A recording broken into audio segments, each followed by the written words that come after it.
What's up, everyone, and welcome into the summer survival. We got Call of Duty Warzone action and the ever-coveted Warzone match point. I am so excited to shake things up for the next few weeks, and we got a ton of money on the line.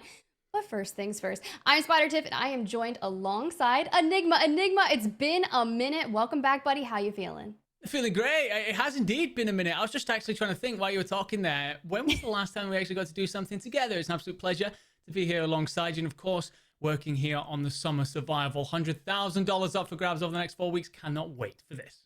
Yeah, I love that we've already kind of hinted at a few things. 100K, couple weeks. Let's go ahead and pull up the format and talk things through so everyone in chat at home can get comfy with what we are about to witness. As you can see, we have 48 different trios that are going to kick off the summer survival. They are going to be separated out into 3 groups, 16 trios apiece, and like you said, Enigma, 100K. Now, we've seen the Call of Duty Warzone match point throughout a lot of different iterations, but kind of talk me through what we're going to see, especially in the group stages, and what's different.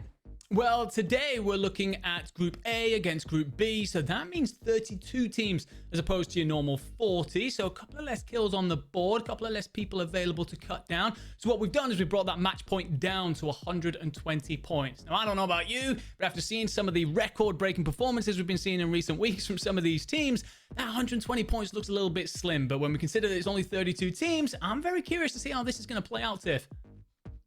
I really am too. We were talking about like what is that like series going to look like? Are we going to get 7 or 8? Well, we'll witness that because you do have the multipliers that will be in effect. Obviously, 1 kill equals 1 point. That's how they're going to start accumulating those things. If you get first place, you're going to grab that 2x multiplier. It's going to scale all the way down with 26 through 32nd, only getting that standard 1x. Now, however, we are looking for our top 40 teams to inevitably play in that grand finals just a few weeks time from now, where we're going to introduce something really cool. It's that survival phase. The trio in last place following match point activating will be eliminated. Now that's new, but we won't see that here for the group stages. No, we won't, but I am looking forward to it. As soon as they sent us over like the idea for that, I was very much so wondering why we haven't seen any of that come up before, because the idea of that last team constantly being on the pressure cooker, big fan of that indeed. But let's talk a little bit about that prize pool then, Tiff. $100,000. We've touched on it,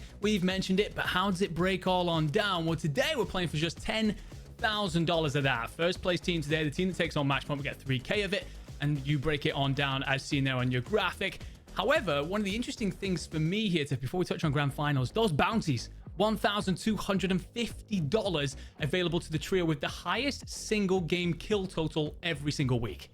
And we've seen some really record-breaking performances over the past few tournaments, so I can only imagine what we are going to see here today. So maybe you kind of have a banger game that's pretty decent. You put up 20 or 30 points in game number 1. You're like, okay, cool. I'm going to throw down and try to get as many frags as possible. But like you said, that grand finals will be $65,000, and your goal is obviously to qualify that. Let's say you walk away with a win here, Group A and B. You grab that Call of Duty Warzone match point win, you will auto qualify for those grand finals and compete for a chance at first place, 20K, and it'll scale all the way. Now, granted, we've talked a lot about the cash that's coming into play today. Like you said, $10,000 for the group stages. Let's go ahead and look at some of our groups in Group A. I'm excited to see who is going to be coming through. Now, you and I, we were talking a little bit about the teams that are coming through. We've seen some roster mania occur, especially after World Series of Warzone qualifiers, but there's a lot of heavy hitting squads here, even with some subs coming into play. I'm looking at Team Smixy, first and foremost, Enigma. With Smixy out, still traveling here, we're stepping in with Prodigy. You have that normal competitive Warzone trio with Echo and oekiy, and they are so phenomenal when it comes to this format. I'd imagine they'd excel. I'd also love to give a shout out to Team Superevan, but is there anyone that's kind of catching your eye? I think I definitely go to that Prodigy Echo oekiy lineup. That's a big one for sure. But I'm taking a quick look over there at deusamir, Castillo, and Dark. They didn't come out to the Esports World Cup and struggled a little bit, but they are a side that always show up in the money, always in the conversation, especially when it comes to big map. So they're in their element here. They're going to be well backed. They're going to be a team to keep an eye on. There's gonna be so many. I mean, we got Team Kalei coming in with gabekun, juju. Now, here's the deal about Gabe. He has been constantly on the top fragging elim boards through all of the tournaments that I've been casting over, and it's only been getting better. So I'm really excited to see what they do. Also, Destroy, envyrxul, natedogg, very consistent in some of their most recent performances, constantly getting in that 1.8x multiplier. Would love to see what they throw down here. We do have a sub over there because you got Testament playing with Youngsters and Barack. So excited to see that one. But let's go ahead and look at Group B, because something's to be said, Enigma, with as much as we do this, we look at all these teams and we're like, you know, they're going to be a big threat, or they could totally win. And I feel like we can make a case for the majority of our teams here.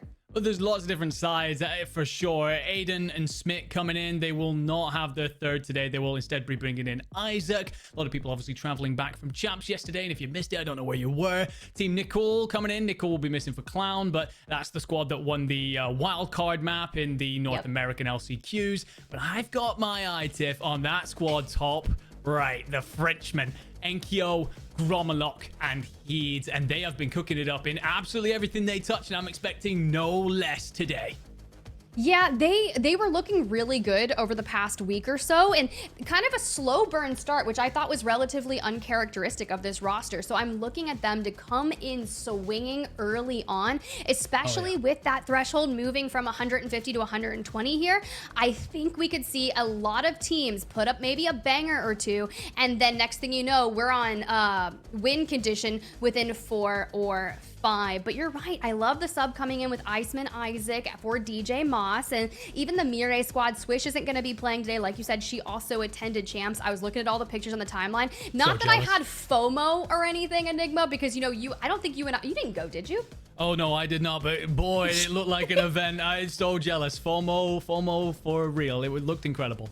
Oh, yes, it did. Team Peachy, obviously, Slide and B-Mark, that'll be a really fun one, as well as the Mutex, Intex, Blast roster have been performing pretty solid throughout the past couple of weeks. But let's go ahead and have a quick look at Group C. They will not be competing here today. You'll see them in later weeks, but this is where that SSD roster is going to come into play, or the Falcons, better yet, in that top left as Team Biffle. So if you're in chat and you're like, where's Biffle? Where's Shifty? Where's Soka?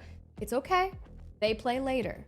Honestly, Group C looking like a group of death to me. Like, I mean, everyone who's in this group is going to have everyone against them every time they step out on the field through group stages. Biffle, Shifty, Soka, Joe, Breadman, and Jace, Adrian, Swag, and Sage, Thief, Jukies, and Lennon. Yes, they've got work to do, but that is a full World Series trio. Elena, Bobble, and Wars. You just run through some of the names on that list. That is a ridiculous group. I thought A and B were pretty good. When we start talking about C next week, it is going to be spicy out there. You don't even say Fnatic. Those boys are on there too. Like, that's what's crazy, is we're looking at that and I'm just like, what is happening? But while we kind of kick things off, we're getting game number 1 underway. That lobby is going, so just hold on there. But in the meantime, Enigma, with all of these changes that we're witnessing and kind of bringing it down to 120, we will be playing in that coveted World Series of Warzone Trios playlist. So everything that you're kind of used to seeing out through the tournaments the past couple of weeks. Other than that, no bans. But now that we've kind of looked at the rosters, I need some predictions. I do. I need to hear it from you. Prediction to win today, the whole thing? All of it. I want win. I want number of games. I want it all.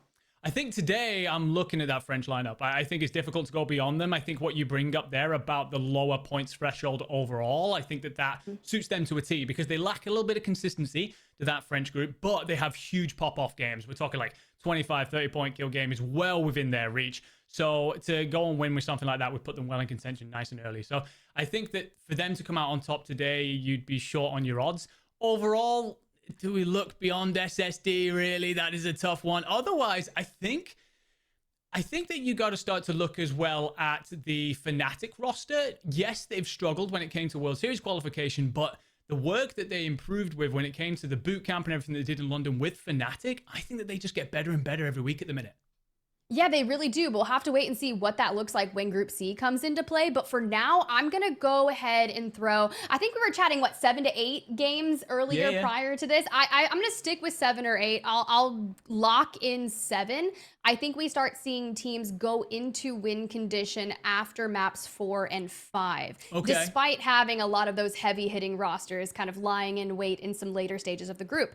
But for now, I think teams like Team Smixy with Prodigy kind of stepping in, I think they're 100% going to get into the mix, as well as Superevan, as well as that enkeo roster, and they could easily be in our top 5. Now, another squad we didn't really talk about is that team rated roster, right? One of the squads that made some changes. Propect is now locked into a different roster, playing with someone else this week, and kind of bringing in that Bulieve player. Now, that player, you know, pretty freaking solid, rated, Yeah. a well-known IGL that can, you know, really throw down, work on those rotations and make it work from different POIs on the map. We've typically seen them either A, play from pop-off power, depending on who's in the lobby, or they're willing to chow SSD. They've also been known to land around the manor area, which also... Yeah. Yep, come on. Tell me more about the enkeo roster, Well, you know. You're right. No, but this is 100% the part of the conversation, because what I was going to say is, like, when we bring in 32 teams instead of 40, we're expecting quieter drops, right? So that we're expecting quieter early games while teams get set up, and we're expecting those teams to then all smash together when it comes towards the smaller circles. Of course we are. However, it will be interesting to see this, and this is not just for now, this is for like the rest of the competitive year here on Kazakhstan. When we start mixing the European teams with the North American teams, who takes over who? Like, you know, you got enkeo, gromalokk, heeds, and then that team rated squad all fighting over mana, because this is where they like to play out of. Going to be a great thing to watch as we find out who comes out on top there. I'm back in enkeo, of course I am, but not just because of the Frenchman, not just because I'm European biased, because then I'd also have a little bit of love for my man rated. But honestly, I think it's been a quiet year for my guy over there. I think he's having a quiet one. So I think at the minute, if you don't come out on top of that fight in map 1, I think that you back off and find somewhere else to make your home. They may just actually elect to go straight for pop-off power, and it's very known that depending on where those circles initially start to pull. Like, you and I have seen a ton of Warzone over the past few months, and you know just how important the northwest quadrant of Kazakhstan really is, especially in those rotations in and out of low town, old town, and even cargo. Those tend to be the hotbed of activity, but I love that you bring up that we actually do have the 32 teams that are going to be competing together, because that does make a different change in that early game. So I think a lot of the teams that we're going to be seeing, by the time they do actually engage with each other, you're going to see loadouts. You're going to see everyone have UAVs, and whether or not they push with an advanced right off the rip, because we do have in the World Series of Warzone playlist, you get that fire sale at the start of Circle 3. So everyone kind of changes their rotations surrounding that. But given what we've witnessed, Enigma, do you think we'll see any other changes in strategies today? I think we will see a couple of teams get bullied away in map 1 off of their usual landing spot, especially if they run into a full World Series trio. And I think if that's the case, then you definitely second guess that, question mark that. And probably, if I'm completely honest, just back on off and find yourself somewhere else that's safer, especially when it's 32 teams. There's more land to fight over. Some POIs will be completely neglected, so you can gamble on one of those instead. I think that's definitely the play. Set yourself up with loadouts, set yourself up for that later game, the fire sale, etc. One of the things I am curious to watch is, as the year has gone on, a lot of these teams, FIFA, Jukies, and Lennon, are another one of those squads where when the circles are moving off to various areas now, say we get like one that pulls harshly towards the northwest, some teams have now developed strategies as well for those specific circles. So you're seeing changes, you know, FIFA, Jukies, and Lennon, they like to land high-rise, smack bang in the middle of the city. However, if they get that northern pulled circle, northwestern, now they're dropping up around power. Well, we know there's a couple of teams already around power, and will more teams then put themselves in that kind of spot as well? So it'd be interesting to watch that kind of change go on throughout this whole event, throughout the coming weeks as well, because this is just AVB. What about when we start talking AVC? Because I just mentioned pop-off power to you there. Who likes that? Well, SSD like to go there as well. So do you then suddenly change your mind and think, oh, I don't want to contest those boys?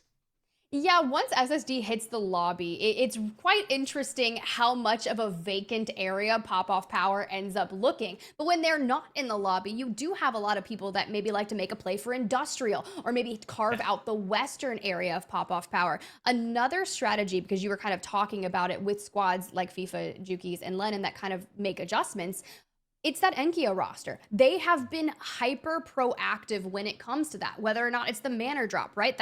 They know that strategy like the back of their hand. You've got the helicopter, they kind of split it out, they get their cash, they grab their loadout, they hit the rotations through the zips and everything. However, if we do see that pull, their choice is Kotovo blocks, which is the farthest you can get. And how tough it is when we see zones kind of pull up into that area. We've seen them go out into kind of the coastline. There's one shack over there. That was happening in recent weeks. So to be flexible and very much aware of where it is pulling based off that initial plane line and circle just helps really elevate your chance of getting into that 1.8x multiplier. 1000%. And I think that this is, you mentioned there, like the adaptability, the flexibility that these teams are starting to gather over the year, the competitive year. I genuinely think that that is the reason we have I'm going to call it a borderline dynasty roster at the minute in SSD. I think that their adaptability to things ongoing on the map is the reason why they are so indomitable. They are just unable to understand everything that's happening that changes around the map, because the Warzone sandbox, let's face it, there's a lot going on, no more so than when you've got 40 different teams landing on there and everything just kicks off. But they seem to understand everything that's going on regardless of the scenario playing out. And one of those things that they have is that innate understanding of how to stack the odds in their favor. I think a lot of teams are actually starting to get better at that now. And I think that as we see that, I think that that gap is going to start to close. I'm really looking forward to seeing if that happens, of course, because we love seeing the likes of SSD get heavily contested and we're turning it into a nice little bit of a storyline. But I think that what you are going to end up with as we get closer and closer to the World Series finals and so on is these teams starting to try and push that boundary further and further. And I think when you start talking those northern circles, northwestern circles, or maybe pulling all the way off, they want to avoid those water crossings, whether it be circle 2 or 3. They don't want to be pushed into them situations where they're going to get cut off on rotation. So I think what we're going to start to get with that is very heavily condensed, dense circles filled with players just dropping straight into the center nice and early.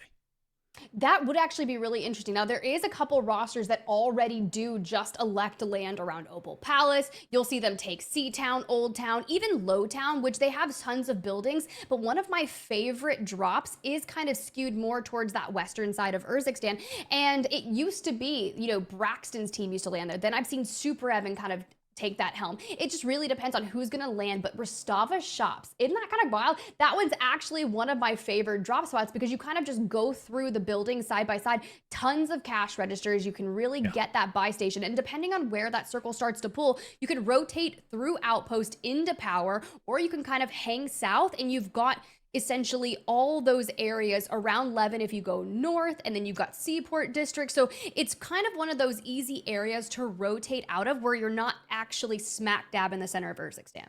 Well, I think it's interesting that you bring up there around Rostava Shops and the kind of landing spots that we have, the POIs.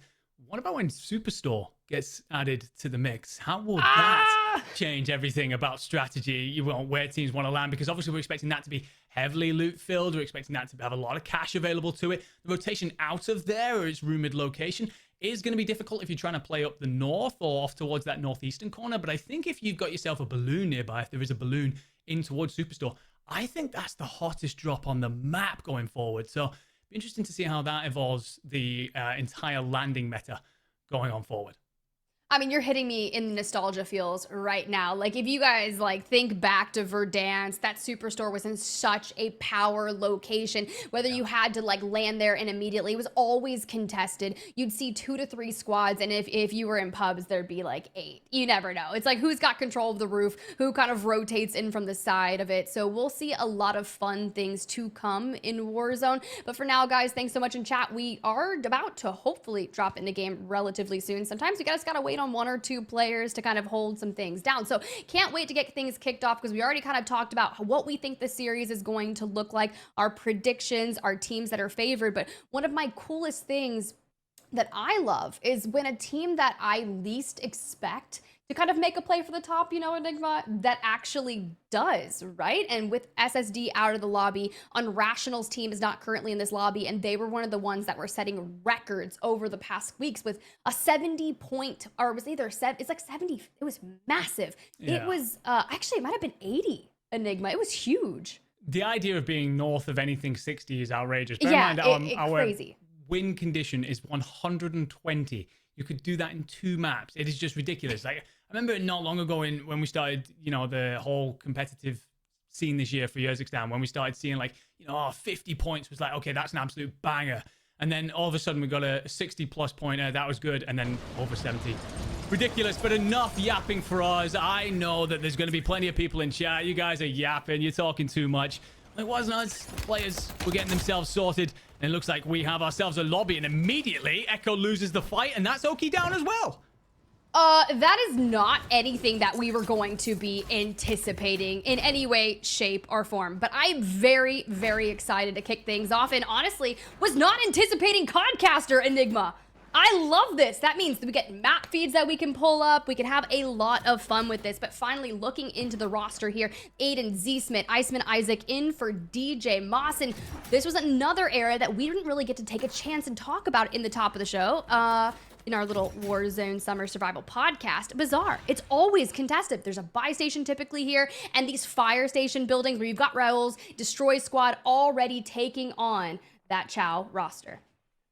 Yeah, well, Chow, unfortunately, not playing today due to the back surgery that he's currently having. Will be in future weeks, but right now, his two teammates are trying to find Raoul, who's just taken the top here, trying to look on out over. There's no doubt that he can hear everything going on beneath him because the players are not exactly slowing down, waiting for his teammates to get back on in. I think Destroyer's actually opted to go elsewhere while natedogg still plays out his gulag, and Raoul gets pushed and actually finds the first onto Renzo, but will not escape. Gets picked off by Vidat, who cleans that one up. So onto Destroy to find himself a landing spot. Looks like he's considering playing over by Lowtown. There is a nice buy station here if you can clean out gas station. Oh, look, this is the way to start things off, but Panda on the opposing squad, Aydan, Zsmith, the way they just set up the pinch and clean that roster up. Some good needed eliminations. If Aydan's already on 2, now mind you guys, once you start to get into those multipliers, if we're already finding this many eliminations early on and can quickly rotate out of here, this is going to be a hot start for them, even with a sub coming in. Now, to be fair, Iceman Isaac, no slouch.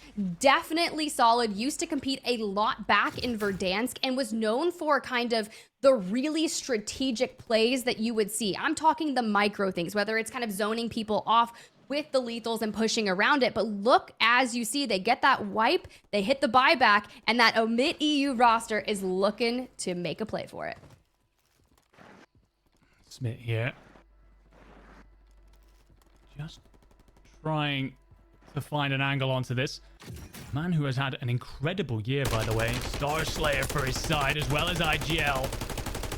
Doing all the work, but not enough of those bullets will connect with enkeo as he slips away. It's interesting to see the setup between the two different teams here on how to play this. Omit EU have gone wide. They've spread themselves across Bazaar here. Gromalokk pushing up by himself. Smith will actually spot him. Thermite does not connect.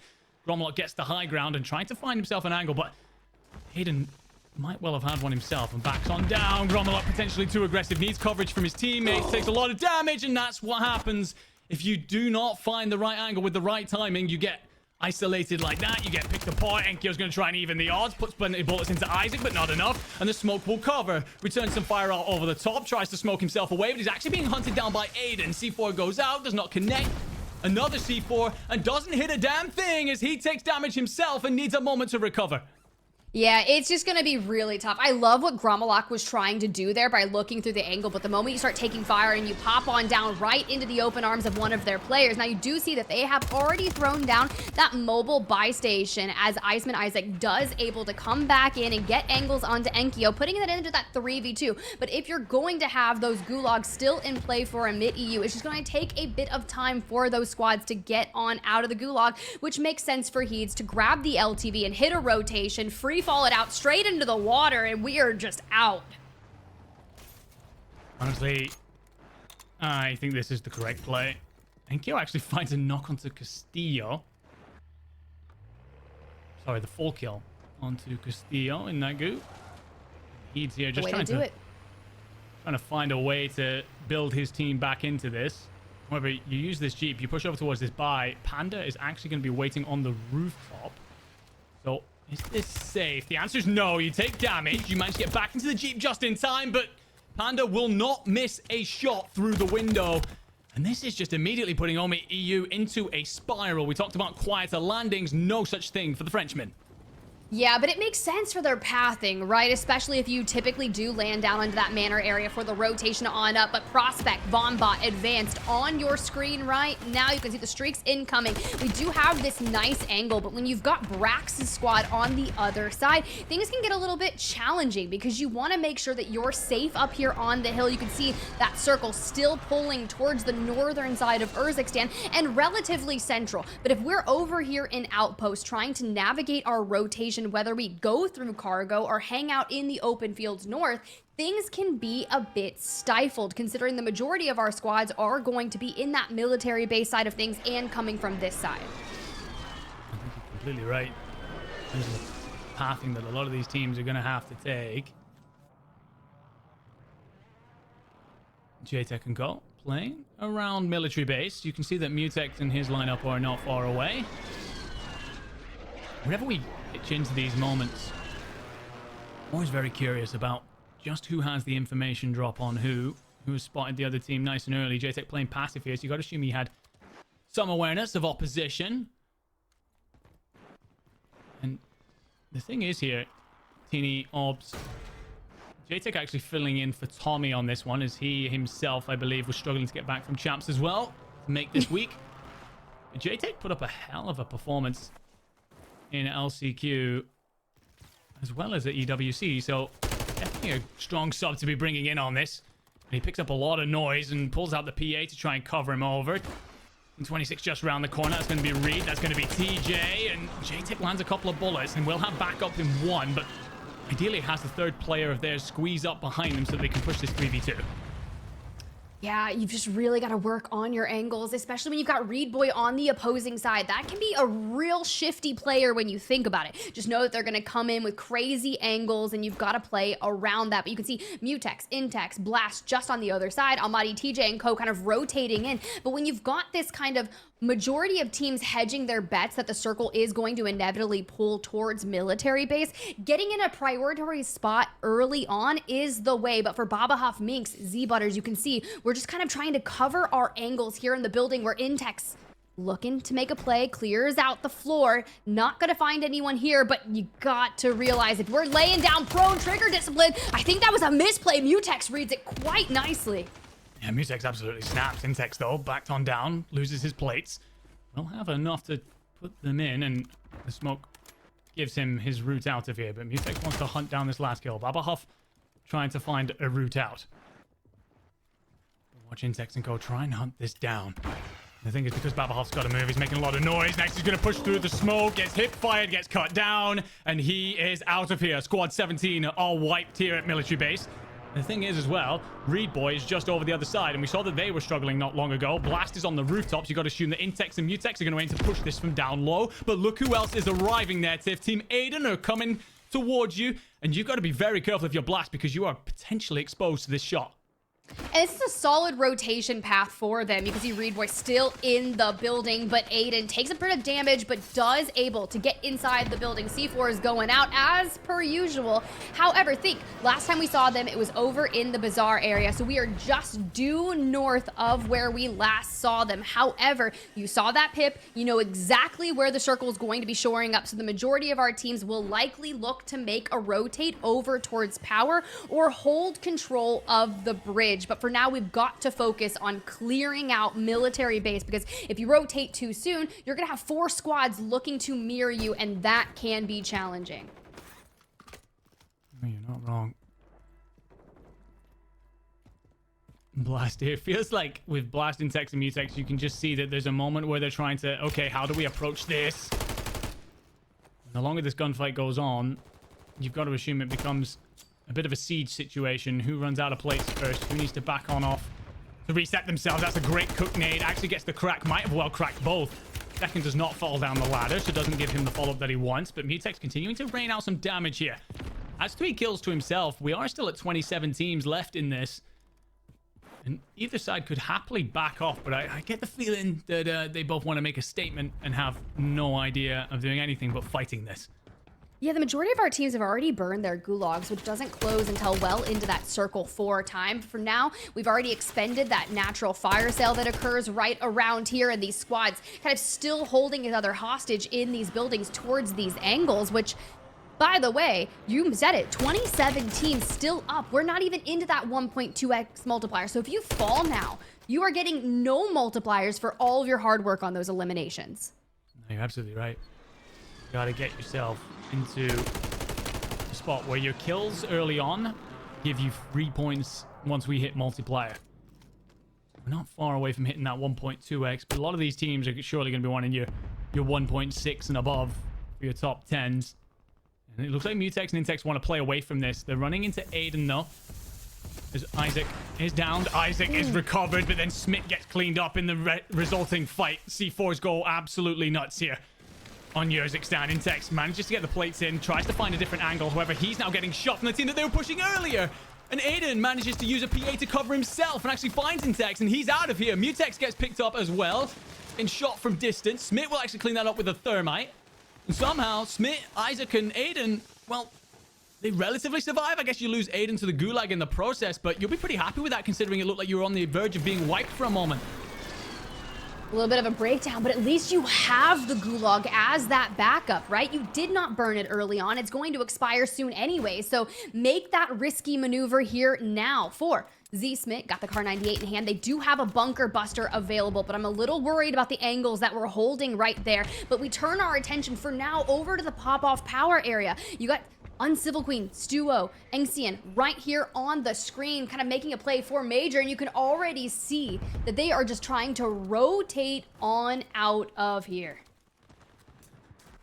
We change on over to a team that maybe should have rotated a different way. And it's going to be Player, Cam, and Major. They are out of here. We are into our 21 team, so we do have multiplier in play. Prospect, vonbot, and advanced here, just creeping up through pop-off power. They were initially going to be playing with E-Bates. Ooh. Just a glorified podcaster at the end of the day, who's also on his way back from champs. We'll be seeing him in future weeks.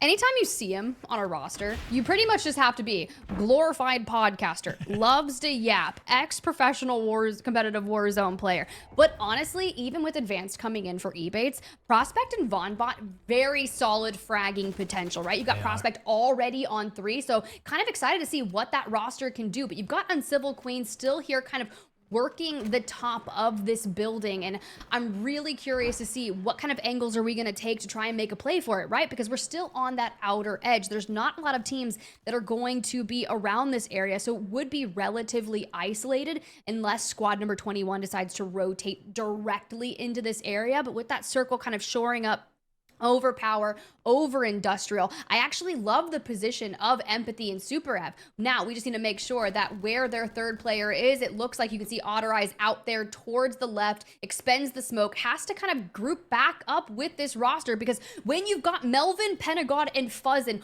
holding this high ground and the angles and control of that, it can be tough. But you can see what they're gonna do, immediately throw in that mortar. I think honestly, if you're the German trio here, you have the high ground, you have the best spot. The mortar will back you off to the other side of the building, sure. But all that should do is allow Empathy and Co to rotate away. And I honestly don't think you mind that. You have the most wanted on you. If you are the German trio, so looking to secure yourself that bounty, and you have yourself a handful of kills. And it's one of those positions that you just want to take up. Center of zone, high ground, not many ways for teams to push you on out, and just start to play for multiplier instead. And Twitty here, looking to line up a snipe on Prodigy. And probably gets the worst bit of card timing we've seen in some time. That rotation out, by the way, by Empathy, Superevan, and ottereyes that we just witnessed turns out to be fruitful as they rotated off towards the north. It looks like they found a couple of kills onto Colony and Co. So, showing how patience can be key in a lot of these gunfights, and Destroy and Raoul are out of here. Natedogg probably going to think twice about pushing this. Gabe's actually gone down. Juju as well. Kalei left with no plates in. Could this be a 1v3 out of Natedogg? It looks like he's got the two of them cleaned up. Very well could be. You see a big squad wipe over there for Team Aydan, but Natedogg on 4 eliminations. Let the Thermites do the work here, trying to connect on to Kalei. But Kalei and Gabe just prone on that opposing side, trying to get Gabe back on their feet. So now, in a 2v1 situation, which will make things a bit more favorable for that squad. And look, hear me out. Could you imagine if he just goes big and throws angles down the hallway with the Kar 98? But this is how you got to do it, right? Force that thermite to do the brunt of the damage so you can take it that 1v2. Yeah, honestly, I'm a fan of the idea. I just don't think the execution is going to land there, as you're now completely out of thermites. And the problem is you're getting shot from elsewhere as well. So as you try and find an escape route, you find that that is cut off from you. Smokes will give you a moment of reprieve, but you know that those two players are going to be right behind you. And, well, you do have more smokes in the back pocket, showing exactly why it's worth stacking them up. And actually, you've managed to get on out. So oekiy are actually going to be baited into that fight with kalei and co. And natedogg has lived to see another day. Yeah, this is where you just really start focusing on that multiplier, right? We're still in that 1.2, but just a few positions away from 1.4. In terms of this oekiy roster taking on Gabe and kalei, you've got to work together to maybe isolate at least one of them. Force that 2v2 if you can. And this angle on the stairway is so superior. We just have to bide our time and see if Heeds kind of falls for it and wants to check the outstairs. Oh, the hip that's fire. aggressive. I don't think Gabe actually expected to land that at all, and sends Heeds packing, but gromalokk will provide the cover. Gabe's just trying to get back into this stairway angle, and yeah, enkeo does the right thing there. Throws a shoulder. Doesn't get too aggressive, just gains the information, checks away. Gotta find a different way to push this if you're oekiy. I like the C4 to bottleneck. However, the Frenchman, for me, I think you got to find a different angle to push this, because you do not want to be trying to play through this stairway. And enkeo, again, throws the shoulder, does the right thing, just gets the information and reassesses things with his lineup. The problem here for Gabe and co is we get 8 seconds until that next circle.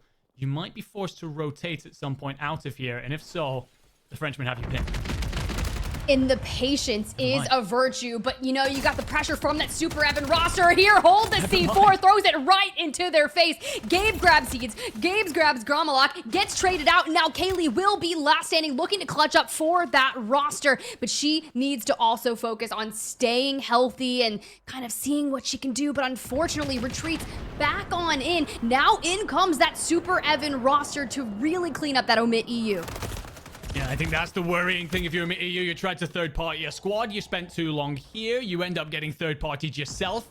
Superevan and co coming in to clean this up. They have 2 solos. They might not be aware of it just yet, but as they begin to push up the stairs, I like this from kalei. Just uses the C4 on the door. Can you cover yourself over? enkeo has decided to slip out the back door, and I do not blame him. Orbs may be arriving in from the north.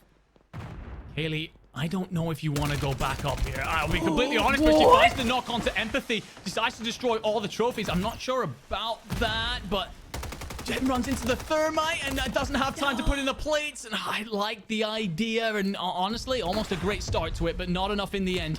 enkeo has gotten gromalokk back in, so gromalokk will retrieve his utility potentially, but you gotta be careful because this is one of the last remaining POIs in the area, and a lot of teams are beginning to surround it. And the building isn't even going to be in the next circle. As you see that pool, we're going to have to go south of Pro's, bilngcjay, and nobuspartan. Still, a lot of teams in this area. And for some of the squads that have already anticipated this, they are going to be in such a poised position. You see enkeo, you see prxdigy, you see oekiy, right? However, they still have to rotate in because we are going to that very open area around those train tracks. But it looks like so far that oekiy roster still working on that regain. Almost looked pretty brutal for them. And bilngcjay, nobu kind of hanging out this doorway. I'm really worried that they're going to get flanked from the outside. You have so many angles that you have to work on holding, and they're just going to get whittled down. But pros on 2, they're probably sitting around 4 to 5 eliminations. Hopefully they can pick up some more here. Problem is, you're right in the sense that like there's so many players in here. CJ actually gets picked up by enkeo, who's going to push this. C4 comes out, catches pros, but not enough. gromalokk actually takes one to his teeth as well. enkeo's decided to push it and finds himself too. So can he clean up what's left of that squad? And honestly, I think right now you just try and find some sort of safe ground, because look at that minimap, look at that feed. So many different teams around you here. enkeo has company right round the corner. PDS will go out. That will give you a moment of reprieve, sure, but that tells everyone else who is in the lobby where you are on the minimap. enkeo cleans up Spartan, and they have a corner to work with and a prayer for where that circle decides to pull off to next. However, the likelihood is you're just going to get squeezed in towards open ground if you're the French, and yes, you shall. You will have to rotate out of this, and you have team 1 on top of you, and ottereyes pushes, but ottereyes loses it. ottereyes is out of here. Empathy's done. Squad 1, they are gone. The Frenchmen have dealt with them. You know, I thought they were going to be able to make a play for it, but with these PDSs, just chaining them together, find more, grab another. Even if you go in as a duo, you talked about that circle pull. Well, we're pulling the way south, but look who's still standing. Careless Kitty, Vision, King AJ. King AJ on 5 eliminations. Spots out that Claymore, works to clean out this building, and then pushes straight into the room of death. But King AJ's there for 1 trade at least. Vision's still up. Careless Kitty goes down. And Vision, well, actually, he's looking to find a different angle. The problem is, hello, there's company up top. And that will be the next squad eliminated from here, down to our final 4. Somehow, Omito, you are still in this. Enkeo and Heeds looking to find some sort of safety. Gasmask, never know how important that could be. Enkeo suddenly finds all of Team oekiy just waiting there. And they look like they might well come around and push this. Device is up on the roofs. Enkeo has nowhere to go. And that will be Omito out of here. Down to our final 3. Device is by himself. And then it's going to be oekiy and Co in the best spot, surely. I love that we talked about that roster at the top of the show. We know how substantial our Echo is one of the best IGLs. And, you know, honestly, it's a co-IGL situation, but the macro is so on point. The rotations come in, and as we make a play to clean up the drop number 1, they do so in style. And honestly, Enigma, that was one of the craziest end games we could have seen in terms of that circle pop come through. We move away from the buildings. We pull further south into pop-off power and kind of just on the outside of industrial. But the teams that were trying to make it out of that building, when we had 3 or 4 of them, I'm talking the building with oekiy, I'm talking the nobuspartan and Superev, that was so scary because even though you have 1 left and you're just trying to make a play, oekiy goes into that as a duo. But when you full swing that Echo roster, holy. Yeah, I mean, you're right about Echo. He's a brilliant IGL. Went out to the EWC actually with Guild and coached them to a very solid 4th spot. So I think that there's definitely plenty to talk about there when it comes to their end game positioning. But you mentioned oekiy there. The fact that they were still in the game, we saw them struggle over by Bazaar. They saw them struggle to get anything going. Felt like they were in a constant regain situation. Even when we got over towards Pop-Off Power, they were still not having a great time of things, but somehow deal with Superevan and Co. They deal with orbs coming in through the back, with kalei and Co. There's a lot going on there that they're constantly having to regain through. I spoke at the top of the show about sometimes they lack consistency. It's moments like that that are often their undoing, but they've shown there that they have a bit of spine about them, and they are seeing their way through those tough blocks, those check marks that you sometimes have to tick off to be a great side in Warzone. Yeah, and when you kind of like step back to look at where that consistency in some of those fights was coming through, it looked a bit like timing for me, right? Because it looks like they're trying to take smart third-party fights and making sure that they're not fighting too early, they're not fighting too late. But let's talk about that Bazaar engagement, right? Aydan, Isaac, Z-Smith. They wrap up that first engagement. They hit that buys back onto Iceman Isaac, and then in comes oekiy. But however, they're just 10 seconds or so too late on that rotation into Bazaar, because you have to kind of cross over that open road, get into Bazaar, whether you're going to situate yourself on the rooftop of that neighboring building. They'd already gotten Iceman Isaac back from where he belonged. You just pop up on the rooftop, and that's where you see Enkeo go down. But I'm like, if you had done that just 10 seconds or so prior, you're looking at a 3v2. Yeah, I'm with you there on when it comes to the timing. I think that they were completely off. Gromalokk in particular, I think that there's maybe a communication that he wants to get pushed up into a certain spot, but maybe underestimating your opponents a little bit. I don't know what that was. It seemed very split, seemed very cold, maybe something of a, you know, a start to a map one that you want to forget. So the fact that they managed to recover and come back in from there, impressive, but let's focus a little bit on that winning side. oekiy, prxdigy, and of course, Echo. I mean, prxdigy actually coming in for Smixy today. So Smixy unfortunately not able to make it. prxdigy comes in to join up with his trio. And these 3 have been absolute stalwarts throughout the EMEA scene this year, showing improvement every single step of the way. They came 5th in finals here in EMEA. You also saw Echo go again out with Gil, coached his team to 4th. oekiy looked phenomenal at the Esports World Cup. Picks up 6th, but honestly, one of the kind of like shadow MVPs of the whole event, looked brilliant. So as a trio, just really, really strong, looking like every bit the side that we're hoping that they're going to be in EMEA. And you can see why with that endgame positioning, you couple that up with prxdigy and oekiy's ability to kind of like slay out and lead the front line. I think we got ourselves a hell of a trio. You think if they're just moved over slightly more south, or maybe they're not playing that fence line there at the end, then you see that duo of oekiy be able to rotate around them and maybe pick one off before they can even react. But because the way they were holding that fence line so nicely, they actually didn't lose out on too much damage when that swing came in, and they were able to get that kind of vengeance and punish them for that kind of push and put them out into a very unfavorable position. I think it's smart in considering where they typically start on Urzikstan. Now, granted, we didn't necessarily get to see them right off the drop, but usually they do love buildings out in Zerevan City. And so if we're ending all the way up in power, you're gonna have to change things. You have to make sure that you're going over the water rotates early on. Whatever it is, they did it substantially. I would love to see how many eliminations they were actually able to walk away with, kind of as we're working on calculating and getting that leaderboard together, because just a reminder, guys, when you win, you get that 2x multiplier. Anyone in the top 5, well, you had a ton of eliminations, but maybe you fell in second, you get 1.8x. And oftentimes we see teams that may have not gotten the 2x actually outpoint a team that wins. Yeah, I mean, it goes back to one of those sayings that's kind of common here in Warzone, right? Placing is something, kills are everything. Yeah, I mean, you'd rather have 1.8 times 10 than what we see some of these teams pick up, where it's like 2 times of 4 or so. And I think one of the teams kind of talk about in that conversation is Team Superevan. I think that they have the best average placing across World Series in North America at the minute. They definitely did in finals. Their average placing is actually ridiculous. Always see end games, always gets themselves to the late stages. But sometimes that's at the cost of kills. Whereas I think a squad like oekiy, that their playstyle is far more aggressive, and although that can come with that double-edged sword of falling early, if they do see the end games, even if they don't win, they get themselves a lot of kills en route and make every bit of that multiplier count. They really do. And just think kind of at their trajectory, right? We had a lot of rotations that came in towards that end game, right? So there was a decision in that moment where they could go north to that building that everyone was in early on, or you kind of hang and play that south area where the circle inevitably starts to kind of pull down. But they go north and they start contesting around a ton of people in that building, but their timing was so solid when it came to pushing that building, because if you've got that fight with kind of Team Kalei, you also have the oekiy roster, and then you third party straight into that, which honestly, very shocked that oekiy was even able to survive, because as that gas starts to encroach in and we have to go further south, those two rosters decide to stay up in that building and kind of work those PDSs together, and kind of whoever lasts longer or has multiple PDSs can make sure that they're gatekeeping, because they know Superevan's team is just hanging a little bit further north. But hear me out, Enigma. If I'm getting word and that's correct, I believe we've got standings, and I'm very curious to see how some of our teams end up after drop number 1. So that is massive. We're getting a 40 points on the board. That's going to be Team Smixy. That's your team that won drop number 1. So a 20 elimination, 2x multiplier game to kick things off.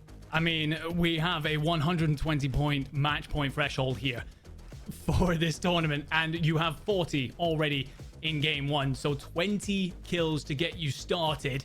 That is a very impressive performance from prxdigy, enkeo, and oekiy. We actually saw them part way through, I believe it was 4th circle. They're rotating up north, so they're coming in from towards central map. They were getting sniped at by someone, I forget who, but the fact that they managed to cross from there all the way through to the end game says, you know, just how much that the IGL there from enkeo ends up being important, because you've got to cover a lot of ground. We know that there was a lot of teams between there and endpoint, and you mentioned about that end game positioning. Not only do they play the fence, which is important for them to cover off that kind of ridge that they were on, but they were also being pressured from above by deeusamir and co. So the fact that they together just kind of played around that and made sure that they were all covered over, a huge part of why we're looking at them right now and saying you're 1/3 through your win condition already.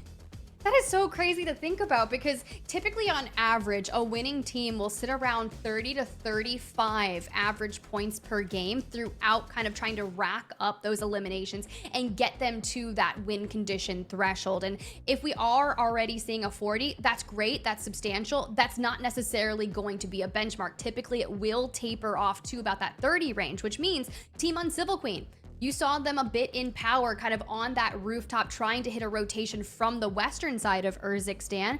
28 points in second place. And then Team Careless Kitty playing alongside Vision King AJ, you saw them towards that end game as well. Probably got that 1.8x multiplier, tied with the Danya roster. Now, zeebutterz, we did see them towards the end. They were actually popped up on that rooftop. So when that player was looking to climb on up, gets immediately deleted at the hands of zeebutterz, and really solid to secure themselves in that top 5. But we were asking questions. We were curious, what was that Superevan roster going to walk away with? Quite frankly, I thought they would have more eliminations than they did, but honestly, still a solid game. Yeah, going back to the kind of like they have the best average placing of any side in North America when it comes to World Series. This kind of fits the bill for them. They're always towards the end game. They're always kind of around there, but at the cost of the kills. And I think that, you know, sometimes that can put you well in the conversation when it comes to picking up a bit of money, right? It's part of the check. Sure, you get there, you get your 2 times multiplier relatively consistently or one of your higher multipliers. But I don't know if that's ever enough to win. I feel like you need these big pop-off games because even when I look at sides, again, going back to Team enkeo, again, going back to, well, currently Team smixy, but what is Team oekiy? The one thing that those teams have is the ability to just pop off and completely blow games out of the water. So I think that it's difficult to keep up with that if you're not picking up kills en route. I mean, looking at the rest of our leaderboard, I'm kind of trying to figure out, you know, I'm looking here at where Team Pentagon end up coming. They're 8th in the end, but it feels like we've got a massive gap already starting to form. You have around 20 points once you get to like 5th, 6th, but then we're all the way down at 14 points when we get to our 8th team. So already seeing a little bit of a gap. Obviously, we're only 1 map in, so that could well change, but that's one of the scariest sites when you're one of these mid-table teams. You do not want to see that kind of bridge form. That's very true. And I think the reason why we're seeing kind of clusters, which is very typical of kind of these competitive Warzones tournaments when it comes to this format. However, when you change the threshold, that's one thing.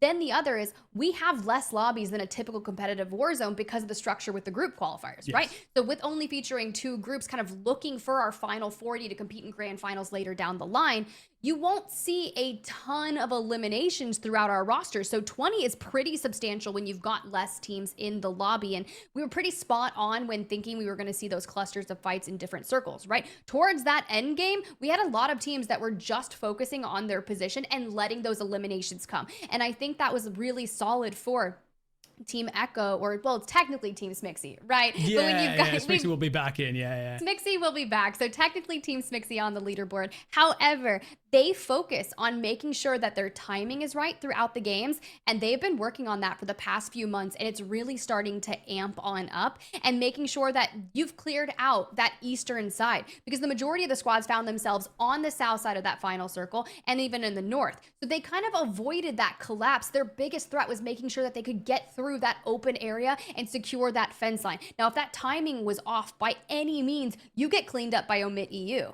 Yeah, well, it's one of the things that we're seeing squads, I don't want to say copy from SSD, but they're kind of learning from how they approach their end games. And what you end up with is they put themselves in a spot. We know how the circle kind of like can pull off in any direction once you get to a certain point, right? You just don't know where it's going to pull. So you put yourself in a spot where you can easily rotate in any direction out of there. Whereas I think sometimes some squads just go, okay, we're just going to gamble all of our chips over on this side, hope it pulls to us. If not, boys, then we're in trouble. But if it does, then we probably win this. Whereas I think you end up with like squads like SSD. Now you're seeing it out of IGLs like enkeo. You're seeing it out of a couple of these other players, IGLs like gromalokk, where they're going, well, actually, if we put ourselves here, if it pulls north, yeah, we might be in trouble, but every other direction, we're all right. So I think that that's what you see out of Team enkeo there. They put themselves in a spot where it's like, okay, well, look, if it pulls directly across from us, yes, we're in trouble, but every other direction, people have got to cross open ground, and that's just lining them up in front of us, giving us plenty of kills, and in the end, victory. So that's 40 points already in map 1. They repeat it in map 2. We might be in for a quick night here, Tiff.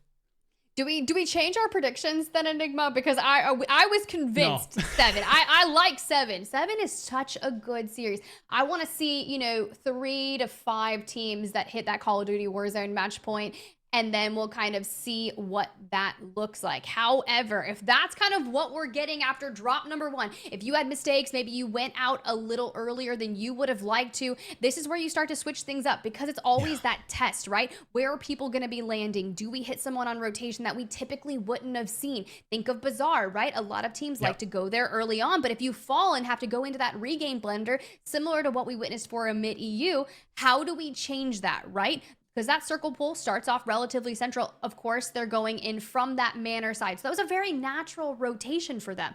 But if we see that kind of horrendous pool that maybe kicks up towards the northwest, what does the plane line look like? Are we going to be able to get over to Kotovo blocks? What are the kind of flexibilities we're going to see from some of these rosters? Well, again, like we spoke about it a little bit at the top of the show. I love that we're bringing it up here. The kind of like way in which we're evolving here as a competitive space, as a scene, is seeing these different strategies come into play. You know, instead of it being like, this is our one landing spot and we just stick to it regardless. Teams now have playbooks. They now have various, you know, okay, you know, you think of your football strategies. You go into the huddle, okay, boys, this is the setup. Let's make this happen.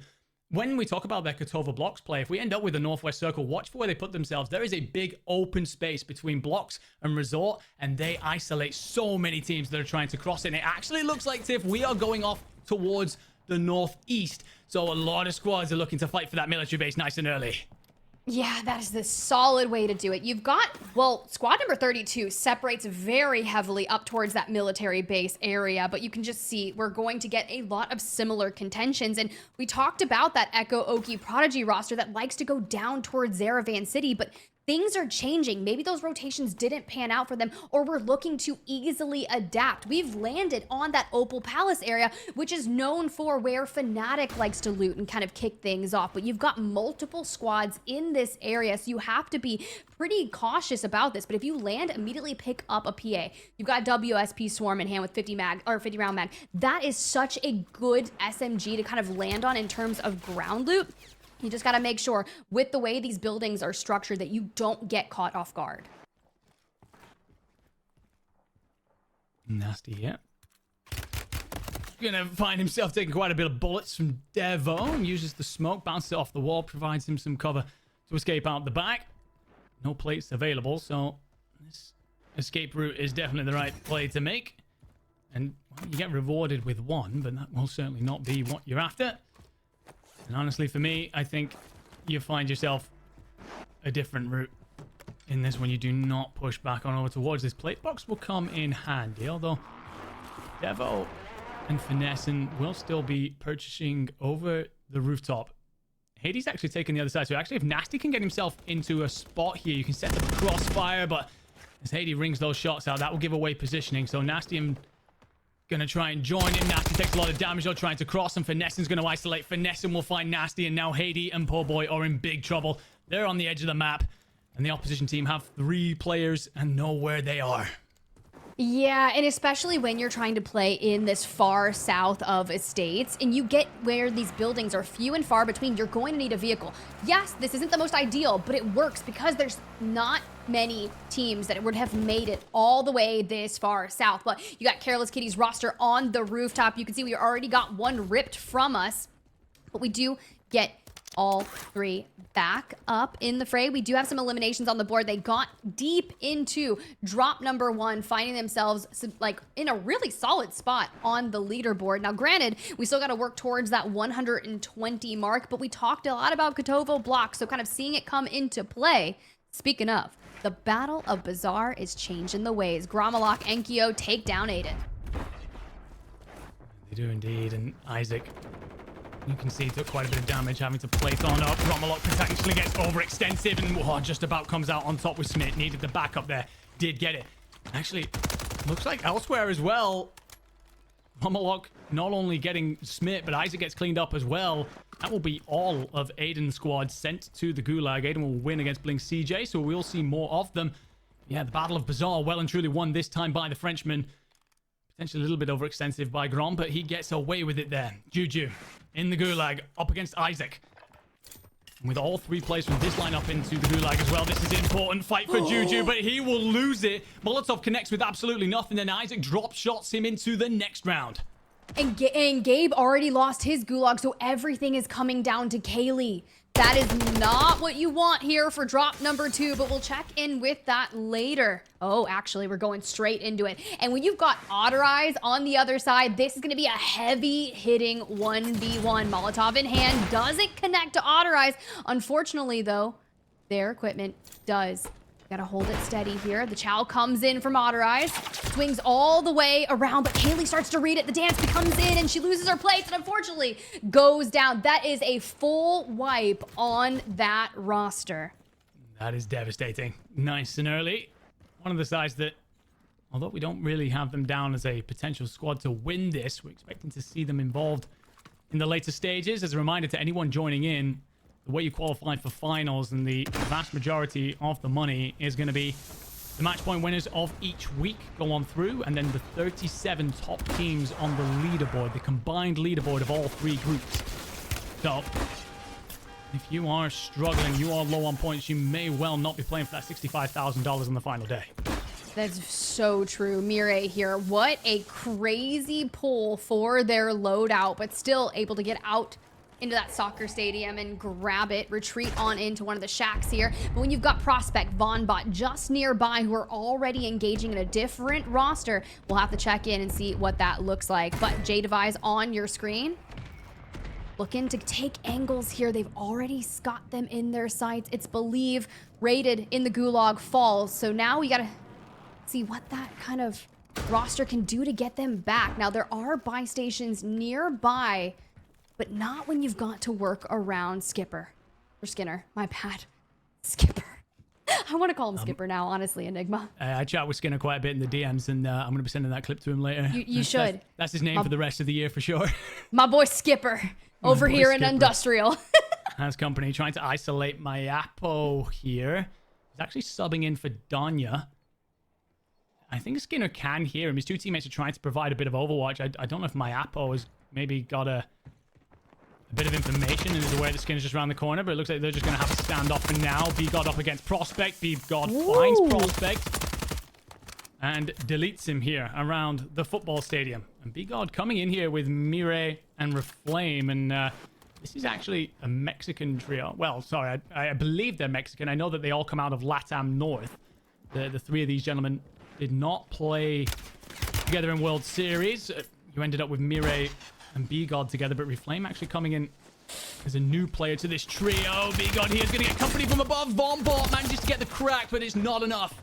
BGod picked on off, and that's one of the problems when your gunfights take long. You end up being trapped up against the gas. You're trying to rotate in, and then you just end up getting picked apart. Mire will have to float on in. That team hanging on by a thread. Yeah, it was so tough, right? If you lose a couple early on, they get sent to the Gulag. Of course, they're not going to come in with reinforcements. You're going to focus on that rotation. Hopefully, we can look on getting that buyback kind of cash in hand. Not necessarily too much for Mire. Only had 500, but when you turn on over Youngsters, Braxton, Testy here on your screen. Now, however, we are kind of missing one of their roster in that competitive Warzone trio, but still going to expect really solid things from them. What was once a very heavily contested POI on the map early on in drop number 2, it seems to be pretty much standard. Not a whole lot of squads here. You can kind of look for any remnants of loot, and we can focus on that rotation. Shout out to production here for kind of pulling up where those next circles will start to pull, and we'll have to work our way likely in similar patterns to what we saw in drop number 1. So teams will be rotating in from that farms area due north, likely going to cross over when they can.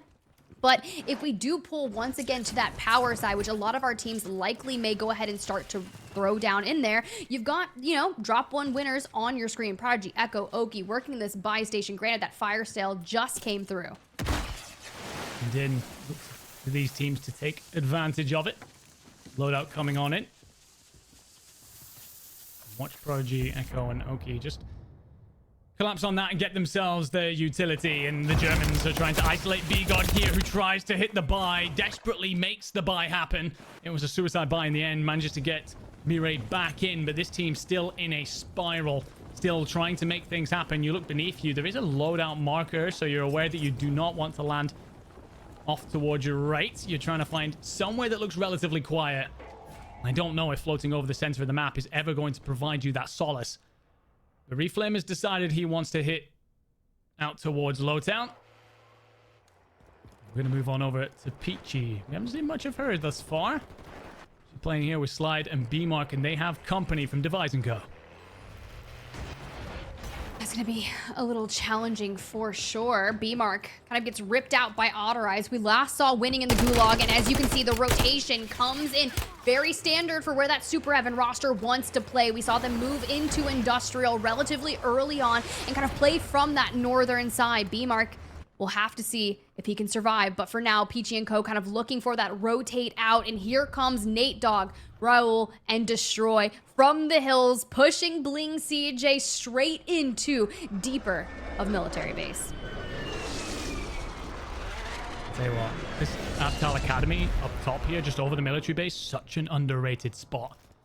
If you run a sniper in particular, it gives you a lookout over so many different squads and can allow you to do this, but the timing's all off. CJ will get the crack onto Destroy. Actually, the knock onto Raul as well.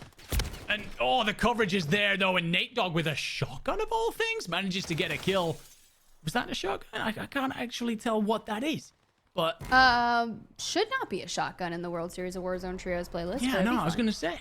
I was like surprised by the icon that came up for the weapon there. To be honest, I'm not 100% sure what that is. Maybe a conversion kit coming on through that I've not run yet. But anyway, might hit like a shotgun. maybe. Anyways, let's be maybe real. It's one of the AR conversions, but.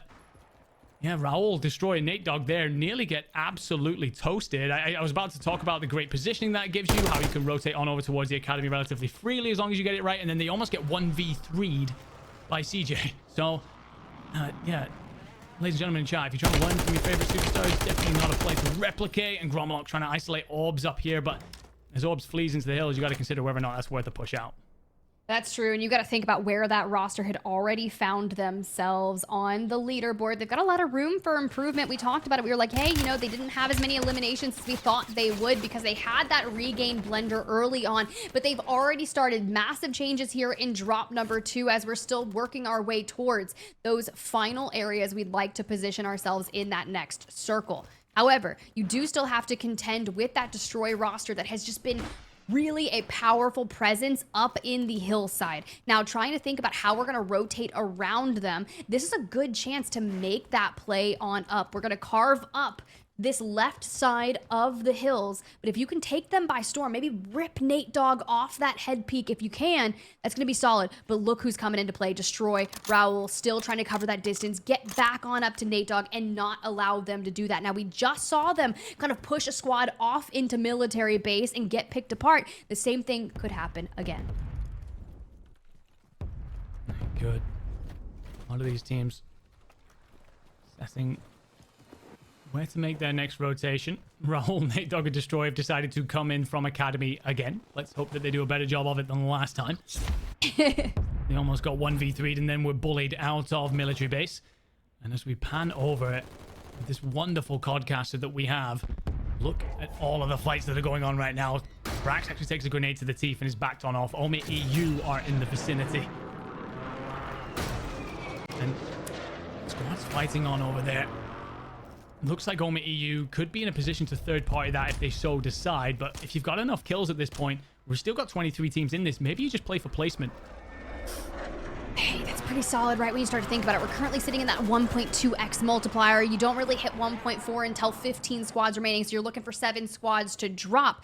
However, into this circle 4, we're still pretty open. We've still got a lot of space to play from, but if it does, in fact, pull away from power, think of all the teams that are going to look to rotate over that bridge through the water. And for Kush Skinner and J-Device here, you're going to have to look for some angles. We're not being super hyper aggressive onto this roster on your screen. They've got it locked down pretty nicely. Now, they could look to rotate around them through that northern building that one member of their team has found themselves in if they want to kind of get around it. But nah, youngsters wants violence. We want to try and work that thermite. Doesn't necessarily connect like you want, but what it is doing is a distraction here to allow you to pop up on the other side.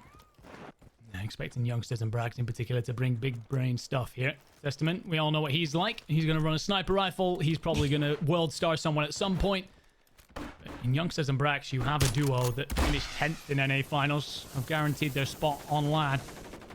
And so I'm expecting some big plays out of them. And Raul catches Reflame, tries to get across. We'll go to confirm this, finish this off, and, well, there's only one player remaining from Team 16, so there's going to be no trade out, no potential pressure. And I love this positioning that they have. Play themselves in through Academy. Put themselves on a rooftop smack bang in the middle of zone. And someone who's smack bang in the middle of somewhere, Louis and co, are on an island surrounded by water. That is a difficult rotation to make out, and you can see that they're trying to assess the time of when they can make that run. Honestly, for me, I think maybe you play north, swim towards, and use the bridge to get yourself across for that. Yeah, that's gonna be really tough. You gotta time it right. You need this squad on your screen right here. Readboy, Almighty JJ, Future has game. You need them to be preoccupied more with pushing towards that next rotate. Because look at it. We go into military base this time, whereas we ended on the power side for drop number 1. So look at the culmination of those squads from the west that have to rotate into where Louis CM and co were. Now, what they've done is they've already got ahead of that migration from that side to really focus on the gatekeeping. Cracked, however, well, they're not going to make it. they get evicted, they will be one less squad having to come in from this side. But vonbot, prospect in advance. vonbot already on 4, looking for 5, has a really solid chance of picking up even more eliminations if they can kind of hold these angles right. But prospect smokes just further south, works that area, and is looking to take angles. Yeah, I love the positioning there out of prospect, because if this Italian duo decides to swing wide, he's there to hold them. vonbot just going to keep an eye on the right side. Prospect actually gets traded with Zags. Freddy's in the mix. vonbot cleans it up. Italian duo sent back in, surely wiped. That will be them eliminated. Advanced and vonbot with the gas masks being burnt through, so they've got to get a move on at some point. Advanced will get rezzed. They will just about make the edge of circle. I thought they would, but they have to stop. They have to get them smokes out. I think Advanced ended up going down again there, unless they managed to pop a PDS. And there goes that Colony 2K. Watch Waldo roster. Clown subbing in for Nickel. Does get that rotation around them and is trying to just hold on for a little bit longer, right? Once you hit 15 squads remaining, you move up into that 1.4x multiplier. But this is going to be so hectic to find yourself a free space to play from in military. And this is kind of that negative side of not rotating when we saw Louis CM and co kind of leave that island. They recognized immediately that it was time to go.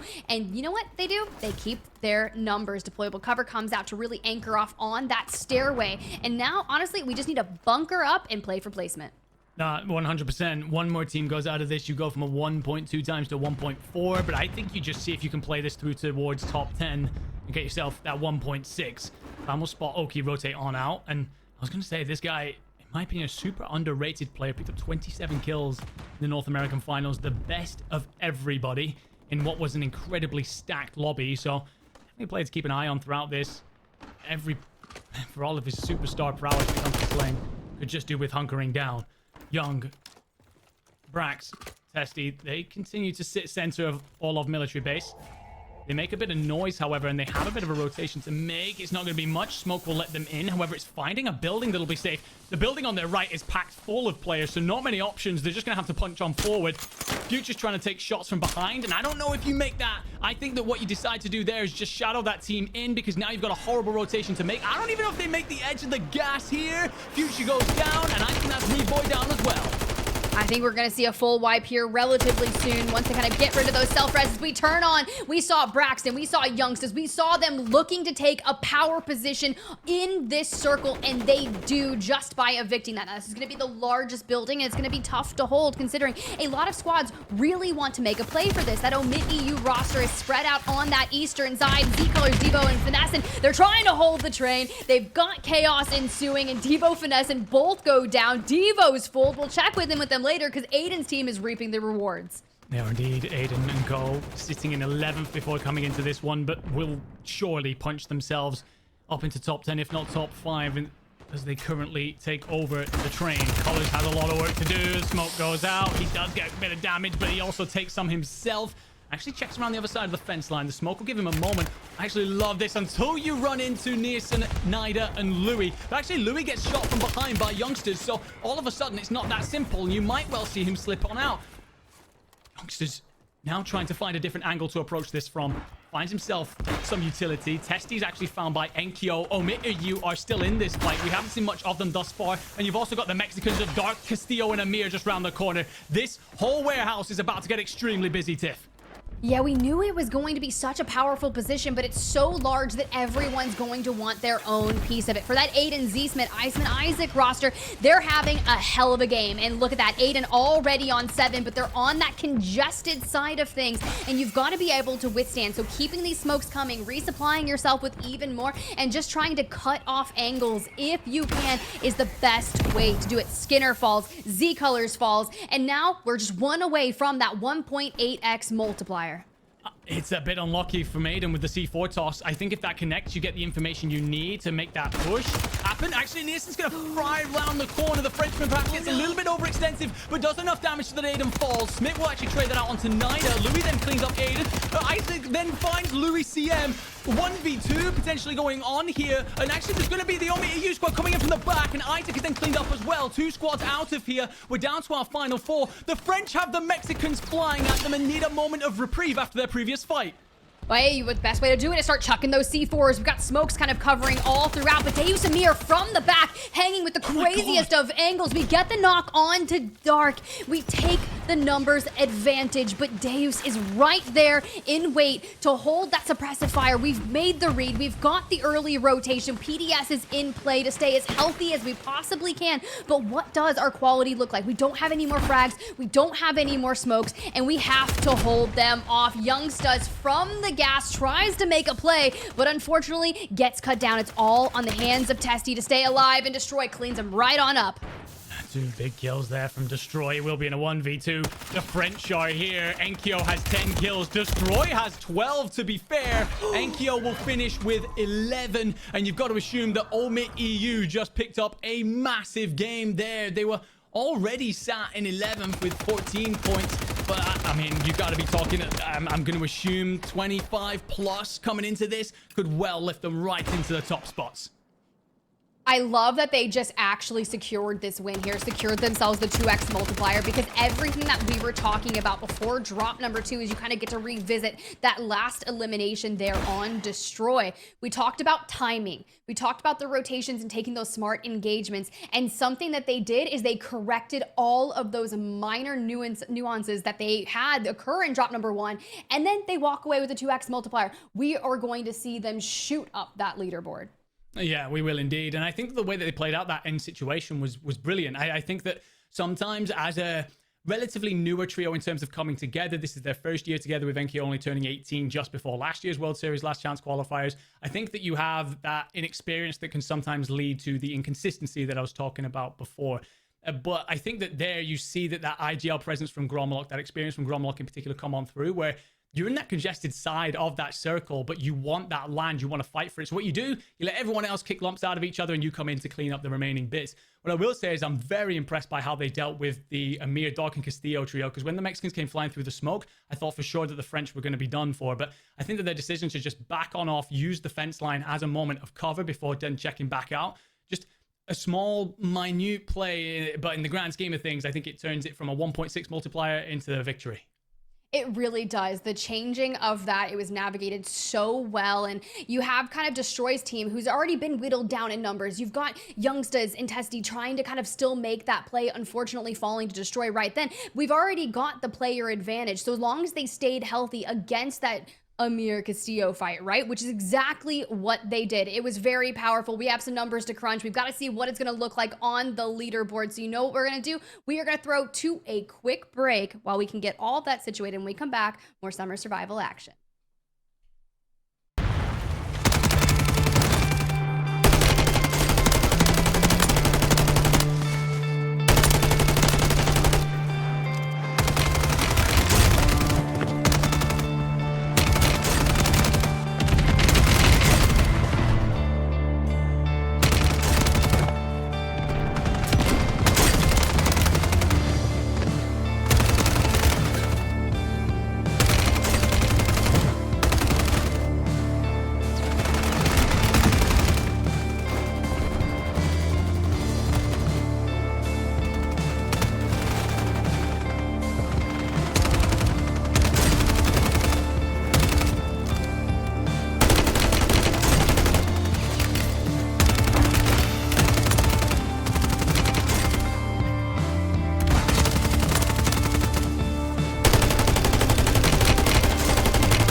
everyone, and welcome back to the Call of Duty Warzone Summer Survival. Over the course of the next couple weeks, we got $100,000 in prizing that's going to be divvied out. However, we're just into the group stages. We got A and B, and we've just finished drop number 2. I'm SpiderTip, that's Enigma, and we have been having so much fun kind of witnessing all of the action throughout the end games that have been so crazy. We've got a lot to break down. Omit EU, they come out, they get that 2x multiplier, and we've got to get those standings up. Enigma, tell me what you see. Anything crazy?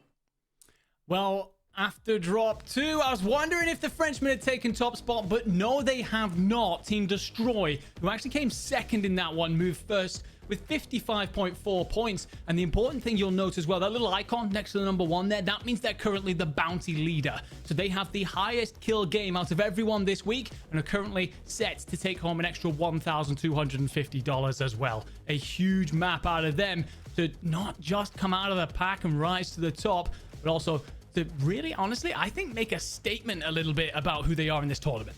Yeah, that is the best way to do it. Now, mind you, they got second. And think of that end game that we had just witnessed. And well, if you missed it and you were like, oh, I just got here, go back, watch the VOD, because we start to pull into the craziness of the northeastern side of Urzikstan. And Destroy is kind of that final line for some of our teams that are still working their way out of the gas. Picks up Youngsters, picks up Testy, and kind of makes those eliminations go the distance. But if you pick up that bounty early on in drop number 2, now you've got a chance to try and hold on to it. Now, we did see that 20 elimination game in drop number 1, so you know it was more than that, which is crazy. Enkeo, though, who wins drop number 2, just 3 points behind the Destroy roster, which really is pretty solid. But honestly, we haven't really been talking about that team Uncivil Queen too much. Now, Uncivil Queen, an absolute slayer playing here alongside Stuio and Nxian. We've breached that 50-point mark, which is so substantial. And our drop 1 winners, Team Smixy, with Prodigy kind of stepping in for Smixy while she's traveling back on home, they found themselves still in the top 5, which is solid work here. Yeah, well, I think that the thing is with the Team Smixy lineup in particular is that they had 40 points first game. So a quiet second game there, just the 8.4. They're still well and truly in the conversation. I think when you look at the lineup of Prodigy, Echo, and oekiy, they can have banger games at any moment as they did in map 1. They can repeat that again. So keeping themselves in the conversation is more than enough at this point. But I think you touched on something really important there. Team Uncivil Queen. We've actually, you're right, we've not seen much of them. I think Uncivil Queen herself, all donut toast, has won several maps in Warzone Total Frenzy and done well in several events throughout this year, right? Throughout things. So it's good to see her teaming up with Stuo and Nxian. These two are like 2 of the longest standing trio ever to exist in the World Series. And they always show up when it comes to the money, when it comes to the conversation. I think Esports World Cup, they came in 9th and they were a little bit quiet, but otherwise, they're always a part of the conversation. But we move the conversation then towards map 3, I believe, Tiff. We shall, and let's take a look at it. You can see we've got a beautiful plane line kind of cutting from north to south. It's staying central, which really gives us kind of the lay of the land. If we've got a good POI that we want to go to early on, we talked about this change-ups that we've witnessed. You know, we got our drop number 2 winners and second place on that screen towards the left. Omit EU, they're challenged for Kotovo blocks, and you've got Careless Kitty, Vision, and King AJ on the other side. Enkeo kind of flies on in towards that high ground, immediately pops off it. We're still looking for angles, but we're being really smart about how we chow this. I think this is an interesting conversation to have about who comes out on top. EA comes out of someone will provide no reward in terms of a kill, but allows King AJ to back on off. The problem he has is he only has 1 plate. He needs to get back towards his teammate in Vision, retrieve a couple, and there you go, shares them on out. Honestly, I think Vision and AJ are a duo that are capable of taking on absolutely anyone when it comes to this, but Enkeo will actually find Careless Kitty, who overextends around the left-hand side of the building. Aydan already into the gulag, up against the B-God, checks out towards the left, lands a lot of bullets with the BP, but not enough to bring him on down. Nade used as some sort of cover, and actually B-God's completely lost Aydan, and Aydan manages to just about turn and snap, but for a second there, I thought B-God had sent Aydan absolutely for a hot dog. I thought he'd managed to spin the whole thing round.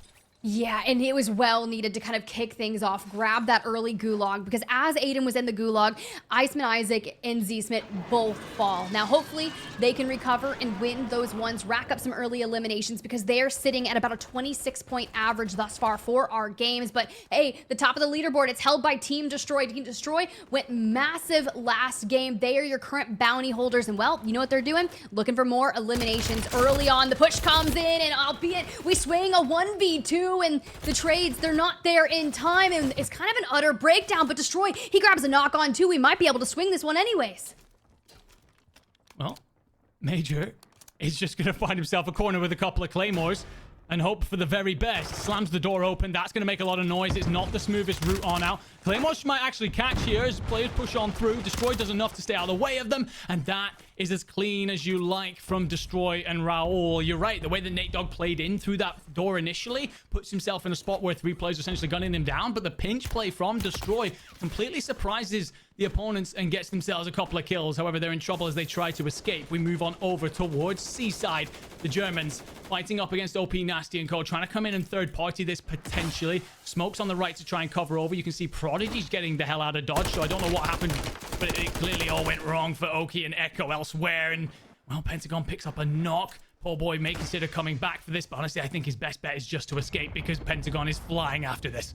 Especially when you've already invested the bunker buster. You just got to clean it on up, take some C4s, let all the equipment do the work for you. But honestly, this Pentagon roster kind of pushing on in is so going to save Team Smixy, because now they can rotate on out, work on those regains. And even with investing this drone here, you see Prodigy, who's just kind of out there vibing, taking some shots. Unfortunately, was trying to make that rotation on out, but is still hanging back here. You can see a member of that squad lands down towards the south. That's going to be enkeo, but not quite wanting to push straight into the Pentagon roster. And I like that. And it looks like maybe their loadout did land there. So we get it. We get the smokes. We throw them. We get out of dodge again. Yeah, I think Prodigy actually there was trying to hold the Germans so that enkeo could come in from behind and essentially pinch play this.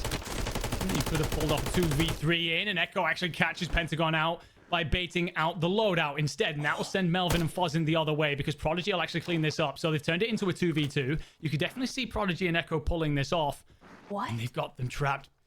But Melvin and Fozzin do have hard cover. They do have a building to play behind. And at some point, you're going to have to start to consider your rotation. And Fozzin has made it to the water, but he's left Melvin behind. That is a breakdown. You can see Melvin falls right there. The way that enkeo and Prodigy just navigated this is crazy. And here comes Fozzin, last standing, trying to take angles. I don't think it's gonna work. It's not. You're fully wiped. You're sent to the gulag. And Prodigy and enkeo just pulled one of the craziest breakdowns of that roster, and just go to show you that even after kind of that 8-point-ish game in map number 2, why they were able to secure a 20 elim win in map number 1. An incredible level of teamwork there for sure. One definitely to break down when we get back to the desk, but we move on over towards military base. Zach subbing in for Chow, who we wish all the best. Big surgery today. Usually plays with Renzo and Vida, and Renzo right now hammering bullets into the back of Intex. 2 teammates are going to aim to push on up to this, but that whole trio are in the region, and Renzo's currently not got an angle over the top of it. So Vida and Zach essentially just need to buy a minute. Zach makes a lot of noise, but he's actually going to get shot in the back by Blast, who manages to just isolate the players there, split the setup entirely. And I think the problem is that Vida and Renzo are trying to reposition themselves, and Zach, I think, just gets a little bit over-aggressive, maybe showing exactly the kind of lack of chemistry and inexperience that comes when a team is thrown together last second.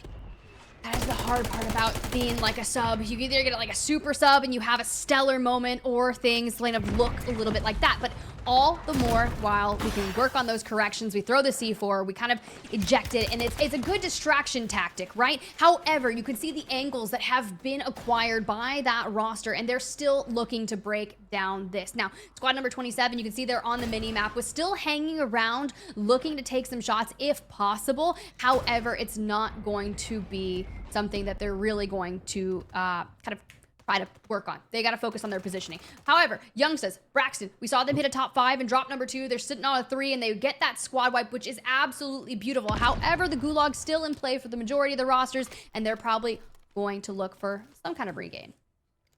Honestly, expect a little bit more out of Zanx and Freddy. They are playing alongside Moonride, and Moonride, although an incredible point of view to watch at all times, doesn't necessarily take part in the higher level competitions that we run. He's definitely a player that looks to put on a show rather than worry too much about his competitive placing. I promise you, if you've not watched him, he is definitely worth tuning into. But Zanx and Freddy, they've qualified to play on LAN with Savvy Ultras in the World Series. Freddy in particular has shown huge slaying potential this year. They are very quiet so far in our summer survival. Little positive conversations to be had. But we move on over to Old Town. Showstopper, Robstar, and Lola. Actually going to have Prospect and Cobra company here, and Showstopper's trying to find a different angle potentially on the bathhouses. And this roster, you know, solid on paper. I'm super excited to see what they can do. But however, the performance has not necessarily manifested through our first 2 drops. They come into this with 5 points. They've got only up to go 29th place. So now is where you kind of start turning it. But once we've seen those massive 2x multiplier wins really just kind of change the trajectory of our series, this is a team that is very capable of putting up that double-digit elimination win. Hopefully it can come through relatively soon. But Mirai, B-God, Reflame, they have been in the mix over on this western side of Urzikstan, kind of committed all the way out in Levin Resort. And if we rotate around the 2 rosters that are still in a nearby area, and we can cut down and deny that roster on the roof of Levin their mobile buy station, things can get mixy fast. And you can see that's going to be the Omit EU squad that really found a good game. However, they don't have the bounty yet.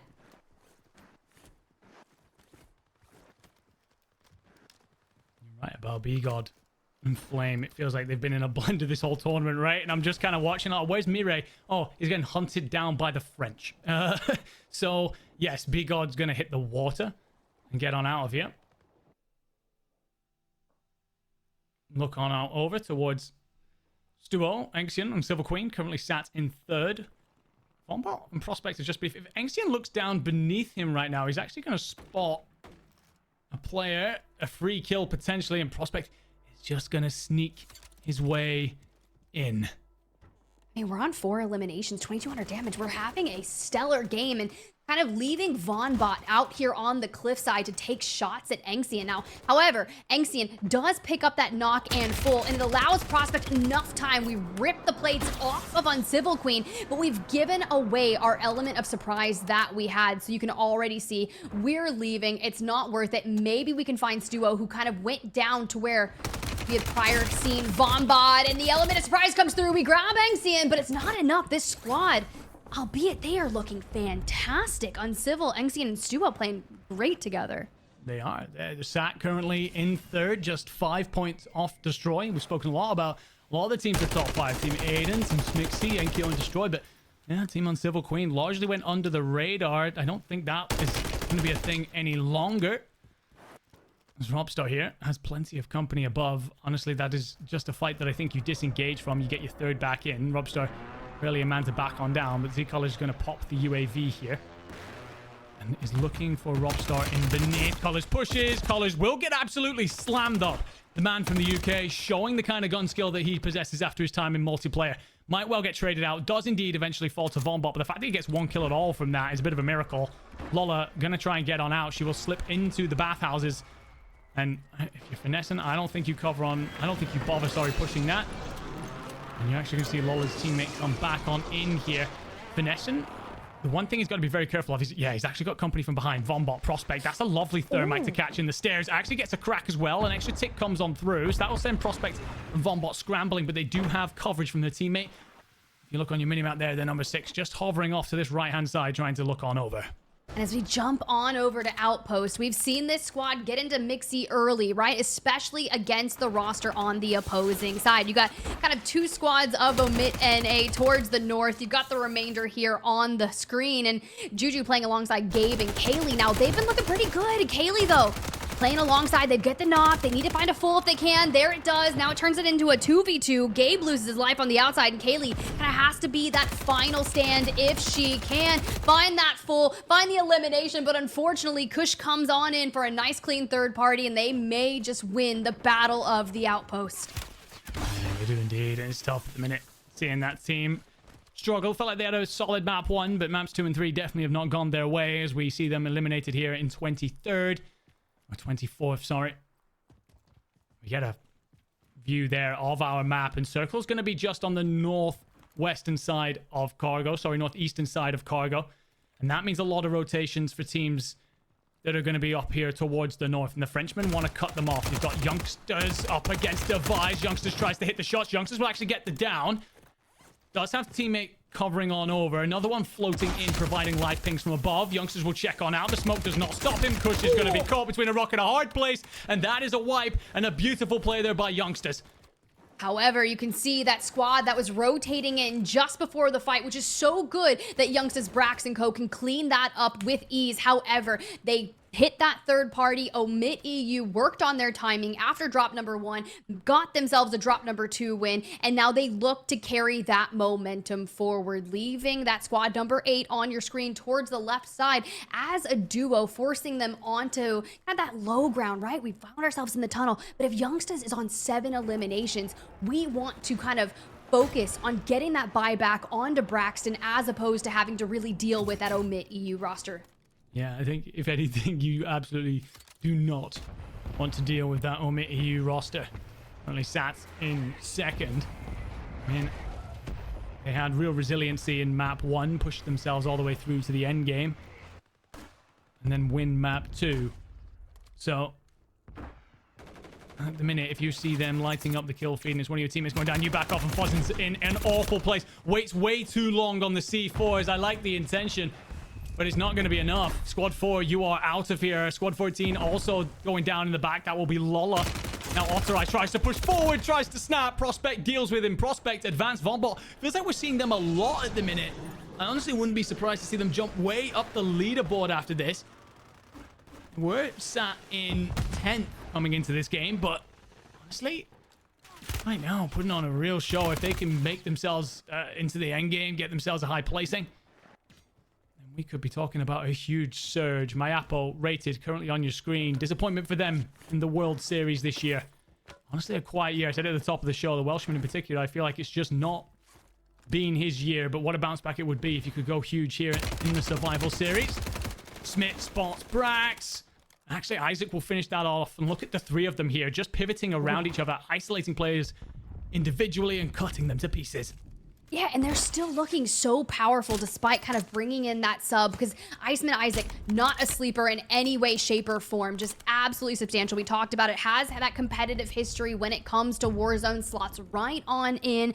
And even though you got Zsmith, Aydan, Zsmith on 5, has the Car 98K in the back pocket. We're in 5th place overall on the leaderboard, coming into this with 45.6 points. Now, granted, if you're new here to the Summer Survival, it is just week 1. We've got groups A and B at $10,000 on the line for this week in particular, 100K for the total, but we're looking for teams to get themselves to 120 points, and with some of our squads kind of inching towards that halfway point, we could see teams really start to kind of lock it in maybe after maps number 4, but sitting in drop 3 with teams on 50 points. Like, this is where it's kind of getting crazy. For Luis CM, who had one heck of a rotation in drop 2, is really solidifying themselves in a solid spot here for drop 3. Yeah, that's currently a squad sitting just outside any sort of serious conversation. It feels like they could pop off at any minute. Louis in particular has been, I mean, a huge member of the UK Warzone scene since its initiation. He's alongside 2 young French demons. Smith brings out the sniper. Tries to line one up onto enkeo. Does not connect. And that's a horrible rotation for the Frenchman to make. He's actually going to get caught by Waldo from above. Enkeo's getting shot from beneath. Will manage to team back up with gromalokk. But you've still got to make a little bit of a rotation. You have Smith, Aydan, Isaac just trying to light you up. Colony and Waldo are above and could spot you at any moment. Clown is just trying to provide some sort of information point. Gromalokk brings out the portable buy. Gromalokk gets removed from the table. Bye-bye enkeo. Bye-bye Omit EU. They don't make the end game for the first time this Survival Series. And they are going to fall with only acquiring a 1.4x multiplier. Let's hope it does enough to kind of keep them in that play. Now, granted, they were in second overall on the leaderboard with 52.4 points. Oh, no. This squad on your screen has not been able to do as much as they would like. And Superevan squad coming in just on the outskirts of the top 10 of the leaderboard are the ones that are putting a lot of pressure onto that. And Colony 2K has kind of found himself in that divot using smokes to really cover that. But this is where Superevan, ottereyes, and Empathy could be hyper aggressive, right? We could still rotate through the north and follow the trail of smokes and clean that squad out. I've spoken about it multiple times already on the show. These guys are brilliant when it comes to playing around end placement. They are the best side when we talk about North American World Series for a reason. They're just patrolling the edge of the circle here, cutting off teams that are hanging on by a thread, getting their kills that way, and then just giving themselves a back to be safe from, a foundation to push out from as we come towards the end game. Colony's eventually going to get picked off. I believe ottereyes might actually get credited with that kill. For another point on the board. The thing is, although you've isolated this side of the map and made it your own, the rotation's still difficult because the circle continues to pull away, continues to pull in towards power. And look at Prospect and Co. They are set up. Natedogg destroying Raoul could play third-party spoiler to this, but currently any squad that is not locked into a building has got a horrible rotation to make. Yeah, and we talked about this earlier. A Prospect, a heavy fragger, a lot of times finding themselves at the top of those elimination leaderboards for an entire lobby on 7, north of 4K damage, historically had played with Rated and Mayappo throughout those World Series of Warzone qualifiers. Post all of that, well, we've kind of seen a bit of roster mania, teams kind of looking and playing with different people. You've kind of got Bulieve kind of locking in on that Rated roster, and you see Mayappo fall down, but tuning back into Prospect, still inching their way towards 10. It's Team Destroy that's going to be the next victims for this roster. They're at the top of the leaderboard, looking to continue off that momentum, but not if Prospect has something to do something about it. Not at all. Prospect onto 8 already, by the way. We're inside the top 10. Listen to the smokes go absolutely massive. The bunker buster's going to deny so much area. Haiti finds Prospect. He's tucked away in a corner. Advanced and vonbot will come back to clean that up. They've wiped him, but you've lost a player in the process. How frustrating that is when you get into these endgame circles. You think you're a free stack running around amongst the pond here, but instead you lose one of your players. Advanced and vonbot now need to find themselves a little bit of cover. They do have a fence towards their right. However, Yasin, Louis CM could well play out of the windows and the rooftop above them. Look at enkeo, prxdigy, and oekiy enter the picture. They come in through the back. enkeo actually loses the opening fight. He's going to fall. prxdigy and oekiy are trying to play back up. And they pull off the res. If so, when they get the high ground here, they've got themselves a great position for endgame. They do, and they have PDSs, so they don't have to rush this, but we'd hate to burn through our resources if we can avoid that. But now into the 1.6x multiplier. I love the positioning of Superevan, ottereyes, and Empathy, right? They've got that narrow building. They're going to be well into that next circle, and their side is clear.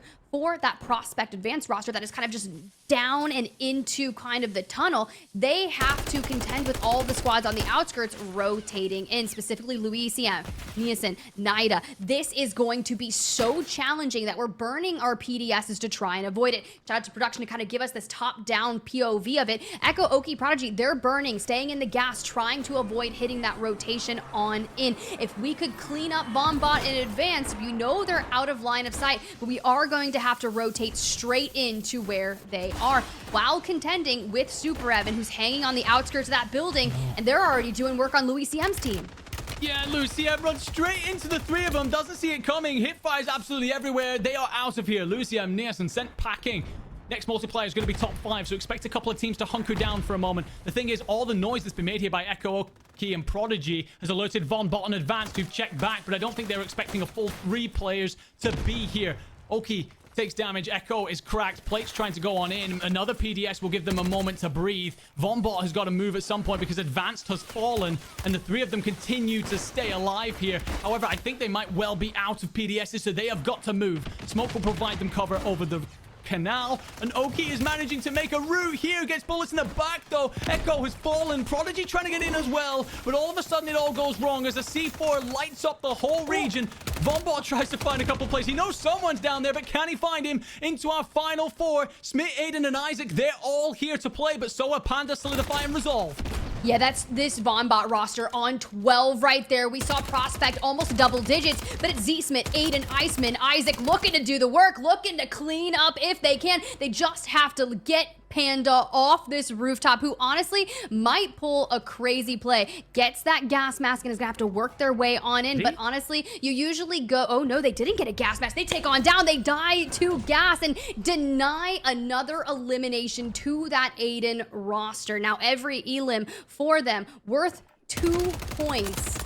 That is the best way to do it. Sometimes you gotta get cheeky, Enigma, sometimes. Yeah, it's just sometimes. I mean, it's one of those. People are kind of controversial about it, you know, giving up your life that way. But I understand why. If you think that you are in the running here, you get yourself into that second place. You're like, well, we might be directly up against these guys. 2 points could be the difference. We see teams not qualify for various things, not make prize money for various things by considerably less than that in the past. So totally understand Panda's play there, but great positioning out of Aydan's team there, just to set themselves up over on that western side, sorry, of the circle, play around the buildings and just catch so many of those teams rotating in. I thought that oekiy, prxdigy, and enkeo had pulled off another heroic play there, but I think what they actually do is they bypass another squad, and that other squad essentially shadows them in and then shoots them in the back as they're trying to collapse into the circle. So huge plays out of a couple of teams that are in our conversation when it comes to money, and we've already spoken about this afternoon, but you get your win there if you're Team Aydan, and I think that lifts them, I'm gonna say, right up towards at least your top 2 here. Yeah, it's gonna have to be massive, right? They were kind of in that 6, 7, still skirting around that top 5, maybe around the 50-point threshold prior to this. So depending on what they were able to navigate, you know they're probably in double digits, especially when you kind of make it out of that chaotic end game, which honestly, I thought Superevan Empathy and ottereyes were putting themselves in such a solid position, but what they do while we have that chaos of echo prodigy and all them trying to kind of get in from the opposing side, louiscm's team was right there in the mix of things. They swing out of the door, all 3 of them looking for eliminations, and just start to get picked off. Now they do need the eliminations. That's kind of the point of it, right? You get into a solid position end game, you focus on that, and you work to clean things up. However, sometimes things don't go your way. They do, however, make it in towards those later multipliers, which a lot of our squads did. The question is, did vonbot and advanced hold on? Because they had so many eliminations, and if they could get that 1.8x multiplier, that would be one of the biggest games, biggest point scores of that game.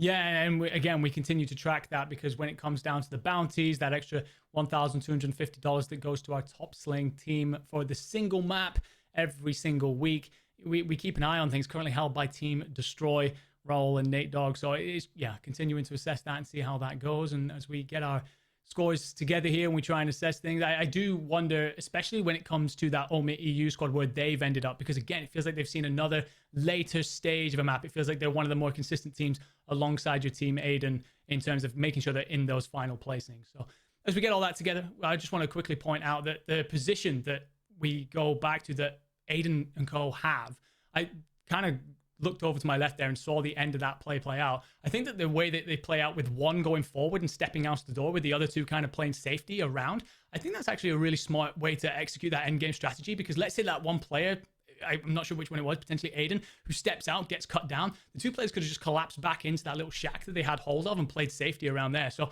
I think that just those small decisions, especially when you talk about like zsmit being that IGL for them on how to play out those end game situations, showing every bit about why they're up towards the top of our leaderboard here. Yeah, well, let's see just how far they got after that map win. We got standings locked and ready, and honestly, they do work. 85.6 points after only 3 drops, so they threw down a massive point game. But I was like, what did that advanced prospect vonbot roster do? Advanced coming in, stepping in for ebates, who's still kind of traveling back on home and will step in from the later weeks. It had to have been huge because they walk away with 73.8. Team Smixy, though, Echo's team, looking to rotate on that southern side, picking up eliminations along the way. They hold on and kind of create a good gap for them, considering they had about that 8-point game in drop number 2. 71.8. but Destroy fell a bit early. Enkeo's team still kind of holding into the top 5. However, this is where things get good, right? Because it is Call of Duty Warzone match point format and our threshold is 120, we are still looking for teams to get ever so much closer. But with Team Aydan in striking distance, there's a very good chance that if they go crazy and drop number 4, we could see our first team start to hit win condition. Yeah, absolutely. I think that anyone currently sat inside that top 5 could have an absolutely bonkers game. You know, in particular, we've seen already that team Smixy lineup have a 40-pointer. So if they did that again, they'd be just off your win condition. So yeah, we start to talk serious stuff at this point. And honestly, I think for a moment, just want to take a look away from the top of the leaderboard conversation and look at teams that are potentially underperforming a little bit. I think I expected a little bit more out of Team Deusamir. They're a squad that I've talked up a lot coming into this about how they tend to be a team that in particular show up at big tournaments, always in the conversation when it comes to the money. Currently sat down in 14th. Haven't seen too much of them. Would love to see a little bit more. Surprised that Team Louis CM are down in 11th. It feels like we've seen a lot of them. Maybe just not picking up enough kills right now and just needing to not just play for that end game position. They need to find themselves a few more. I think those are solid observations because you think about Louis CM, we see them on the island to drop number 2, kind of rotating around teams to get into military base early. In drop number 3, we see them towards that end game as well. So they're getting into that top 10. And I think maybe it's about eliminations and getting more of those, but also I'm not sure if they're actually getting that 1.8. I think they're going out with maybe the 1.6. So we do need to keep more eyes on them. Danya's roster has a sub on it, still kind of hanging in. I think if you're north of 40 points or around that, there's still a room to grow, especially if you can turn it around in that next game and maybe get a 20 to 40 point game or, you know, top 5. That's where you really have to start kind of getting that in. But for our teams that are starting to get towards that 70-point margin, after just our 3 drops, we are sitting at a very solid average points per game. And there's a good chance that even after maps 4 and 5, we could see multiple teams hit win condition, which could be crazy for our first week of Summer Survival Enigma. What was the prediction that you made in terms of games again? I was kind of going more 6 to 7. I think honestly, 6-7. I think that that's looking pretty solid right now. Team Aydan sat on 85.6. Let's say that we end up with a couple of teams repeating themselves over the next 3 games. I think we end up with like 3 or 4 teams on that win condition once we start to get to like game 6. So yeah, I think that we could well be. I think you could be absolutely spot on with prediction there. I think it's maybe too early to say. We cast a curse absolutely everything on this side of the desk, of course, but yeah, it looks like that could well be where we end up with 120 points. I think we spoke a little bit at the start of the tournament about there's less teams available, so we've brought the points down overall for the win condition. I think it's actually balancing out very nicely for a tournament that starts to play into that 6 or 7 game threshold that we tend to see quite a lot in these tournaments.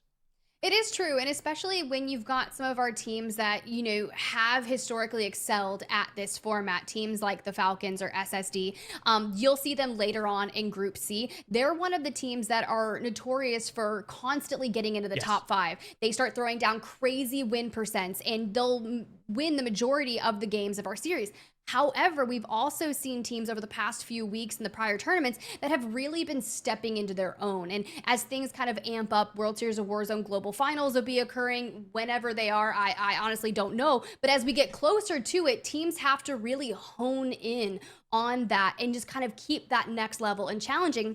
And a lot of our teams locking it in. Now, we did talk about Group C who are not playing just yet. That's kind of the group of death, right? But you've got the Fnatic roster. You've got Team Unrational. A lot of those teams have been doing it. But for the squads that we found in Group A, we're talking about like Omit EU, right? They're kind of coming in. They've been looking solid, especially when you've got A and B in the mix. And I love that you called out deusamir, right? They are typically one of those squads that are in the top 3, if not the top 5 on a leaderboard, pushing the margin.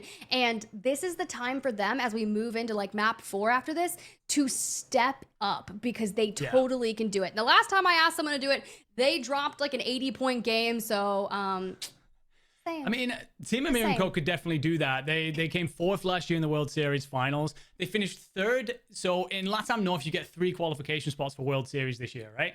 They finished 3rd overall, but I promise you, ladies and gentlemen in chat, if you have not watched their qualification run, please do. It's the most icy clutch factory thing I've ever seen in my life. They were well and truly out of the conversation ridiculously hugely supported team, loved by an entire nation, and they looked like they were not going to your World Series finals, and they pull off the most ridiculous consecutive, I think it's like 3 games in a row where they just went nuclear. So they're definitely a squad that if we call on them and say, look, we want you to do a little bit more here, like, you know, there's still prize money to play for today, like, let alone, you know, everything that we talk about in terms of the grand finals. There's $10,000 to play for just today. $3,000 goes to first place, so it's still well and truly worth it. Then you consider the whole leaderboard situation as well that gets you through to finals. So it's definitely a case of we want to see a little bit more out of them, but that is definitely a team that have the ice in them to make that run happen. I love that you talk about the clutch factor, right? Because that roster, when things start to kind of maybe put them into a regain blender per se, it is so hard to actually get a full squad wipe and get them out of the lobbies when they're firing on all cylinders, because you oftentimes can have just one play their life well. They can acquire the cash, they can make sure they hit buybacks, just trying to be kind of snaky throughout their rotations and getting out of really congested areas. However, it seems like they might be having some issues with that. Granted, we haven't really seen too much of their POV on main stage, so it's very hard for me to actually call out what maybe minor mistakes have been occurring. Now, granted, if you've made those mistakes early on and you correct them, this is a team that does have the capability to go on that hero run, but it's got to start here and it's got to start in drop number 4. It has indeed, and I believe we're just moments away from that. And another squad that I'm hoping to see step it up and learn is a team, again, that has shown that they can do that this year. Pentagon and Co. Yes. Germans, I think they're currently sat around bang on mid-table, something like 14th, 15th. And that is a side that through the year have developed new strategies and improved as they go on. One of their initial landing spots early in the year was over by Mana, contesting enkeo and Co. And they decided, you know what? That is a bit too hot for us. We're coming out on top of that not too often, so we're going to find somewhere else. Instead, they play over by the Quadri Shopping Center and have a rotation out from there that kind of provides them with a bit of a safety blanket. But one of the things that I have been impressed with them when it comes to this year is their ability to VOD review and kind of go, okay, these are the mistakes that we're making. And previously, they were kind of good at doing that after tournaments. So like, for example, maybe day 1, they go away and have a look in the evening, come back in day 2. I think they're getting better this year at doing it on the fly. So another squad there that we could well see make a huge run throughout the back half of this. And I love that you bring up VOD reviewing, because that's going to be really cool about the summer survival, right? We have 4 total weeks of tournaments and a couple group stages as we lead into that grand finals. It's $100,000 on the line for all of the weeks. So this is one of the formats that's going to allow you the chance to VOD review and kind of force yourself to improve week in, week out, especially. Now, however, unless you auto-qual, right? That'll lock you in straight for the grand finals and you kind of can do whatever you want. But for the teams that need to step it up, you've got to do it now. Let's see what kind of circle we're getting. And honestly, this is so central, but check out that plane line. I know. You got yourselves... I mean, even if you want to land over towards Manor, you've got a long... float to make happen, and oh my god, Louis-M, Nielsen, and Nida just decide to land on Isaac, Smitten, Aydan for some reason here over by Array. I think both teams decided, you know what, we're just going to come straight out of the plane here and head down.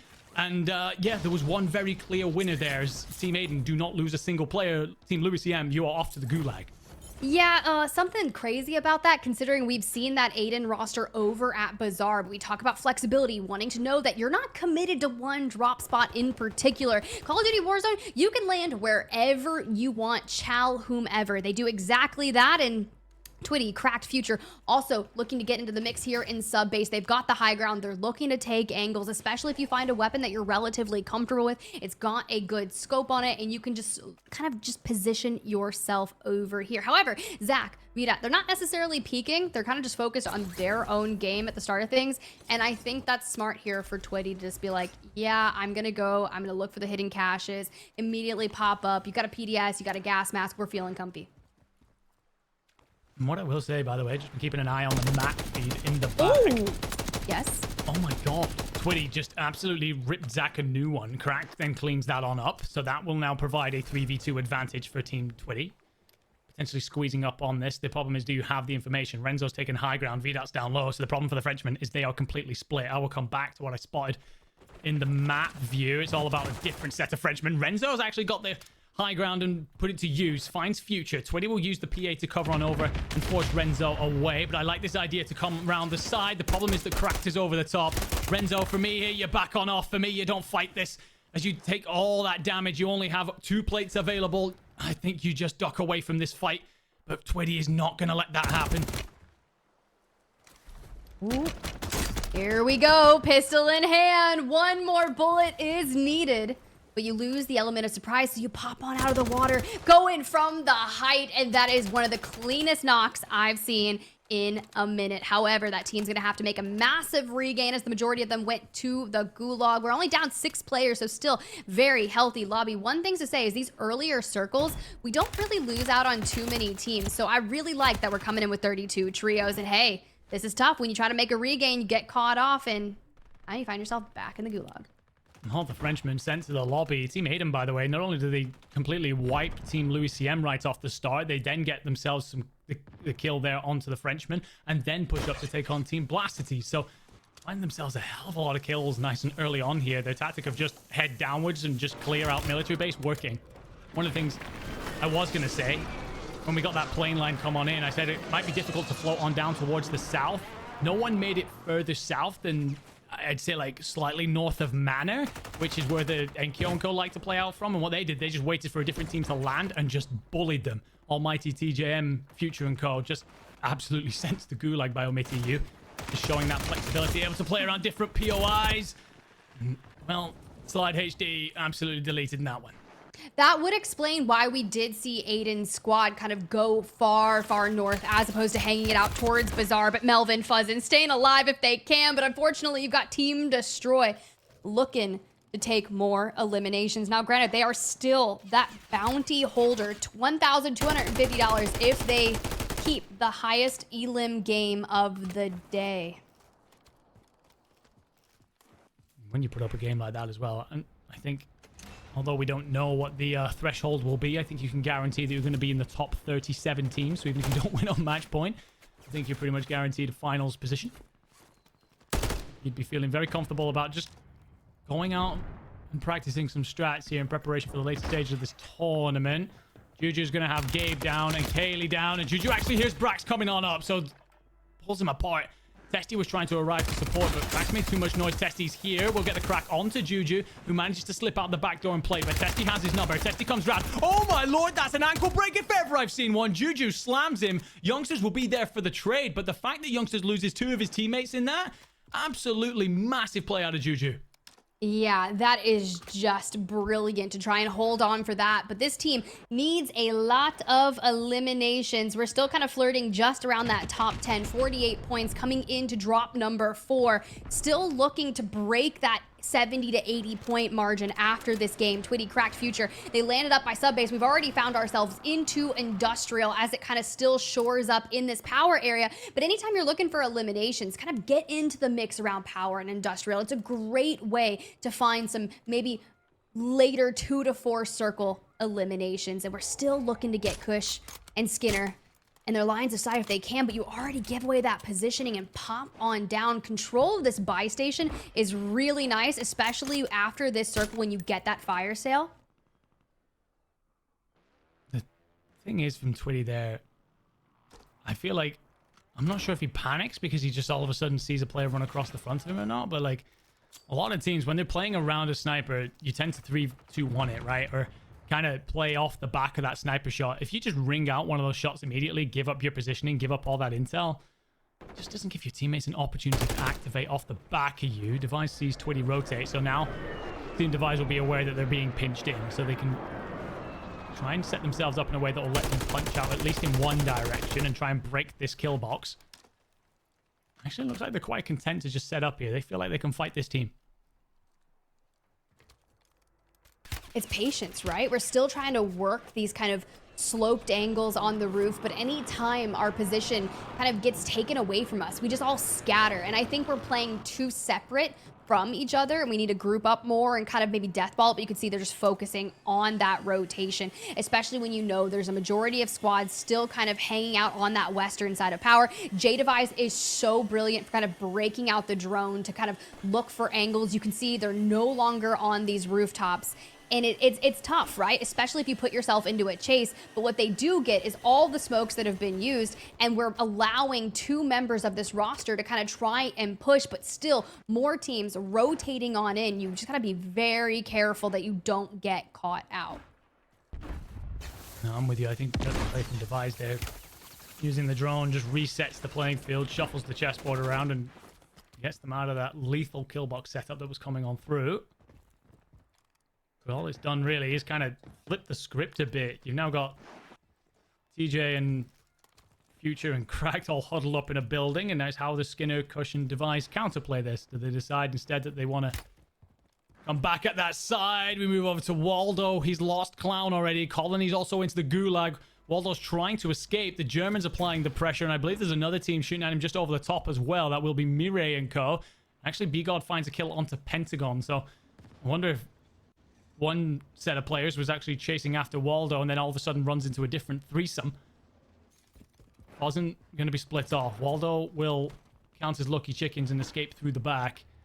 Finds himself a vehicle, and yes, I think that you get the hell out of Dodge. You get Clown back into things, especially with how good Clown is. Again, the #1 player when it came to kills in NA finals, 27 kills. If he's your superstar, if he's your slayer, I think you use your cash. You prioritize him getting back into this.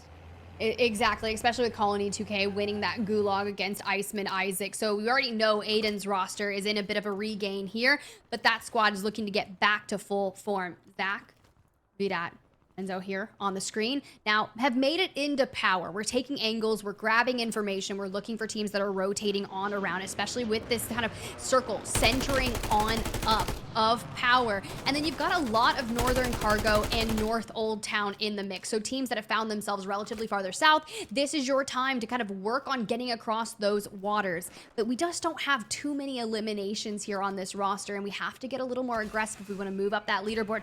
Buzzin', you talked about it. We're still trying to make that regain, and they once again ran into Clown, who grabs Fuzzin and is trying to keep the team alive. Yeah, but I believe there's going to be more German presence right on top of this, and it will, and Clown will take plenty of damage. He's going to have to check away, but Melvin's one side, Pentagon's the other, and they are out of here. Reset denied. The Spiral will capitulate and send them packing. And I'm not sure if that's a full wipe or if that's just one of their players back into the gulag. We know that at least Waldo and Waldo and Clown had used theirs. Mayappo now, Bulieve and rated over in Sorokin, fighting this device squad. 2v3. Squad Look rated. at how they try and split this. They're just trying to like, you've got a player trying to essentially hold on to the left while the other two send it up the right-hand side. Bulieve here needs to time this with his teammates, and the smoke will mean that Kush gets up to the rooftop.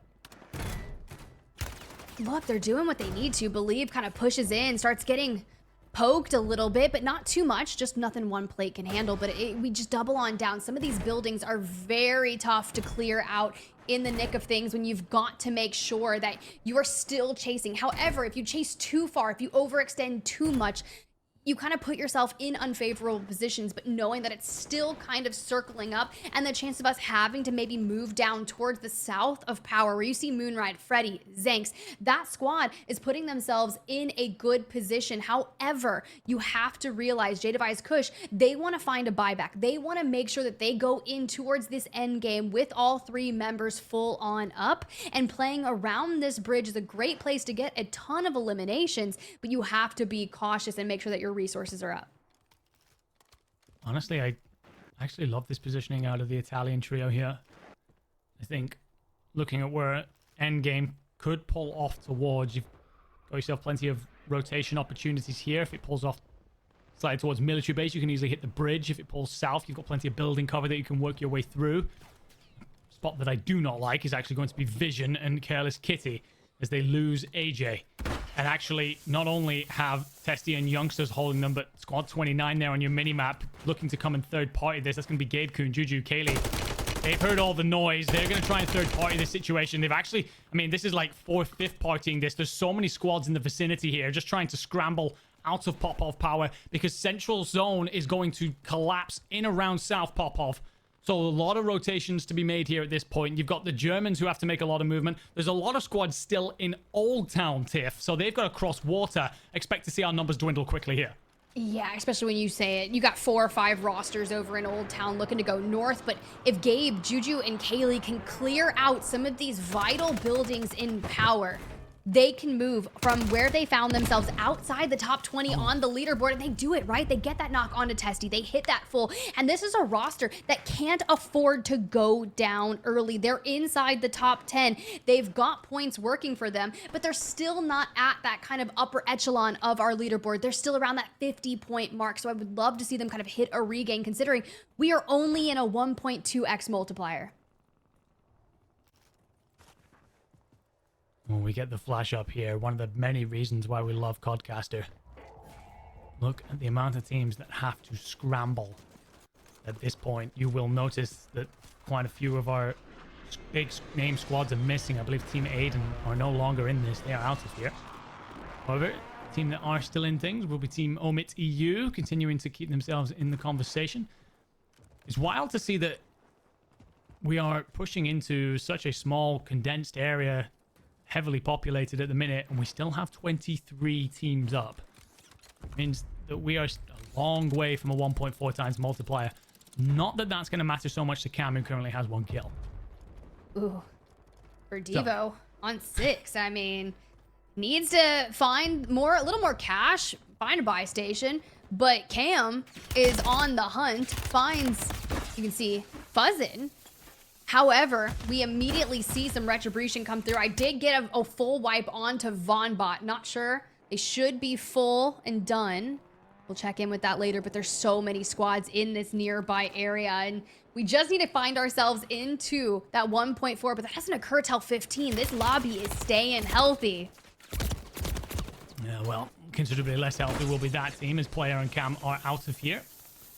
They're done, they're dusted. There's no wipe that comes on through, so someone actually managed to slip the net. As we get an overview here, Oh, Major managed to slip on off there. You can just see him on the right-hand side using smoke to escape, but 3 teams of 3 in the vicinity here for pop-off power. You're going to have Team Kalei, the Germans of Team Pentagon, as well as Team Vision, AJ, and Careless Kitty. Major manages to get the buy-in, and also another full 3. A lot of healthy squads coming in here, Tiff. A lot of sides that bring plenty of firepower. There's a late rotation out of Brax and Co, which could lead them into the arms of other players. Major's still trying to escape and just about doesn't make it. If he'd had an extra half second, an extra bit of sprint in the legs, I think he gets away there, but well, he's cleaned up. Cam will come back in. A hope, a prayer, and a pistol to his name.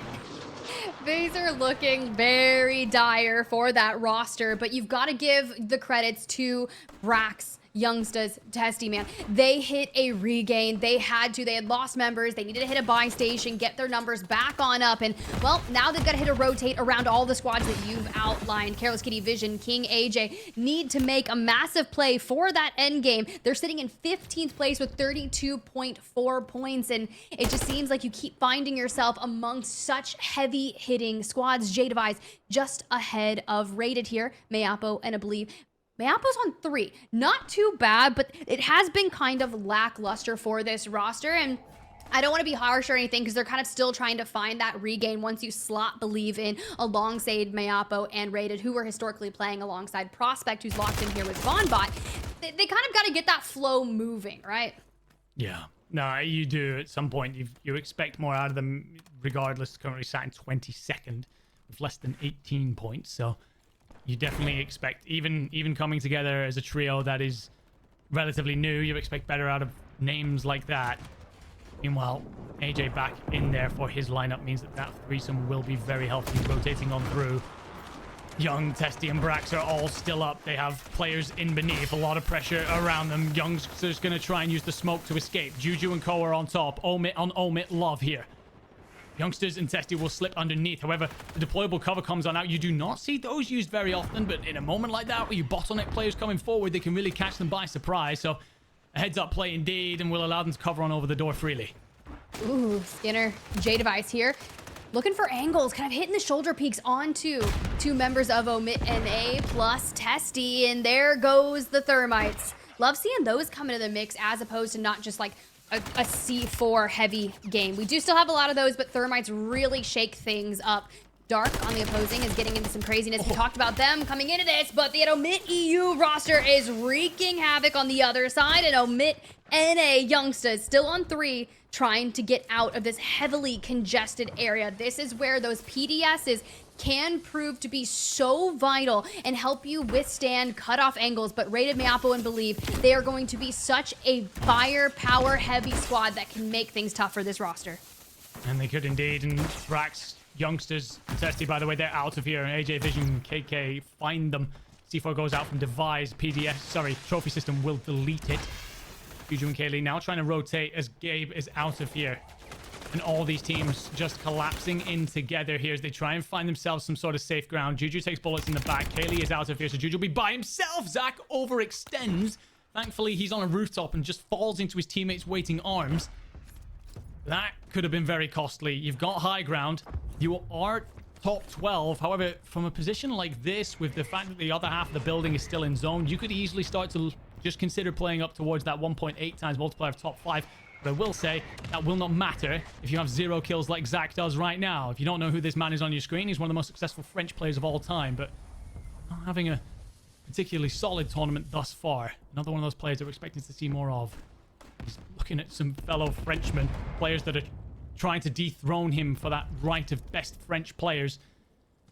Oh, enkeo returns fire, and Zach falls again, but does have Renzo there to save him yet again.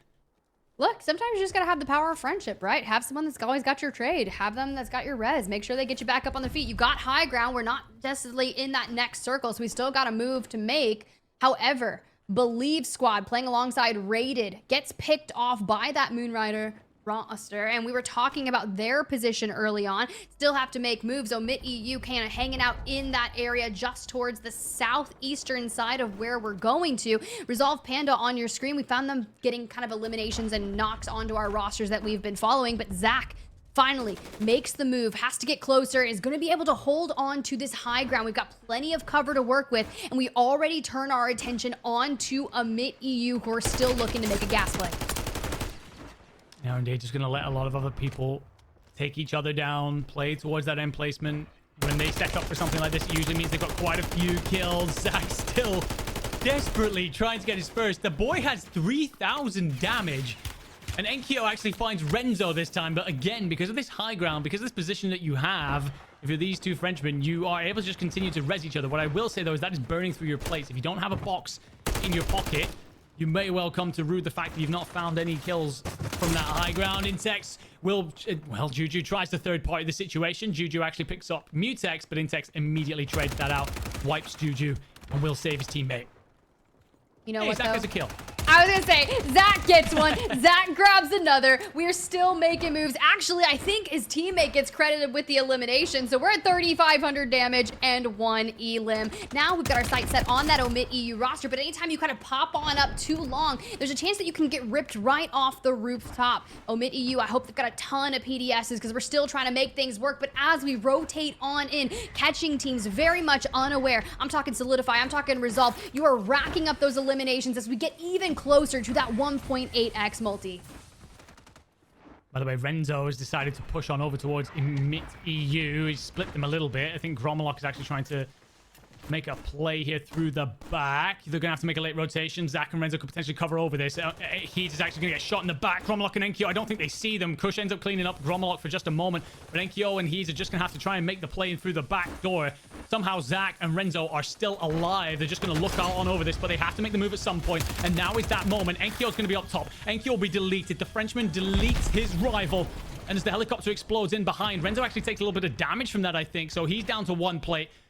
A situation earlier where they're just burning through plates, coming back to bite them. Need to find some sort of loot.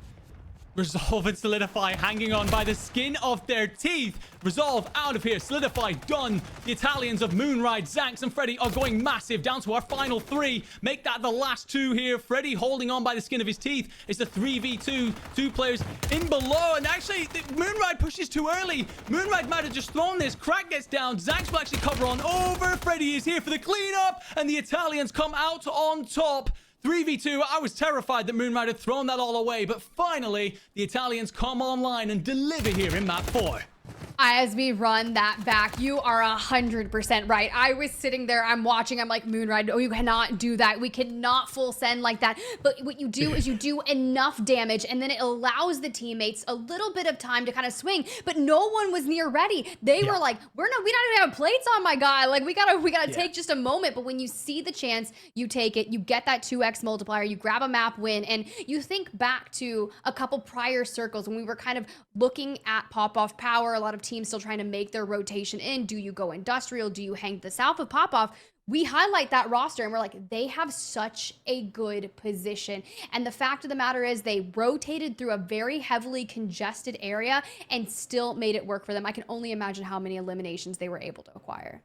Yeah, I'm looking forward to seeing it. I don't think it's going to be bounty level. I don't think that they're going to be pushing that sort of figure. But if you pick up that 2 times, it was as long as you're pushing like 15 kills, it's a really good game at the minute. So yeah, definitely looking forward to seeing what happens there. Looking forward to seeing that updated leaderboard, which I know we'll be working on in the back. But yeah, just one last time going over that play. Honestly, when Moonride checks that corner, I don't speak Italian for hold on a second, but like there's definitely something coming out of Zanks and Freddy there. Like one of your players has just been rezzed. He's trying to get plates back in, and you see Moonride hit the wide swing there. I was terrified, but thankfully the 2 young guns come out on top in that one.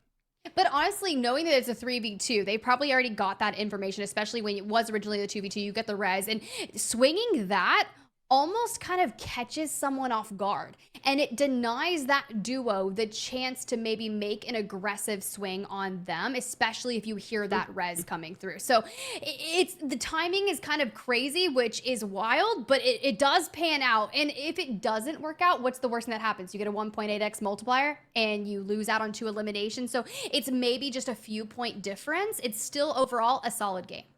No, yeah, absolutely. The Italians will be very happy with that for sure. But while we do all the numbers in the back and figure out exactly how much that lifted the Italians up the board and who's still on top, we're going to throw it to a quick break. We'll be back with you real soon.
What's up, everyone? Welcome back to the Call of Duty Warzone Summer Survival. 100K in total over the next course of a few weeks, but today it's 10K. And we got that Call of Duty Warzone match point format, and things are getting crazy. Enigma, we've got to be inching closer to someone hitting that win condition. We do. It's that 120 points. I'm curious about if we've had anyone cross over the 3 digits, if we're into that 100. And the thing is, for me, is like, what kind of gaps are we starting to see form? Because it's still worth playing for the prize money today. There's still that 10K up for grabs, as you just said. So I'm very curious to see if we're starting to see 1 or 2 teams potentially peel off into the distance or not.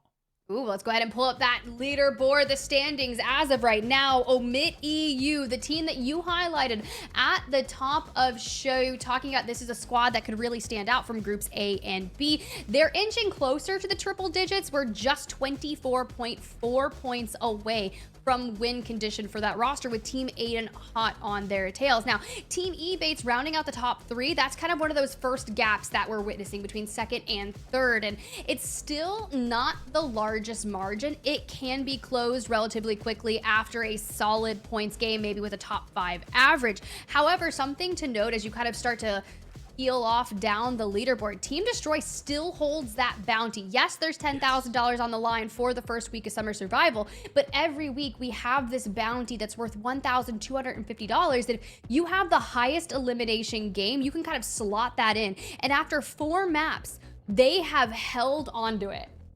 Yeah, I mean, that's $1,250 extra in the pocket on top of any prize money that's coming their way, which currently being sat in 5th in group stages would be $500. So they're making considerably more just off of having that one massive game than they have throughout the rest of their afternoon. But the one thing is, constantly, you know, we look at them down there in 5th, currently just over 22 points behind the team in 1st. You know that if they've had a huge game like the one that's currently giving them the bounty, they could definitely have another one and put themselves back into the conversation point. However, we are starting to get to that time of the tournament where we're looking at whether or not teams will start to hit win condition. Team enkeo, Team Aydan, just over 20 points off. I think at the end of this one, we see 2, maybe even more teams hit that match point. Now, I'm really curious if we start to see any changes in our strategy towards that end game to really make sure that you're making the most out of the eliminations that you get in that early to mid game. Something that we saw at the end of map number 4, that Moonride's team kind of took that win, right? Omit EU, they stay out in the gas a little bit longer than we're typically used to seeing. And it's like, okay, we're waiting for that 1.8x before we make this kind of tough rotation where we look to take more eliminations. And with themselves finding 24.4 points outside of win condition, I don't know if we'll see anything too hyper aggressive, or maybe they full send it, especially with that gap between 2nd and 3rd place. I think that the way in which they started the last game, which was to land on an opposing team, smoke them immediately, clear out the surrounding area, get themselves a nice couple of kills, and then just happily set up for endgame is the way to go here. You only need, what, 12 kills or so, and you're putting yourself onto win condition if you manage to see out the whole map. Circle is going to be strongly off towards the west here, so it'll be interesting to see if teams do adjust. Omit EU, they are not playing for that mana. You're going to see them make a beeline, potentially for Popov, potentially for Levin. I wonder if it'll be that Kotovo blocks play that we've spoken so much about. Yeah, but it's going to be really hard for them to get all the way over to Kotovo blocks just based on where that plane line cuts through. If you're pulling heavy to the west and your plane line's on the east, that means we're going to see a lot of teams kind of duking it out in this sub-base, military base area. And for Slide, Peachy, Bmark already in the gulag, and we're still looking for angles, and Future pops his head, takes 1 bullet, and just drops on down. Yeah, that's going to be a tough one there, Future. It's going to be not what he's asking. Slide. Just trying to check out from underneath this. Peachy's going to be down over on the south side of the sub base. Squeezed up on as well by the French of Renzo and Co. I agree with this play to just get out of here. However, honestly, I'd probably move a little bit quicker because you have 2 players hunting you down into the gulag. Kalei up against Twitty. Kayleigh's going to check right. Twitty just holds deep left. Kaleigh's nade goes out. Honestly, nearly sticks to Twitty. She won't get any information off of the nade there. She's let down. She's in a corner, but Twitty finds her, deals with her, sends her packing. We talk about that read though. As soon as he knows where that Semtex came swinging from, he smokes. She throws her smoke out, but he knows where he needs to check it on out. Future, we know we saw them kind of trying to get into that mix in that early contest. When we talked about it, the French roster kind of rotating on in. A kind of poor reaction time there on Cracked, but does force him out into the water, give him that advantage to start kind of seeing right over it, tracks him. We're just missing the mark. Crack trying to hit the craziest swim of his life, but not going to be enough. No, it won't, but he'll be frustrated to know that Renzo's got him tracked. Waldo will be dealt with, by the way, by Future, but then Renzo finds Crack in the water. Melvin here, playing over by this Quadri shopping center. This is a relatively common landing spot these days for the Germans. This is where they adapted their landing zone into once they gave up Manor, somewhere that they wanted to play. Quite a few teams in the region. Team OP Nasty here, gonna have Po'boy down. But Po'boy has managed to then down uncivil himself. So a 2v2 there. Can Haiti get the timing? He probably cooks the nade at the worst possible moment. Explosion will actually let Stuo know that he's nearby. Stuo's actually getting picked up. Po'boy's probably giving all the comms right now. The grenade actually catches Enxian flush in the teeth. Both players are startled to see each other run off in opposite ways. Hades trying to hold the stairwell. I like the idea with the trophy system, but you are likely in a 1v2 here. Oh, but the angles, trying to be cheeky. That's what you got to do, especially if you're the last one standing for your roster. Now, things are going to get a little interesting here because we're talking about that team Uncivil Queen that's going to be on the opposing side of our Haiti player, waiting for their teams to come back from the gulag. They've kind of tapered off, right? They found themselves in the top 3 after certain games at the start. Now just outside 5th place. Albeit, you're tied for 5th with Team Destroy. So still in the mix of things. But Haiti, Po'boy, you can see OP Nasty does lose the gulag, so we're just trying to acquire enough cash and hit a buy station with ease in case Po'boy does not win theirs. Haiti showing us how the roundabouts work here on Yersikstan. Took the longest route to get to where he wanted to go. The Germans trying to set up a kill box here.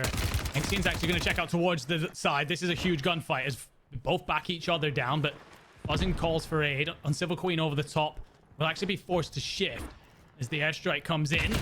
Bunker Buster will connect with nothing, and the aerial denial, that's going to be frustrating because usually you can play off the back of the gas that comes out of the Bunker Busters, but because Uncivil Queen moves so quickly and Stuart and Enxian have backed off so much, it'll do nothing.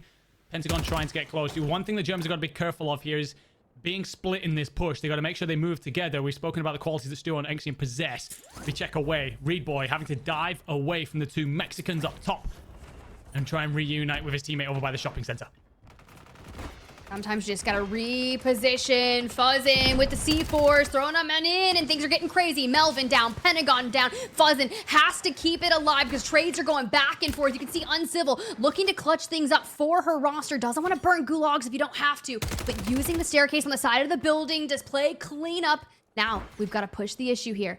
Don't let her get the res on Stuo. Here comes the smokes. It might go through back to a 1v2 situation. That's what I mean by when you split push things. You know, you've got Pentagon and Melvin deciding to do one thing. Fuzzin is elsewhere. Yes, Fuzzin gets the kill. Actually gets the knock onto Stuo as well and gets a bit of damage into Uncivil. Stuo will still have a little bit of life, but it's going to be a tight window for Uncivil to come back for this. So she has to give it on up. I was about to talk about how that whole play fell apart, but Fuzzin might just make a huge play completely by himself here. There's actually going to be another player in the nearby vicinity. I think that's actually the Mexican squad that are lingering around. Fuzzin, you don't have all day to assess this.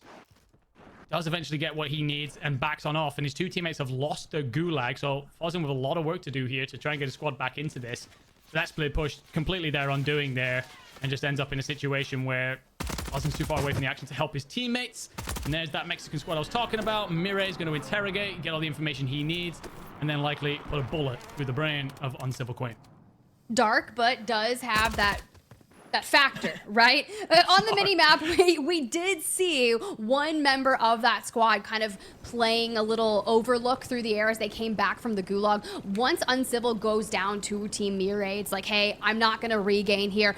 Flies on off into the distance. You can see just over there. They're more towards that high-rise construction building in Zerevan City, but it gives Mire an elimination to boot for the start of this map, and we can kind of hit that rotation back onto our squad because they didn't invest all of their squad members for that third party. Now, control, Zeravan, you've got the Kar 98 for the distance, but we jump on over to where kind of Careless Kitty's roster is, and Team Aydan, who's reaping the top of the leaderboard, starts to fall apart. Z Smith last standing, but you've got a third party from Omit Brax, and you've got pandatv and Sulitify and Resolve on the left side. Z Smith's just like, thank you so much for the third party. I'm out of here. There are 5 different teams all scrambling over this same block of turf. Mayappo goes low. Honestly, yeah, I just thought you were about to run into Vision because that's where he's been hanging out for a while. He will then get the kill, but he's being chased after by youngsters who then deals with him. And actually, that squad 21 out of here, I'm not sure if they will have gulags because Vision's already on 5. So honestly, for me, I think if you win this gulag, and that is a big if because you're up against Mayappo, no slouch when it comes to 1v1s, when it comes to big gunfights. He's going to check on forward, lights a couple of bullets, hits a couple, but it's not enough really, and probably takes more damage than he gives on out. Cooks the nade. Oh my god, that was very late. The Dutchman terrifying me there. Mayappo's counter nade is beautiful. Vision will try and use the smoke to cover himself. I like the push. 13 seconds until the ropes come out. Mayappo checks on back though, and Mayappo comes out on top. Vision out of here. That was the sweatiest gulag I think we've seen all day in week number 1 of summer survival. Things are getting mixy, but for Braxton, who's got 0 eliminations on the board thus far, youngsters have picked up a few. Testy in tow as well. This squad still in the top 10, 57.8 points after 4 drops. Does need a pop-off game to get them back into the mix, considering we have so many squads within striking distance of that 120-point Call of Duty Warzone match point, which could be done here. However, they're setting themselves up quite nicely. They had gas masks, they have self-reses, then we pop on over to the French roster. They also are kind of working towards it, but you've got squad number 15 on the mini map just ahead of them. That's going to be Cracked, Future, and Twitty, and they are pretty mixy. You really never know what you're going to get with this roster in particular, especially if Twitty's just has the sound cues, knows they're down in there, and is waiting to rip them off that redeploy. Obviously, we don't know what happened just before this, but clearly they have information because Twitty's just trying to hold the exit there. And he's also going to use the recon drone just to check a couple of things over. Looks like Blast, Intex, and Mutex are on the hunt. Peachy's going to check on back. I think that's a buy station play. It is indeed. B-Mark gets caught rotating out. Peachy's got no choice. Honestly, I think you try and hit the zip here. Can she? No, she's just going to hunker down. And Blast is probably going to find her. And yes, Intex will clean that up. So, unfortunate there if you're Peachy and B-Mark, but you do manage to at least get the buy to bring your teammate back in. Rated, well, he's just chilling on top of the crane right now. Probably just providing a lookout. Oh, honestly, I like that idea from Mutex with a bunker buster, but Rated's already going to be forced to back off. Potential 3v3 situation. Feels though like Mutex, Intex, and Blast have the utility advantage, as we've already seen Team Rated having to recover at points. Actually, rotation can be far easier if they just decide to use a vehicle instead. That's true. Pop in the LTV, hit a rotation, and you've got a bunker buster in tow for your next fight for a placement on a building. Twitty, Cracked, go. They're still working on their own rotation. They have a squad just ahead of them. I'm still waiting to see a couple crunches. We haven't really seen someone get run over from an LTV in a minute, but now is not the time to make that happen. Always a fun thing to watch, though. Not totally against it. Twitty, Cracked, Future. The one thing about an LTV is it makes so much noise. You up on everyone else's feed. The C4 doesn't miss by much. Twitty just about getting out of here. And the thing is, every squad in the region now knows that you are present. oekiy will ring out some bullets, but he's actually picking up Destroy up by the watchtower. Gromalokk then confirms that kill himself with a PA. See how Mutex, Intex, and Bulieve decide to rotate using their own vehicle. Again, you're just making so much noise here. You're just hoping and praying that you can just roll up on a squad or at least open land. Although Blast Mutex have a moment here, it's actually going to be Resolve and Co. looking out over you. Yeah, that's Team Panda on the other side. You can already see we're investing streaks, and at least we can kind of anchor down inside this building. We've got trophies. You throw them down at the right time, but it's not going to connect and save you from all the thermites coming through. And somehow, we're still alive, taking minimal damage, and we're about to turn into just a boiler den and be forced to go underneath. Panda, Solidify. I was curious if they were going to play chase there, but it seems like they're going to exercise patience. It is not smart to drop on down just now, but with that picture-in-picture over towards the left, you get a good lay of the land of where that circle is pulling, and it makes sense why we have so many squads fighting over Outpost. It does. It also is frustrating for Mutex and co, just trying to find themselves some sort of position, somewhere to build out from when it comes to the rest of this lobby. We still have 24 teams up, so a lot of fighting yet to happen here, but they have been forced underground. Move on over. Natedogg, Raul, destroy. They are wiped. Hope that one of them at least has a gulag. Brax hits a lot of hipfire bullets there. Launched a Semtex. AJ then picks up the knock. That will be a mortar coming in. Oh, I think one actually directly connects with Brax. Smith then knocks Brax yet again. Youngsters trying to find a moment to breathe. Do you have any smoke? Do you have a way of getting your teammate out of this? Smith must have hit him. I mean, we saw him sniping earlier, but that's not a bad shot at that range. Especially if he's waited to allow Brax to res himself. There will be a res just about, but if you're Youngsters, if you're Brax, this is hellish because just above you, over the outpost, AJ, Vision, and Kitty, along with the Mexicans of Panda and Co. Maybe a big 3v3 here, easily third-partied for sure, but King AJ finding some solid amounts of eliminations with about half of the lobby left standing. I love that we were seeing a lot of Z-Smith, Aydan, and co. However, this time, Bulieve takes Aydan down fully. This is a roster that's 28 points away from that win condition, so hopefully they can hit a regain. You see Intex, Mutex in the distance. They're kind of in the mix of things, about to be in that top 10, sitting around 50 points. But this squad in 12th place, 49.2 points, wants to make a solid comeback, get closer to 120 if they can. And if we can get someone off guard here, King AJ with a pop-off, just firing through the smokes, doesn't connect for a down. They're just able to skirt away. Company though, Solidify wants to push this. AJ's used the procs to cover himself. Now puts out a nade, but the trophy system will deny. AJ's going to have to drop off here. The stage has been completely reset for a moment. Now you've got the Mexicans on top. And we swap on over to a different fight. Youngsters will not believe.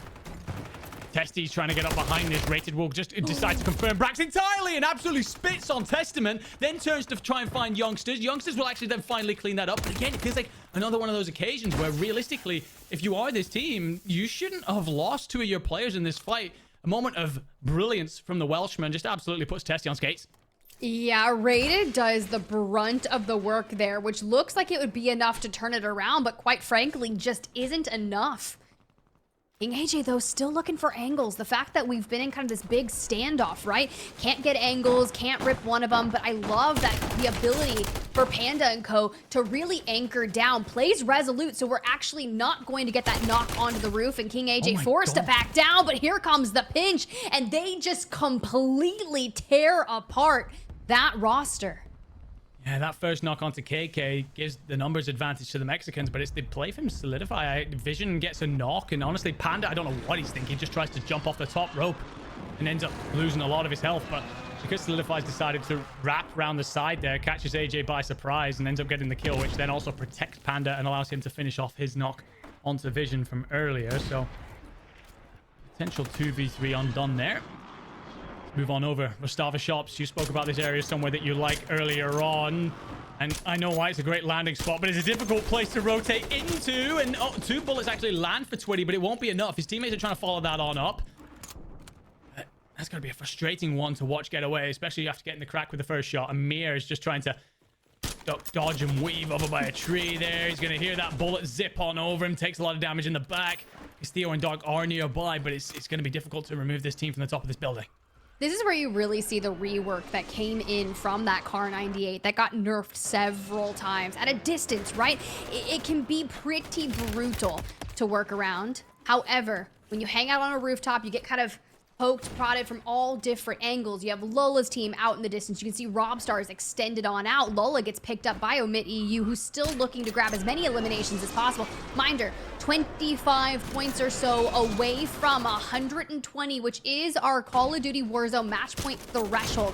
But here comes zColors trying to hit a rotation, and Twitty still trying to make this Kar 98K work. Oh! It connects with colors. Tries to make the dive, and Twitty says, no, sir. That was beautiful stuff. Gets rid of another player trying to rotate on in. Squad 20, they are out of here. Devo picked up by Nida. The thing is about having this height. The thing is about having this rooftop is that you get knocked. We saw it earlier with Team Zach, right? You just get picked back up by your teammates. The one worrying thing about that is if you eventually burn through your plates, you burn through your resources. But if you can take enough advantage of that high ground, it doesn't matter. It's worth the investment. Oh, back on over to louisiam.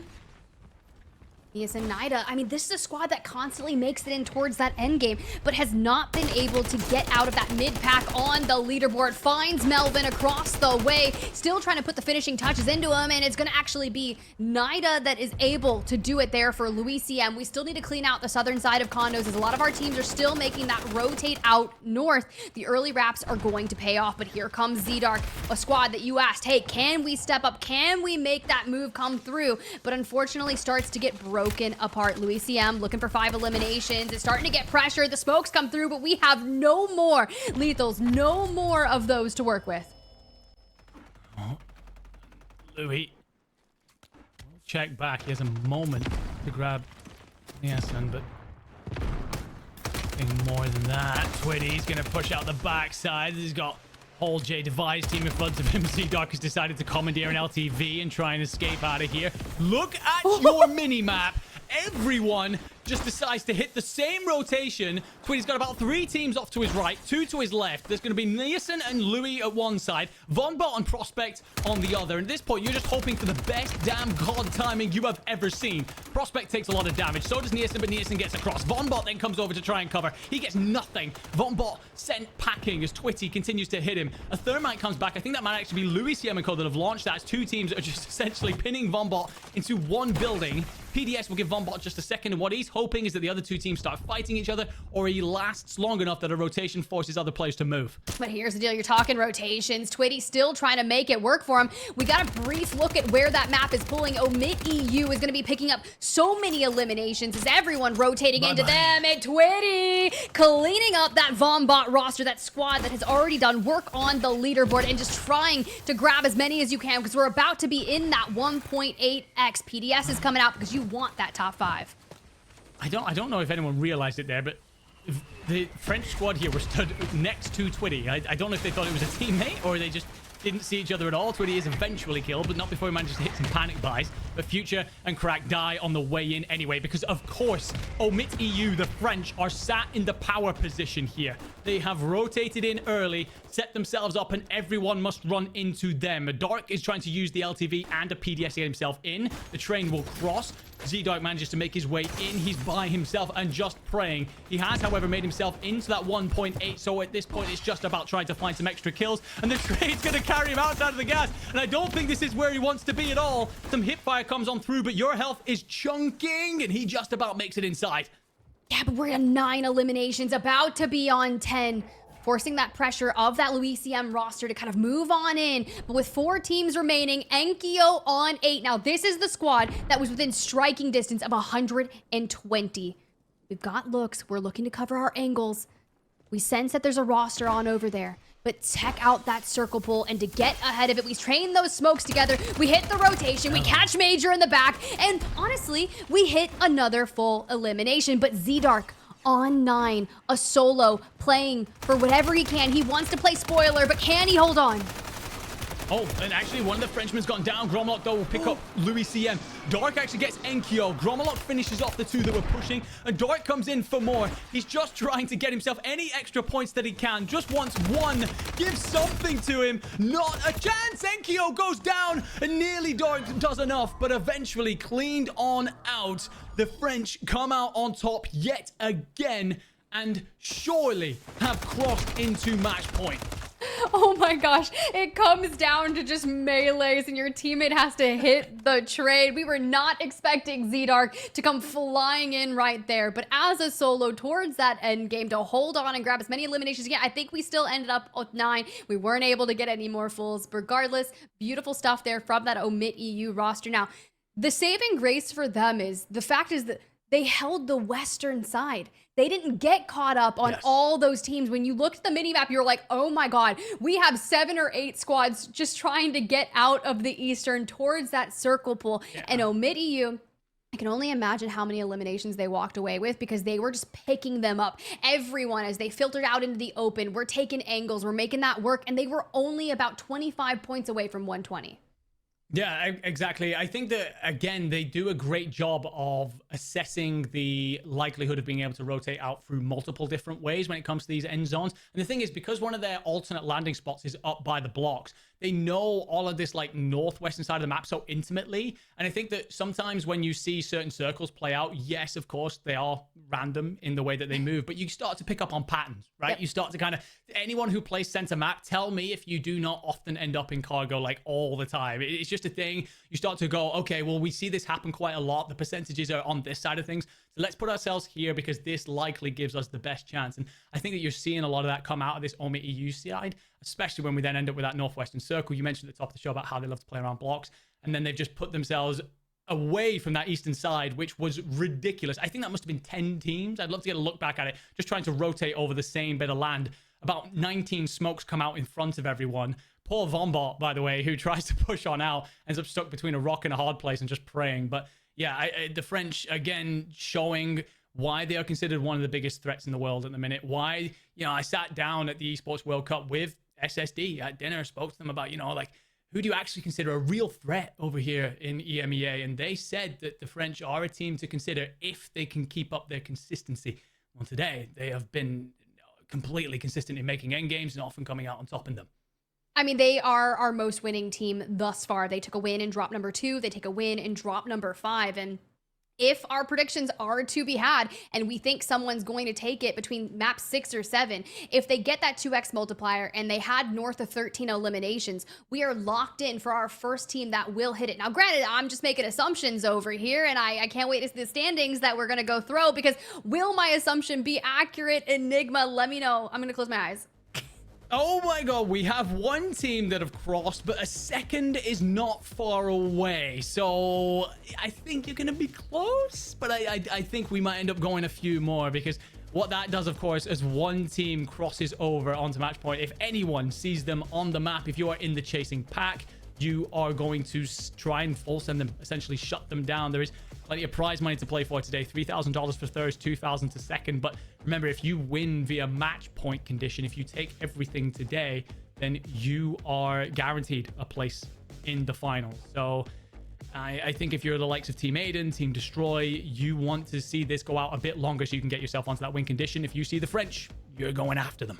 Yeah, kind of tough game there for Team Aydan, because they may have only acquired a few points in map number 5, because they were sitting around the same position as Team enkeo at that time, just 3 points back for them. But you see just what they did with their eliminations, whereas Aydan's, they only went up 2 or 3 points. However, Advanced Prospect and vonbot, this is where, when you see vonbot kind of go down in that scuffle of all the teams moving in from the eastern side by twitty with the snipe, that's tough, right? Because you're just trying to make it into that 1.8x multiplier. Let everything do the work for you, considering you are now only about 14 points outside of 120.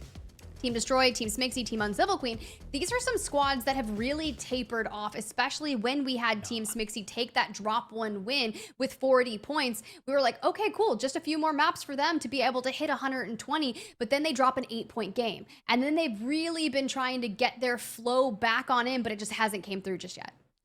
Yeah, they are definitely a team that can put up another 40-pointer for sure. I think that, this being a full World Series trio in a lobby with a lot of mixed rosters, I think that you could never write them out. But yeah, it's been weird, right? Like, they come up big in that first game. We're talking about, okay, they could be one of the sides that we're looking towards when it comes to match point. They're not out of it in 5th, but they've been quiet. It's weird to see a couple of these sides fall off. Meanwhile, Team Ebates will be wondering whether or not to bring the captain back in after he comes back, because they're currently sat in 2nd, and they're only, 13 points away from getting themselves onto match point themselves, currently chasing after the French. Shots fired. Shots fired. I love Ethan, man. But your team's doing well out here.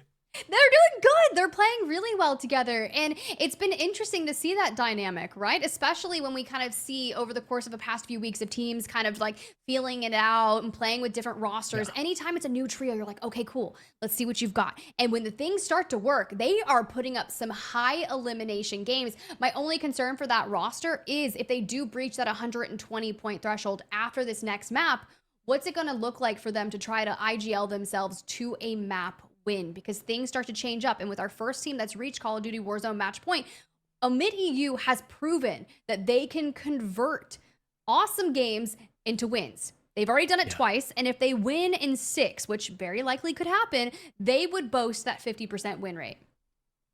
Yeah, I mean, that's the kind of figure that we only really see when we talk about SSD and co, right? So I think it starts to show some of the growth that they've had through this year, spoken about the inconsistencies that they've shown through the year, but figuring that out right now, it's still though, I always worry when we get one team onto match point, because for a long time we had a curse, right? The first team that made it onto match point didn't win tournaments, so I'm always a little bit worried about over egging it, counting our chickens before the eggs have hatched kind of thing. So yeah, I think what you do if you're enkeo and co, you just play out the same way. I don't think you worry too much about just seeing the end game for now. I think that with the fact that you're the only team on match point, a lot of these other teams have got to catch up. It's been working for you thus far, and I don't see any particular reason to change. We'll see about that when it comes to the landing spot, of course. But I think if you get like another northwestern circle, just go and play up by blocks. You know that area so well. If you get something that's like a bit more balanced, play over by mana. Again, you know that area very well. No need to try and switch things up so early here. It's true. And honestly, I think back at the prior endings that we've had throughout our 5 games, we haven't really seen anything that's thrown a wrench in a lot of our rotations, right? Sometimes you'll get like a crazy ranch ending. We'll pull all the way to the south of Urzikstan out into the open. We'll go up towards farms. We'll go towards that coastline on the north. And then you even think back to the crazy industrial ending we had just a few days ago. Like we're pulling up to the boundary line and teams are like, okay, like how am I going to play up here? What's my tree line look like? What am I playing around? We haven't had our crazy pool of the day. So does it come through and drop number 6?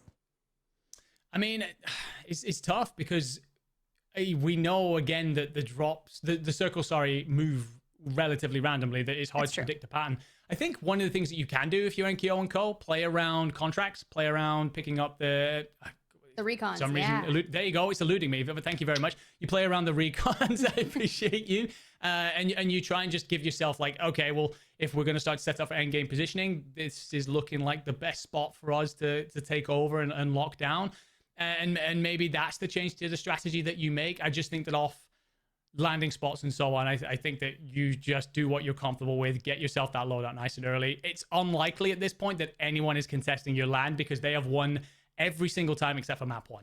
It's true. And honestly, you say like, don't change anything up. I think that's brilliant, especially for this roster. You've already proven that you can win multiple maps. So do not throw your chance at ending this early and denying any other teams to breach 120 by just trying to change up the pace of play, because if you kind of change it up too much, you will make so many mistakes that are uncharacteristic. However, if you do, cool, that's great. This is a good time to learn, especially in the group stages, knowing that we're going the distance, right? We have multiple weeks here at Summer Survival before the grand finals. But however, if you do kind of convert this win and you are the winner of the Call of Duty Warzone match point, you auto qualify for grand finals. You find yourself with the lion's share of the $10,000, or you could just go for the bounty, take it away from Team Destroy. Yeah, you could do. Yeah, 100% get yourself that extra $1,250. Wouldn't surprise me at this point, although the figures that Team Destroy put up were huge. Yeah. I think that one of the big things when it comes to this enkeo lineup and a couple of the lineups, I've spoken to a lot of the teams. Obviously, Matchpoint is new to Warzone this year. Yes. A lot of squads have spoken about how they want to get reps in these tournaments and learn, get it better and improve every time, but then also get to match point so that they can practice on match point, because that is 2 totally different playstyles so often, especially when we start talking about the finals, because obviously that's going to be match point here. When we talk about World Series, that's going to be match point. So they want to practice different strategies here, and you do essentially have a free option to do that with the fact that you're the only team on match point. That's very true. And honestly, we have some cool things, like you hinted it, right? The grand finals. Something that's really cool with Summer Survival that lives up to the name is once we get into grand finals, things shake up. The moment you have a team that enters that win condition, they go into the survival phase, where if you find yourself at the bottom of the leaderboard, you kind of get eliminated, right? If we don't end, you get eliminated, and it just keeps moving on. And I'd be really curious to see if we get like a crazy series where we maybe go 11 to 13 games. What does that look like? Now, we're not going to see that until the grand finals, like we mentioned, but I still cannot wait for that to happen. No, I mean, we obviously don't know when or where World Series finals will be, but obviously very much looking forward to those. But I think one of the things here today, when we talk about, teams that win on week one, they also qualify for finals. I'm wondering whether or not like enkeo and co are like, no, we want back in. We want to be, playing in the next one as well, because we want all the reps that we can possibly get, building ourselves, practicing for finals. I don't know what the rule would be there if the tournament admins would say, well, hang on a second, you can't take part in this. I wonder if they're like, you know what, we want to. So maybe you just practice all sorts of various different strategies at this point and just work on your match point playing conditions. As for the rest of the leaderboard, I think that we have one team that are 14 points off. We definitely should expect to see them get through into match point for that. After that, once we start talking about teams in third, fourth, fifth, they still need relatively big games here to put themselves through. Team Aydan, yes, 25 points. However, they've had quite a few of the maps this afternoon where they've not reached that number. Team Destroy, Smixy, and Co, they all need 40 plus, and that's a difficult number to make. Yeah, and I love that we get to look at the leaderboard right before we jump into the next map relatively quickly. That's a solid point, right? They were 28 points after drop number 4, away from 120, but couldn't convert and now still find themselves 25 away. So still really tough. So keep your eyes on advanced prospect, vonbot, Aydan, Zsmith, Isaac, Destroy, knowing that they have the capabilities to put up high elimination games. Thus far, that bounty holders throughout the past few maps. Can they do it and net themselves a 2x multiplier, breaching that? Now, we have seen a 40-point game from Team Smixy. That was in map number 1. They're at 80.6 finally. They have another 40-point game. They're going to be on win condition after this. So this is enkeo's really true test. If they can convert here to make this tournament kind of theirs. And that's got to be a confidence boost for the summer survival. If you come out week 1, groups A and B, right? Especially when you know that you're going to be facing off against group C eventually, that you dubbed at the top of the show, the group of death, right? Yeah, 100%. Well, I think one of the things is when you talk about Group C and you talk about the people that are in that list, your Team Fanatics, your SSD and so on, a lot of them are probably waiting in the wings, assessing how a lot of these squads are playing and thinking, okay, well, we can kind of counter in this way, kind of play around, the trying to shut enkeo and co down, for example. It'd be interesting to see how this tournament evolves over the coming weeks. And the format that we've got here allows us to okay, Team A against Group A, against Group B. We avoid that group of death. Do we see a total different performance when, the French end up having to play in that group of death against those other players? Do they struggle a little bit, or is this week a precursor for what's coming then as well? Hey, that's a good point. And honestly, a couple things before we jump into drop number 6 here is Team Superevan, right? Started out really hot and heavy, but it's kind of fallen off. Deusamir, even with kind of Dark going the distance in our prior map, putting up a nice amount of eliminations, we're still fighting to get out of that mid pack on the leaderboard. But knowing that it's 120 and we're sitting around 60, should enkeo's team not be able to convert to a map win and kind of freeze this as it is, we have a few to work with. So let's go ahead. Let's get into drop number 6 and see if Omit EU can convert. Oh my God. But as that circle starts to pull over towards that eastern side, not a crazy pull like we're used to, but this can allow them. Whoa, actually, look at them. They're on the south side. We're going back to Manor, Enigma. We are indeed, and I think that the reason they're going to want to play out around Manor is try and cut off any teams that are rotating up that way from Zarafan, especially the suburbs. But as well, again, that area so intimately. If there's anything that goes wrong, they know exactly where they want to, reset to. They know exactly how to play things out from there. And they also know the best way to push on out. So likelihood is that we're going to end up with a zone somewhere between Lowtown and Farms. That would be a current best guess. They will know all of the routes in through there. So this is a comfortable start. This sets them up for potentially seeing this whole tournament off. It really does, and a squad that needs to have a strong performance on your screen here at Bazaar, contested with multiple squads.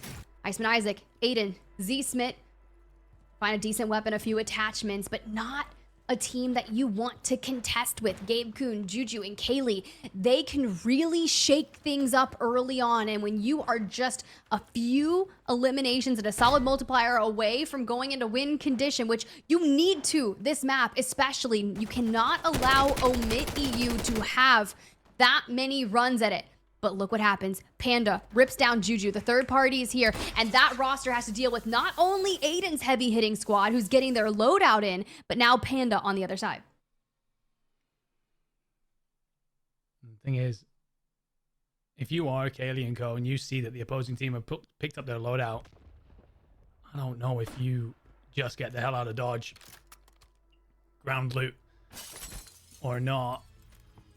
It's a tough fight up against a team like Team Aydan. I think that if you are deciding that you want to ground loot fight them and you know that they've got loadout, it's a tough ask. Smith here going to take the high ground over the top of the bazaar. If he looks out over that edge, he's going to spot Kalei rotating. Juju and Aydan might well run into some company here. Smith's just dealing with this, but Aydan's got 3 players beneath him. If he looks out over this edge, and there you go, there's Juju. Takes a lot of bullets, actually gets down. Aydan finds him. Kalei splits off inside. I think she took a couple of bullets as well. Tear gas actually makes Aydan panic for a moment, but catches Gabe. Aydan takes quite a bit of damage in the back, but this is as clean as you like. Kayleigh's going to get squeezed by 3. Kalei rings out some bullets to try and defend herself, but it will not be enough. And Team Kalei going to an early gulag yet again. I love the play that we tried to make it, but if Aydan just rips 2 of them right away, there's only so much you can do, especially with Kalei just trying to hold on. This area is such a solid place to play around because of this buy station in particular. Everyone wants to make a play for that PRD straight to the roof. Now, we did see Team Panda in the distance kind of contending over there, and looks like they're going to return back to Bazaar after winning the Gulag, getting some teammates back, but a team that oftentimes runs into each other is going to be this OP nasty roster and Team Uncivil Queen. Here comes Stuo looking for angles, rips the majority of the plates out, and we're 5 HP in a dream. We are indeed, but Po'boy's actually found in Civil in the back, so Stuo's on his own. Stuo's actually going to have to check away from this because Haiti and Po'boy, although Haiti has no plate, so Stuo catches him, and Haiti just needed to back off to his teammate there. Po'boy will manage to buy his squad mates back in, but you feel like you're pinched on the edge of the gas, and Stuo's just trying to hold you, and as your mask looks like it's about to run out, can you actually make the rotation? He has a bit of money here, so maybe you could hit the buy station unless it's already closed. We can't see that on Codcaster. Looks like a long rotate.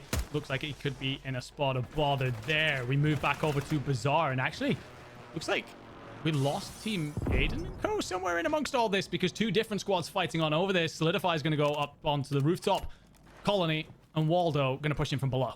Saw some action from them in the Elim feed, so not sure if they ended up in the Gulag. Looked like 2 would have won, but this squad still playing it. Yeah, they did. They got wiped. Aydan on 3, Z-Smith back. Iceman Isaac loses his Gulag, but we're still looking for a reset around that farms area, and the large majority kind of pulling out of bounds here means that we need a reset pretty close. But we already got the buyback onto Iceman Isaac, so things are looking all too well for this squad. However, if the majority of them are sitting about 5 to 7 eliminations, it's not going to be enough. I'm looking for 10 to 13 with a 1.8. No, that would be They might be just short. what they're asking of themselves. I mean, because they need 25, right? Like 13, 1.8. My math ain't mathing, but they need a lot more. Yeah, I mean, all right, let's go 15 with the 1.8. There we go. Then I think you're feeling very comfortable, but oh, good. Cast math. It's difficult up here sometimes. Always. But I am very curious about how they got pushed out of Bazaar. It felt like they completely locked that down, had an opportunity to just set themselves up for the mid-game pretty comfortably.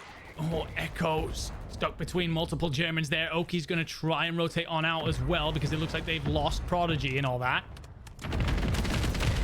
Oh, and actually the Bunker Buster connects with the Germans because they're getting squeezed up on by Youngsters and Co. That squad, 77 points, needs a ton of eliminations. If you're already putting this pressure, you can see the opposing squad on the other side. If you got the fuzz and sandwich, roster 19, that's going to be Prodigy, Echo, and Oekiy. They're not necessarily going to push on in, but we knew we'd see a sniper in the hand of Testy. And he domes Melvin, cracks him, but it's not enough. Obviously, no one-shot snipers available here. Fuzzing that flag is visible for miles. But there's another squad just on the other side of this. Echo and Cole haven't gone away, and Echo actually finds Melvin. So 3 teams scrapping here. Testy's going to try and rotate. Cracks and youngsters are just off to the north here. Echo trying to provide cover. And I feel like that this is a similar setup to what we saw before. Honestly, between the same teams with Echo and prxdigy pulling off a 2v3 on the Germans earlier. They just like to wide net, trap players in, try and set up a kill box of some kind, but then they've run into youngster. And he gets the crack onto oekiy. So I think right now, if you're oekiy, if you're Echo, you're prxdigy, honestly, I wouldn't mind a play where they back on off, get themselves together, reset the board, and try and figure out what's going on. And they're a squad that's 40 points away from 120, so the reset would be nice, especially Brax, Testy, youngsters. Like, we've got the drone out, we're looking for information, we're going to be able to make waves around that, but we're also about 45 points away from 120, so these teams are really knowing with Omit EU on that win condition. Everyone's kind of pushing that pace. They want to make sure they get hyper aggressive, because if it does freeze here, it's about that money, right? On the leaderboard, pushing yourself up, but also wanting to chow for it. Youngsta's kind of rotating around. You got a teammate up on the roof. We still need an angle, but trying to find Echo, trying to find oekiy, it's challenging. When you check in with this roster who's already put down a ton of eliminations, we're still looking for more. I was worrying for a second there. Aydan actually flew past the player on the ground who was rezzing, so I was a little bit worried that he was about to get shot in the back, but teammates there to just clean it all up. Aydan, Isaac, Smith continuing to find themselves a couple of kills here. Colony and Waldo are going to be above. And Isaac, the ladders do make a lot of noise and take a lot of damage from players checking the sound cue. So Isaac takes the low ground, needs a couple of plates from his boys. Aydan's absolutely packing, so yeah, definitely share them out. Oh my god, Colony and Waldo decided to push this, so Isaac and Aydan have company, but Aydan manages to drop Waldo and Colony as well. Aydan goes absolutely massive here as they isolate 2 players. I thought for sure that they wouldn't see that coming. Isaac looked as good as done, but Aydan says not today. And then Isaac just kind of sweeps on in to play spoiler, clean him up, deny any chance of self-reses. But this is the things that you need to do to rack up those eliminations. 25 squads still standing. We're into that 1.2x multiplier now. And after we burn that fire sale, we have to hit that rotation out of farms, maybe go due north a little bit, but we don't see a ton of teams in the nearby vicinity, but we check out military base. What's going on here? Mutex, Intex. You can see they're just on that bridge. Raided in mayappo, last standing. We don't have Bulieve in the lobby. Do have the cash to get him back if we need to, but we've made our way into industrial, but not a lot of teams really lurking this area. No. Moment to breathe here. I was about to say that, and then Blast spots ottereyes on the train. Some with a bit of damage, but ottereyes just bounces off into the building next to him. The thing is, actually, Itty, Vision, and AJ are nearby, so could look to third party all of this noise. Blast is a little bit split here. Got to be careful using the fence line pretty well. Superevan and Trick are not going to be far away. Mutex just taking his moment. Already has 5 kills. But again, if I'm Vision, I like this position. You just see all this noise going on and you just think, okay, well, can I keep an eye on this? Maybe third party a player. AJ actually finds Empathy doing exactly that. Empathy and ottereyes are squeezed in towards Team 21 here and then get picked off for it.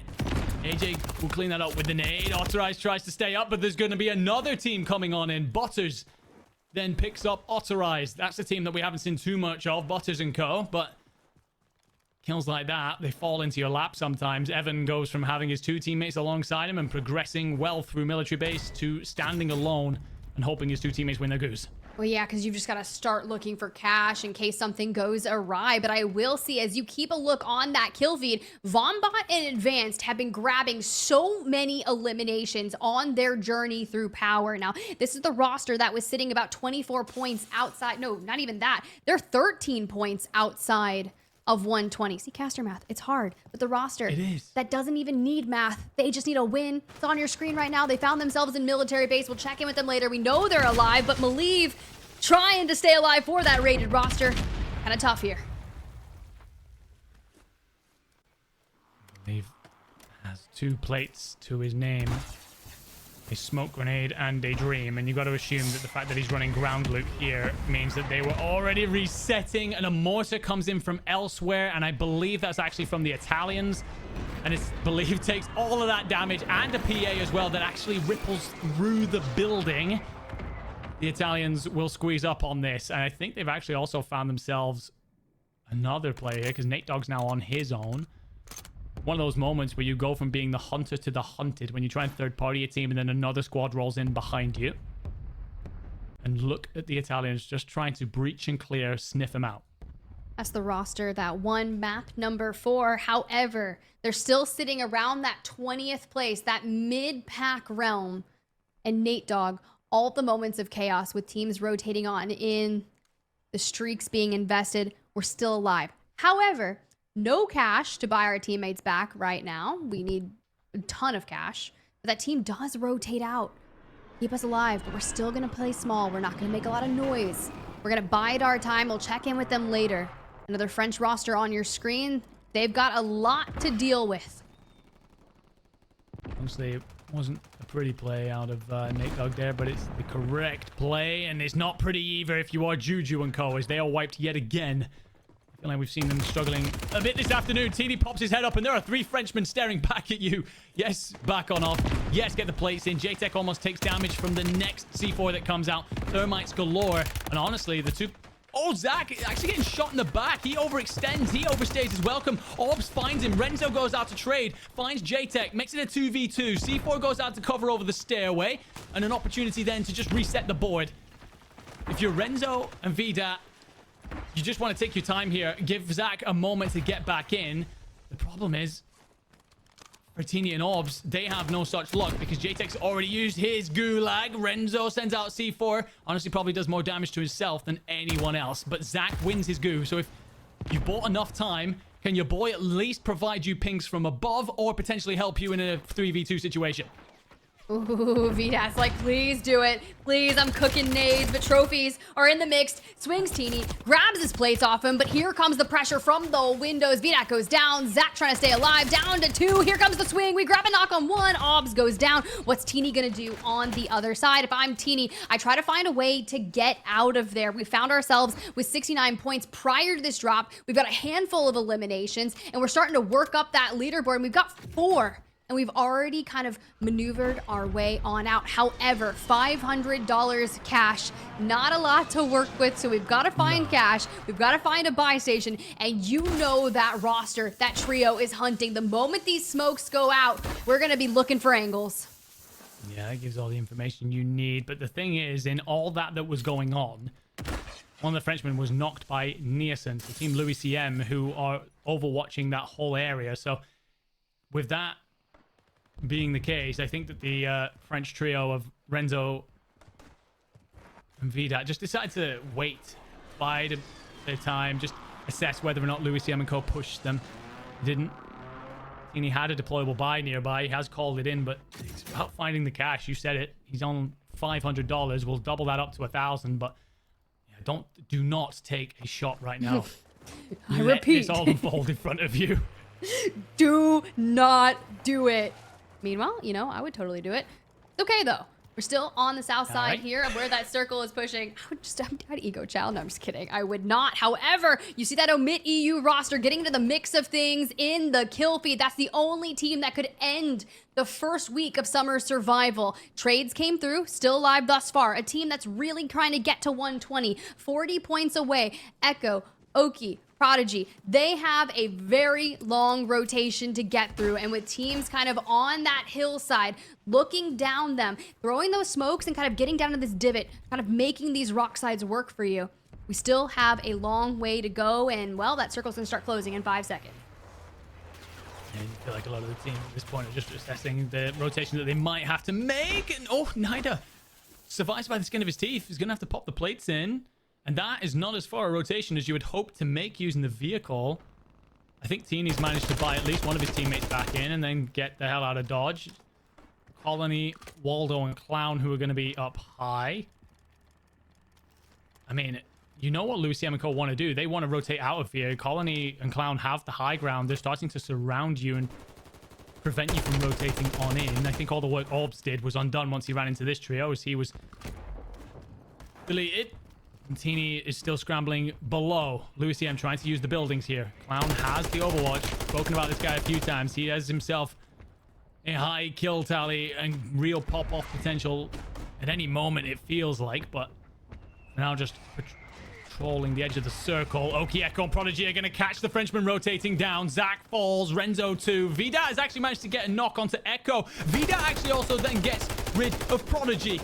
So oekiy up against Vida there in a huge 1v1. I think one of the Frenchmen is still alive. He just got knocked. Renzo will eventually be cleaned up. A huge 1v1 here on the edge of the circle. oekiy doesn't know where Vida is. Vida has slipped the net. Vida trying to get the damage in. Thermite connects with oekiy. oekiy's going to have to push. oekiy comes out on top.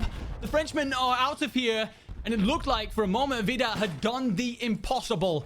But oekiy, yet again this year, clutching up and showing why he's one of the hottest properties in the EMEA right now.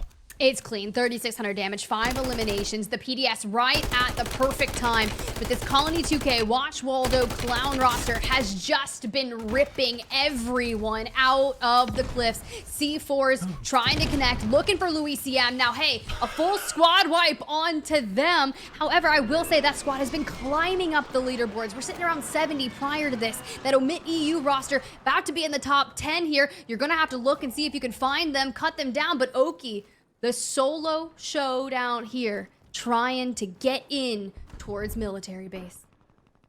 I mean, you mentioned something there, and it's exactly what you were hoping for if you were an Omit EU fan, that we hadn't seen much of the Frenchmen, but they are still in the top 10. Exactly how you should try and play out a match point game. However, the positioning here, as opposed to earlier games, is awful. You've got to rotate uphill, across open ground, and with a literal cliff face in front of you. We're on board with Heeds, who doesn't have any smokes. I'm curious about gromalokk and enkeo's situation, because quite frankly, any team that looks on over that cliff edge is just going to light you up. Player led just to the left. Youngsters just prowling above. Heeds finds advance. Heeds deals with him. That's one of the players that's contesting you up towards the top of the leaderboard.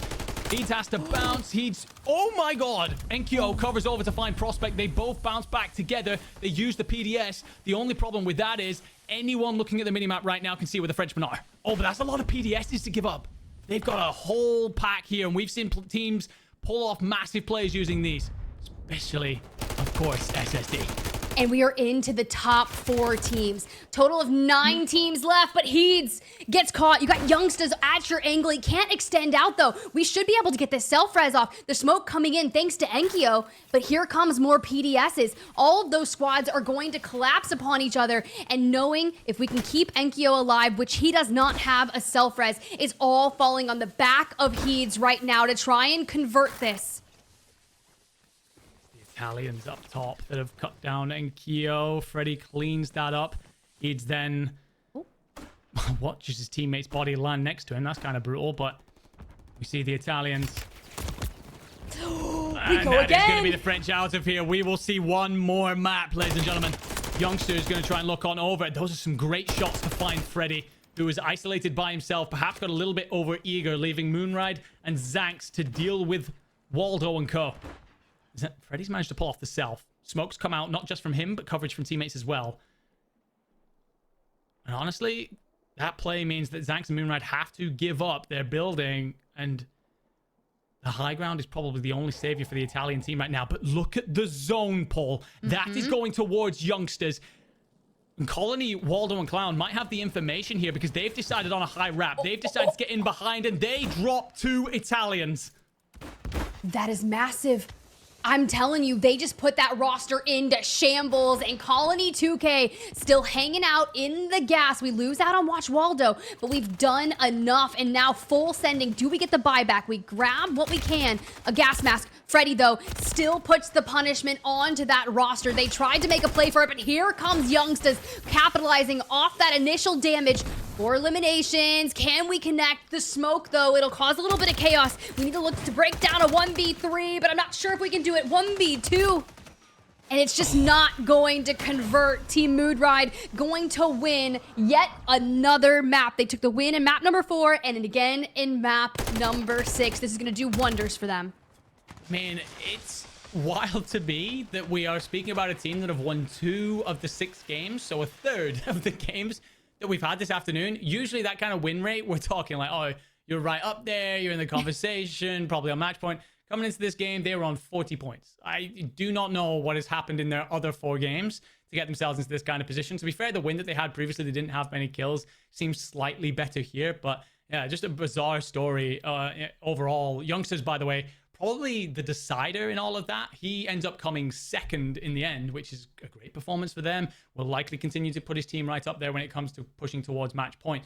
But I think it's his positioning and his patrolling of that cliff edge that means that we don't end the game here, because he is a nightmare for the French who are trying to push up that ravine. Yeah, then you have enkeo trying to make a play, right? Go even further north through the gas, and then you have your Italian roster that is just like, no, you can't come this way. And once you have that absolute high ground control, trying to rotate out of military to get up into kind of it's not easy to do. And because they didn't do it early on, you lose that advantage on those positions. And you're right, Youngsters, spoil alert, keeps the series going, wants to keep it alive, but there's a lot of teams that were within striking distance of 120 that didn't make it towards endgame.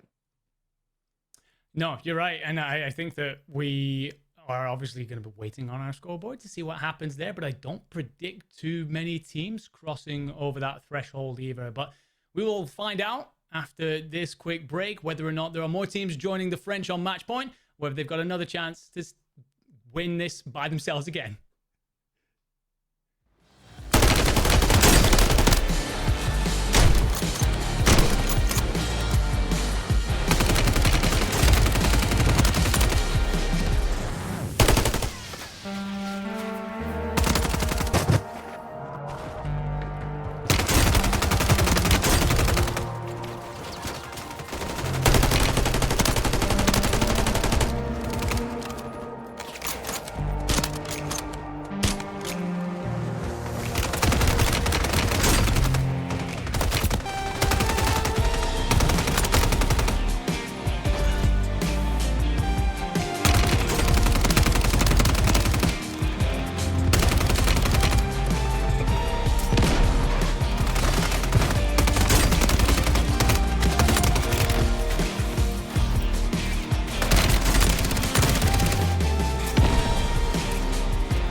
Things are starting to get spicy here at the Summer Survival. We've wrapped up 6 games, but as we look down to see what's going to occur for match number 7, Enigma, we've got to talk about the standings. A lot of pop-off moments, a ton of eliminations accrued, but did any more teams reach that Call of Duty Warzone match point?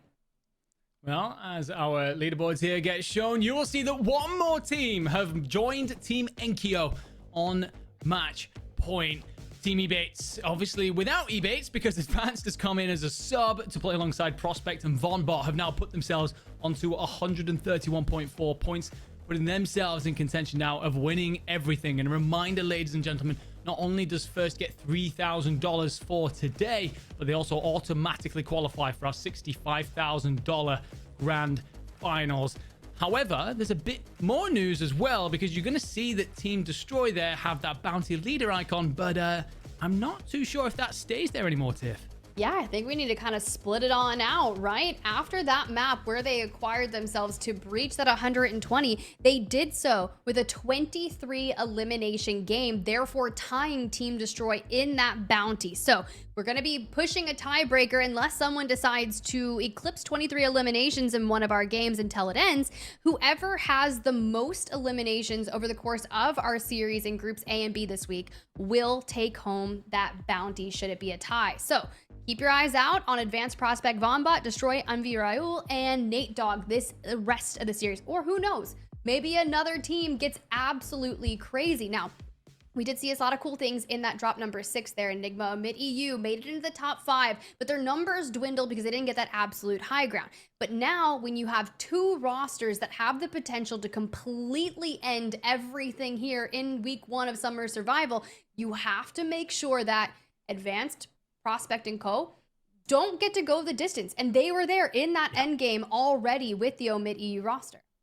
They were indeed. I think the one thing is you won't see Omid EU give up too many of those end game positions. I think that they know the northwestern, I was correct, side of the map very intimately. However, I don't know how much they know about the northeastern side, and it goes back to something I spoke about earlier. I think that Aptal Academy spot is so useful for circles that go on over there because you have that high ground. If it pulls to you, you're blessed. If it doesn't, you have a pretty easy rotation to get on out of there as long as you time it correctly. So I think that was a learning lesson for them. I think there are quite a few spots, that southeastern side over by Mana, northwestern side over by Blocks, where they feel very comfortable. So I think if we end up with any zone that goes off towards that direction, I'm looking at them to see it on off, because they'll just understand the rotations far better than they did there. The fact that they still nearly win, despite that being a less comfortable part of the map for them, shows the quality that they have. But you are right, Advanced Prospect, vonbot, they're never very far away from the conversation throughout this tournament. I feel like they've not seen many map wins, but you only need one once you cross onto the threshold. That's true, especially knowing that if you get your first one and it is the one that puts you in the win and ends everything, great, that's enough. But a team that has already taken 2 wins is not only that Omid EU roster, but that Moonride roster, but they're so far away from that 120 points. However, with 2 teams that have the potential to end it here, let's get into drop number 7 and see if we go again or we end here. Okay, you said that Omid EU is intimately familiar with the Kotovo Blocks area, but check out the plane line, right? We're still pretty heavy south, cutting from east to west, so the majority of our squads are all going to seek to go north. So keep your eyes for that number 5 squad. Where have they headed? I think that we know exactly where they're going. It will be a long float. They won't care if we look at he's there at the bottom of your screen. He wants to be right over towards the blocks. And oh my god, vonbot, Prospect, and Advanced, the other team in the conversation here, the other squad on match point, almost get wiped off the rip as they land on the French of Team Zach, but come out on top. vonbot seeing off the final bit of damage, and will look to res his 2 teammates. Wow, okay. We usually try to see a more conservative approach once you eclipse Call of Duty Warzone match point threshold, but I mean, hey, go down swinging. They're looking to break that bounty record, tied currently along Destroy, and that Omid EU roster still trying to get to the north. But Slide, B-Mark Peachy, getting into the mix here with Team Kalei. Sorry, what was that accent? It was the one that you tell me never to do. Yeah, all right, okay. We'll come back to that later. Anyway. Oh, goodness yes. me, I tried. enkeo and co have gone very far north indeed. However, I was about to say that they have company. Mr. Marvel will take bullets in the back. Heeds won't let him get away. Cleans that up, and I think if you are Mr. Marvel, two teammates, which I believe was Preds and Player, you just decide... Oh, no, Preds and Major, potentially. You just decide to get on out of there because, yeah, you've landed in contested territory here by one of the best teams in the world, and well, they want to make this ground their own, loot up and make things nice and clean. But yeah, a lot of squads, one in particular landing straight on 11 Resort, and you've got 3 or 4 that have pushed themselves into blocks. So if the Frenchmen can just lock this area down, one of the things that they love to do is just sit on the south side of blocks and catch any team that tries to rotate from Resort north, because it's such an open area and they do such a good job of just punishing any squad that do that. Our lobby should be concerned. Anytime you see this initial circle, it is one that Omit EU is very good at winning. So everything that you said, very accurate. You will see them kind of at the helm there. enkeo, though, kind of spread out here looting galore. Slide, PG, B mark, you know, they have to regain. And if you hit that gulag, you regain, you know it's pulling north, and maybe you didn't land up here, you go ahead and you land down and try to solidify a position this early on. For other of our teams, you know, no one's really farther south than the north of Zerevan City, but a squad that has not been able to hit 120 points over the course of the past 3 games now finds themselves, you know, just 11 points away. And can they do it? I hope so. Feels like they've been on the boundary for quite some time, right? Like they felt like it just feels like over the last like 3 or 4 games, they've been very quiet. I'm a huge fan of the roster. Obviously, Isaac coming in as a sub today for DJ Mars. Usually, Aydan and Smith play with him as their trio. I'm a massive fan of Smith, by the way. We'll come back to that because Pred's here trying to do some magic. It does a little bit of damage, but unfortunately, he will be sent to the gulag. But yeah, that team Aydan roster, they definitely have within them to cross threshold here. They just need the 11 points, but it's been a difficult back half of this afternoon. It definitely is. But hey, if you're going to still be this close to it and have a couple lackluster games, sure. A team that's also put down 2 wins over the course of our past 6 games, but has only found themselves halfway to 120 is going to be that Moonride roster. But once we get the amount of eliminations, we already know we have the ability, your macros there, to convert to a win. We just have to work on upping those eliminations. Melvin, Fuzz, and Pentagon, though, they found themselves in an interesting position here in Seaport District. Portable radar down and still looking for angles. Problem is here, you are stuck in the low ground, and we've seen so many times throughout this tournament how that is important. But Melvin decides to push on up the outside and join his teammate in Fuzzin, and that is a clean wipe. A beautiful execution there on a retake. It looked like for a moment that the German squad were going to be trapped beneath, not able to get out at all, but the fact that both Melvin and Fuzzin decide to play around the outside as Pentagon attracts the attention down below just means that they get away with that one very cleanly. Yes, Fuzzin is sent to the gulag, but honestly, 3 kills, 1 teammate lost. I think you take that trade. I think you do. Checking in with the Mid EU here. Look at all the space they're looking to pull for themselves here in Kotovo, and they haven't necessarily moved straight towards the south yet. We're looking for all of the north here early on, and to keep the pressure on these rosters that are looking to reset here. Careless Kitty's squad alongside Vision and King AJ are going to be the newest roster to set up shop in Kotovo. And we've already kind of split on out, but a team that still hasn't breached the threshold but has found themselves in a lot of mixy situations throughout our mid-series is going to be Superevan, Empathy, and Ottereyes. Started out hot and heavy and is kind of really tailored back off, but we need a regain. What is going on here? What? Okay, this has just turned into one of those montage moments that you see on Twitter sometimes. Crack just trying to get in and out of the vehicle is eventually cleaned up purely because Ottereyes just decides to lie on the bonnet and hip fire through the front screen. Sure, I could have gone in absolutely any direction. She tries to play the loadout marker and Ottereyes ends up packing. There's actually another team up on that ridge line, so Ottereyes has got to be careful. The preemptive smoke's a good one. Give him a moment to just scoop some loot. Set his team up. He's going to be J Devise and Co. Squad that have been pretty quiet since you called him Skipper earlier on. It's true. I think I cursed them. I should have never called Skinner Skipper. I should have never done that. How dare I? This is where you turn it around. This is where you decide, I am no longer a skipper. I'm a skinner, and I'm going to throw on down. I was trying to find them on the leaderboard, actually, sitting in 17th place, 61.2 points. So we're at that halfway mark, but who knows how many we will get. And Civil Queen, Engsian, and Stuo, glad we're checking in with them because they're sitting around 88.6. So if we have a banger game, we eclipse 120, but we might not get that far.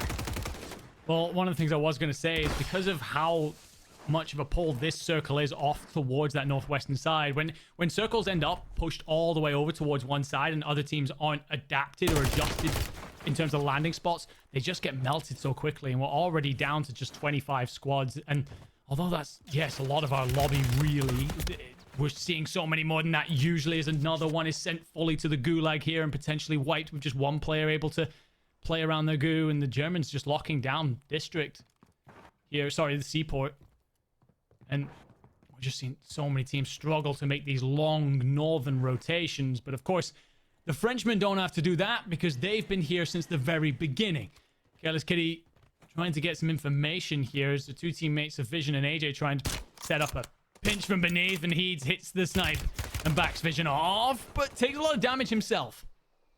I'm really worried about this fight here with Team Careless Kitty because they would normally have anchored back a little deeper into Kotovo blocks. So they've been trying to find angles onto this roster, and King AJ and Vision, they've been firing on a lot of cylinders, right? Careless Kitty, she is a formidable foe to be reckoned with as well. So you've got to keep your eyes out. And if you go into the gulag early on and you find Prospect, this is a heavy hitting gulag where you really never know which way it's going to go. And Prospect is straight down the middle. You know gromalokk is not expecting that. No, absolutely. I think gromalokk's expecting a slower play for sure. And I wonder if it's because he's been playing a lot of EU lobbies and hasn't come across Prospect, because doesn't mind a chal and it decides to just get aggressive through the middle. I will pull it back to what on earth was he thinking by diving off that building. Maybe spots that Careless Kitty is across the other side and thinks I could just land on her and absolutely smoke her. But if you know that the two teammates are going to be AJ and Vision, you know that there's going to be coverage there. Those are two extremely talented players. An awful idea to push that. Actually, it looks like AJ and Vision with Careless Kitty just decided to get out of there, and that will actually give an opportunity for omekiy to just bring in that buy station and bring the teammates back into the fight. I was really worried about that because you say bring in the buy station. When they were playing North in Kotovo, they threw a mobile buy station down there, and a lot of teams were looking to go north and get access to it. So keep your eyes, make sure they don't get wrapped. In due time, this is the other squad that is in win condition. Prospect, vonbot, Advanced. They do not have a single win yet in week 1 of Summer Survival. And if we're going to go up against youngsters, Braxton and Testy this early on, you gotta call in all the streaks. You gotta get the bunker busters, you gotta get the mortars, everything to come through. Brax down, and well, this is where you start capitalizing. There's the full, put it into play, 3v2. I do think one of the players, however, is going to be split off. Advanced, found by youngsters. I think Advanced there is just trying to split the setup that youngsters and Testy have, but instead ends up getting caught himself. vonbot picks up Testy, tries to hit the buy. Youngsters here to check back across, and actually the PA connects. And youngsters will be wanting to watch that one back because that's very unlucky. I think it's the open doorway that the rounds ricochet through. Back on over with the Frenchman. Enkeo wins his, sent to the gulag by AJ, and AJ snaps. And that's why we talk about him as one of the best points of view that we have here in EMEA. gromalokk will find Vision. However, he's weak. He's literally 1 bullet of health at this point. Slipping, sliding, dodging. And honestly, I think AJ and Co just take a moment to make sure that Vision is going to be picked back up. Enkeo wins his gulag and will get back in here, but that will be little respite for gromalokk, who takes more bullets, and he has 1 plate, will not be able to fully heal, and he is being hunted down. This squad has been such a nuisance towards the northern side for this oekiy, and they need to deal with them sooner rather than later. But when you've got Vision, who picks up a helicopter and immediately is looking to squash you, you have got to do something about this, gromalokk. You cannot let him land on your face. Log into a world of trouble because now they know he's underneath. Careless Kitty's going to play bait. She will get knocked, sure, but all that does is set up a pinch play for Vision and AJ. They will be fully aware that omekiy are on match point. They won't want this tournament to end this early. They will interrogate and aim to continue to squeeze the French. Speaking of which, Heeds against vonbot. a massive gulag for their tournament. Both of these teams are on match point, by the way, and he's just going to check left. He's going to slip right, and oh my god, vonbot somehow comes on top of that. This is the second time we have seen two match point teams go against each other in that gulag. But we've got to say, enkeo with a clutch buyback to at least get their numbers up to 2. Those mobile buy stations they called in early on are going to help them so much. However, not a lot of cash to get the third back in and check in. Prospect, Advance, vonbot, they're still a team of 3. We've got some cash to work with, a ton of eliminations. We've got our loadout, and now we have to be rotating in from that Rostava Shops area. So we're going to have a ton of teams in this area, whereas oekiy is isolated in the northwest. That is the one blessing, though, if you are oekiy. You just continue to play as far northwest as humanly possible because you understand this area so well. Circle looks like it's going to pull everyone between Levin and Popov power for now. So he's walking around the tunnel where the train is. Prospect goes massive. Finds Colony, finds Waldo, sends Squad 24 packing as Clown was dealt with in the earlier gunfight, and that fadeaway was absolutely beautiful. And we still get the res onto Advanced. We don't have to race resources in time working on buybacks.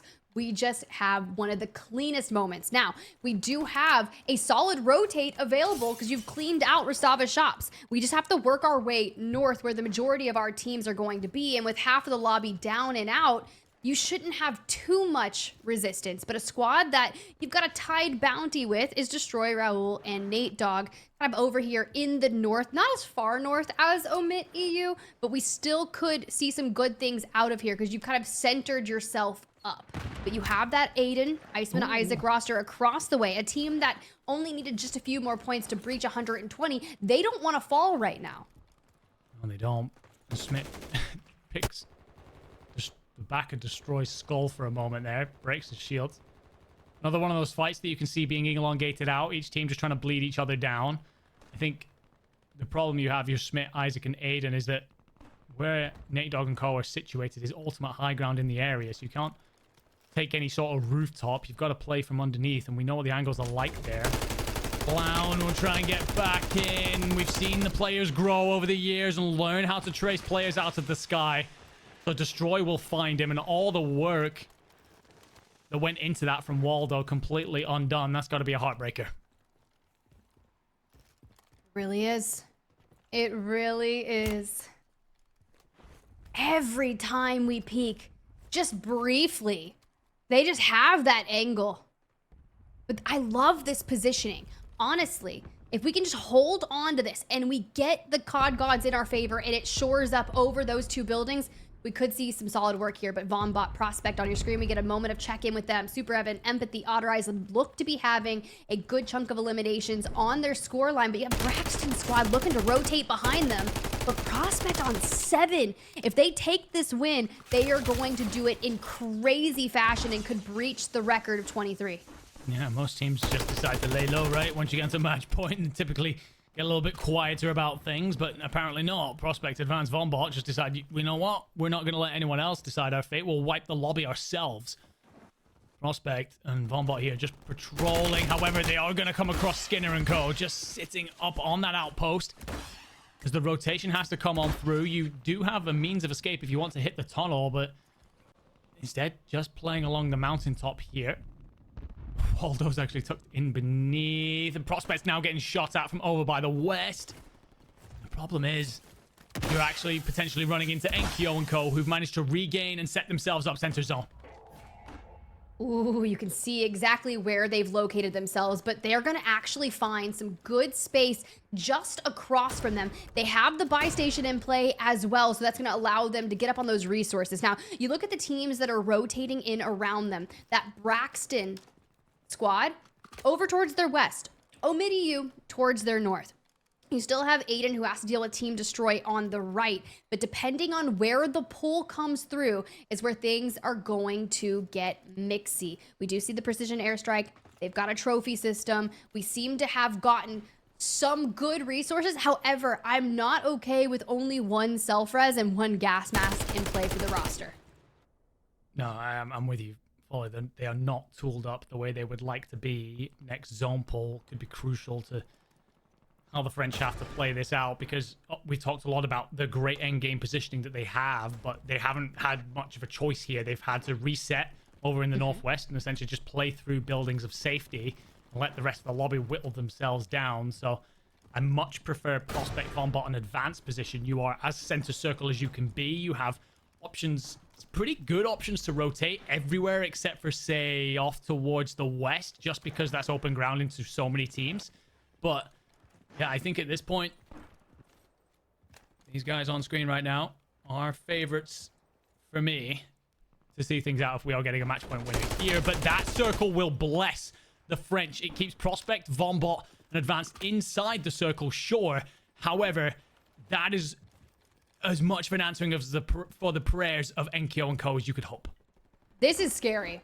There's a good chance that we see in the top 5 2 teams that are on Call of Duty Warzone match point, and a team that needs to eclipse 120. Well, on your screen, and look who is laying siege to their building. You got natedogg, Destroy Rebel on the screen because Aydan and co have moved in towards the bottom of the building.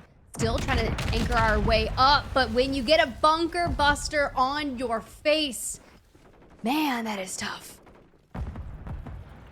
It's even worse when you consider that you can't retreat to that area because the gas will deny you for now.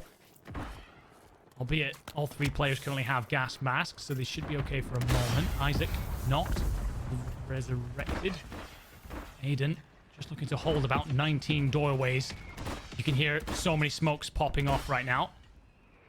Mutex and Mutex try and rotate off towards the east. On board with Aydan and co. Destroy and co have their own rotation to make, and Destroy will actually get cracked. He's just managed to slip inside for some sort of safety, but look at the mad scramble here. Prospect and advanced and vonbot have company, because although they were in center zone moments ago, the last 2 zone pulls have been awful for them. Shifted off towards the north, continue to pull away from them, and they have so many players running into them, but they will deal with at least Team 21. Can they find safe passage to get themselves through to the next stage of this game? You got a PDS in hand, you see a trophy there, you find a different weapon, you're denying mobile buy stations from coming in, but you do still have 3 teams towards your right, but you don't see ottereyes and empathy. They basically just 3-2-1'd prospect, and we had the buy station outside, but we do not have the capability of making that work. Do we get it? We're still waiting. Prospect incoming is going to be able to call the shots for that squad. Destroy last standing, gets cut down by that German roster. The remnants, Fuzzin, last standing, smokes only able to cover him. But I love that Team Ebates is going to just try and stay out in the gas, and all our attention goes to a mid-EU. And the bunker buster that comes in catches pretty much everybody, leaves Heeds needing to scramble to get out of the gas as it was stopping the healing, stopping the plates. enkeo up here at ultimate high. Will actually spot ottereyes. Finds a good knock. But honestly, I don't think you need to worry too much about confirming it right now. You need to assess it. The zone, it continues to pull north. Almost a repeat of what happened in the World Series Finals, Tiff, where we just went further and further towards the boundary of the map. Won't be too much of a worry here for the French, who catch prospect, the other team that is on match point crossing. enkeo will want to clean this up, but the fence line and the PDSs will play. Does the C4 go far enough? No. Potentially the nerf that came on through on the disco biscuits are going to be the item that shuts them down. enkeo finds another knock, and I tell you what, Tiff, they've got a PDS, but they still have a hell of a rotation. But we are down to our final 5. It's the team underneath them that is the most scary for me. The most scary for me is the team that's not even on your screen. It's Team Mutex. They've already rotated for the circle pull, and we saw the team that won a similar pull for them was the one that already had taken the early rotation. But Mutex try to hold on. They're falling, last alive. We're hip firing. We're trading. He's down and dusted. 2 members of that omit EU roster still in, and here comes the flank. The final 3 squads on your screen. Z-Spit goes out. It is 2 teams on win condition. It's ending here, and Prospect asserting dominance. They needed 1, and they get it. Honestly, stunned by the fact that we don't see the French come out on top after those 2 northern circle pulls. But all that means is huge credit to your Prospect lineup that managed to play through so much trouble there, rotating, again and again and again. It felt like they were constantly going to see moments where they were cut down. They lose a player before they even start the first rotation, manage to get him back on it, hit the rotation again, using him as a player to ping out from above, get knocked yet again by their rivals, by enkeo at the fence line, but just play around the PDSs, buy themselves a couple of moments to just then allow the French to be overtaken and enthralled in something else, and continue to push north. Incredible endgame situation there. I feel for the Frenchmen. I feel for the fact that they put themselves onto match point first and didn't win it. That match point curse coming on through yet again. However, full credit to Prospect, vonbot, and Advanced there. They've had a consistent tournament all the way through, playing really, really well. And the fact that they come out on top in that endgame, I almost want to watch that back from their points of views myself. Both of those rosters that were on win condition faced so many trials and tribulations throughout drop number 7, which, by the fair, I'm just going to go ahead and say it. I said 6 or 7, we get 7. So, like, it does happen.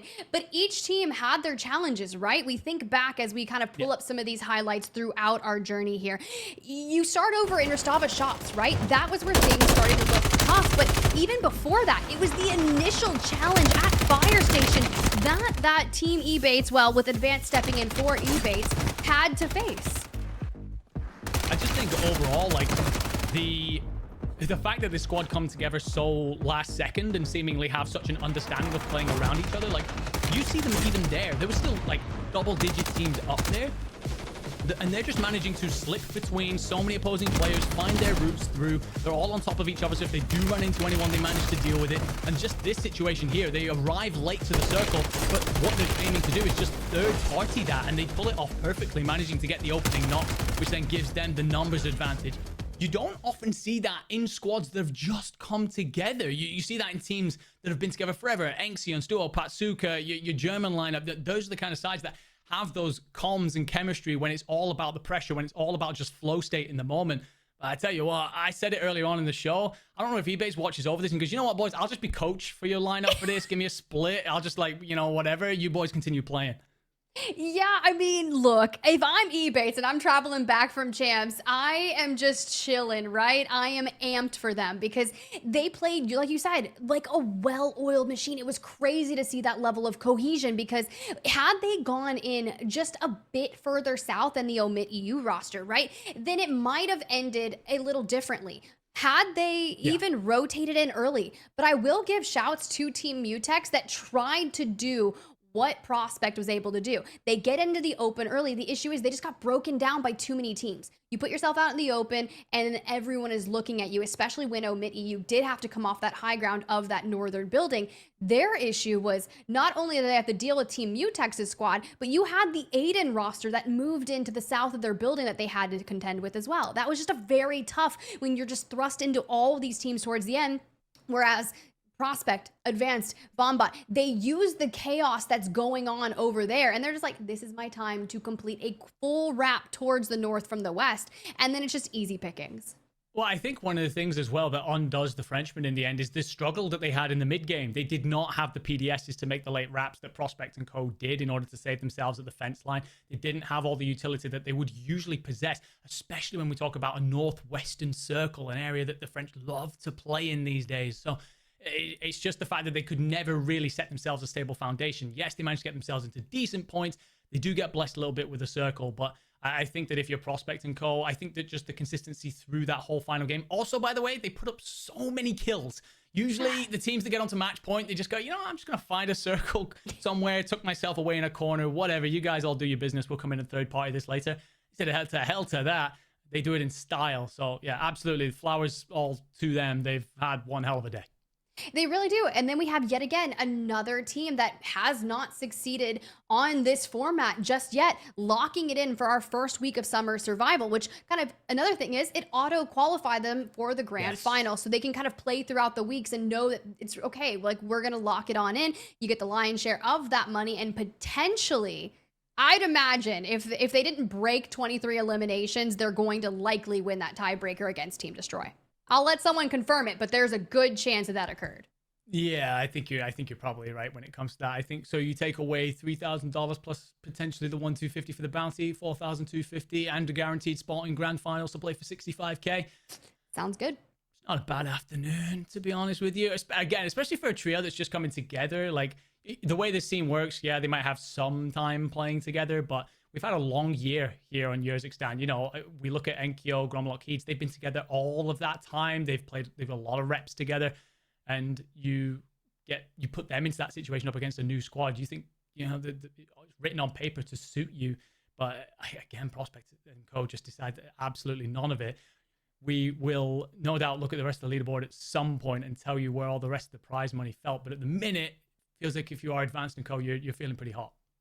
Yeah, I mean, look, it's tough, right? And we were talking about it, they're like, if they come in and they end this is the one map that they've won throughout our entire series. And oekiy, they had already taken 2 map wins. Now, there's a chance that you kind of burn your win on that moment they went into win condition, right?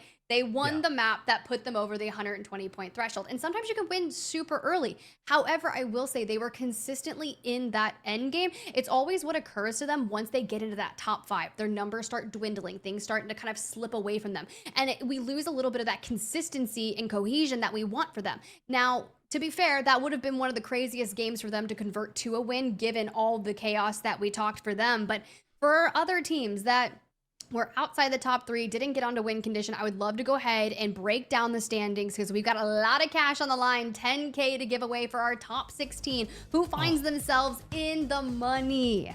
It will be $3,000 that go the way of Team eBates. Of course, for first place, we will get confirmation for you about the bounty situation.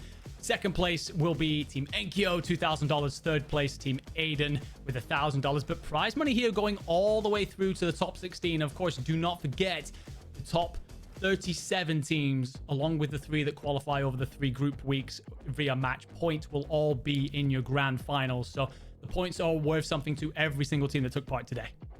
Yeah, it's just astounding, right? Congratulations to our squads. You know, you got $2,000 for second place, $1,000 for third. So enkeo and Aydan are going to take the majority of that. And it kind of scales down all the way to 16th place, taking away $100. But Aydan's team, you know, I would have loved to see them eclipse 120 early on, albeit playing with a sub, kind of stepping in. So good shouts to Iceman Isaac for getting in there, and they still threw up a ton of points. It was a shame that we didn't get to go one more game, right? Because then we would have had 3 different teams on that win condition.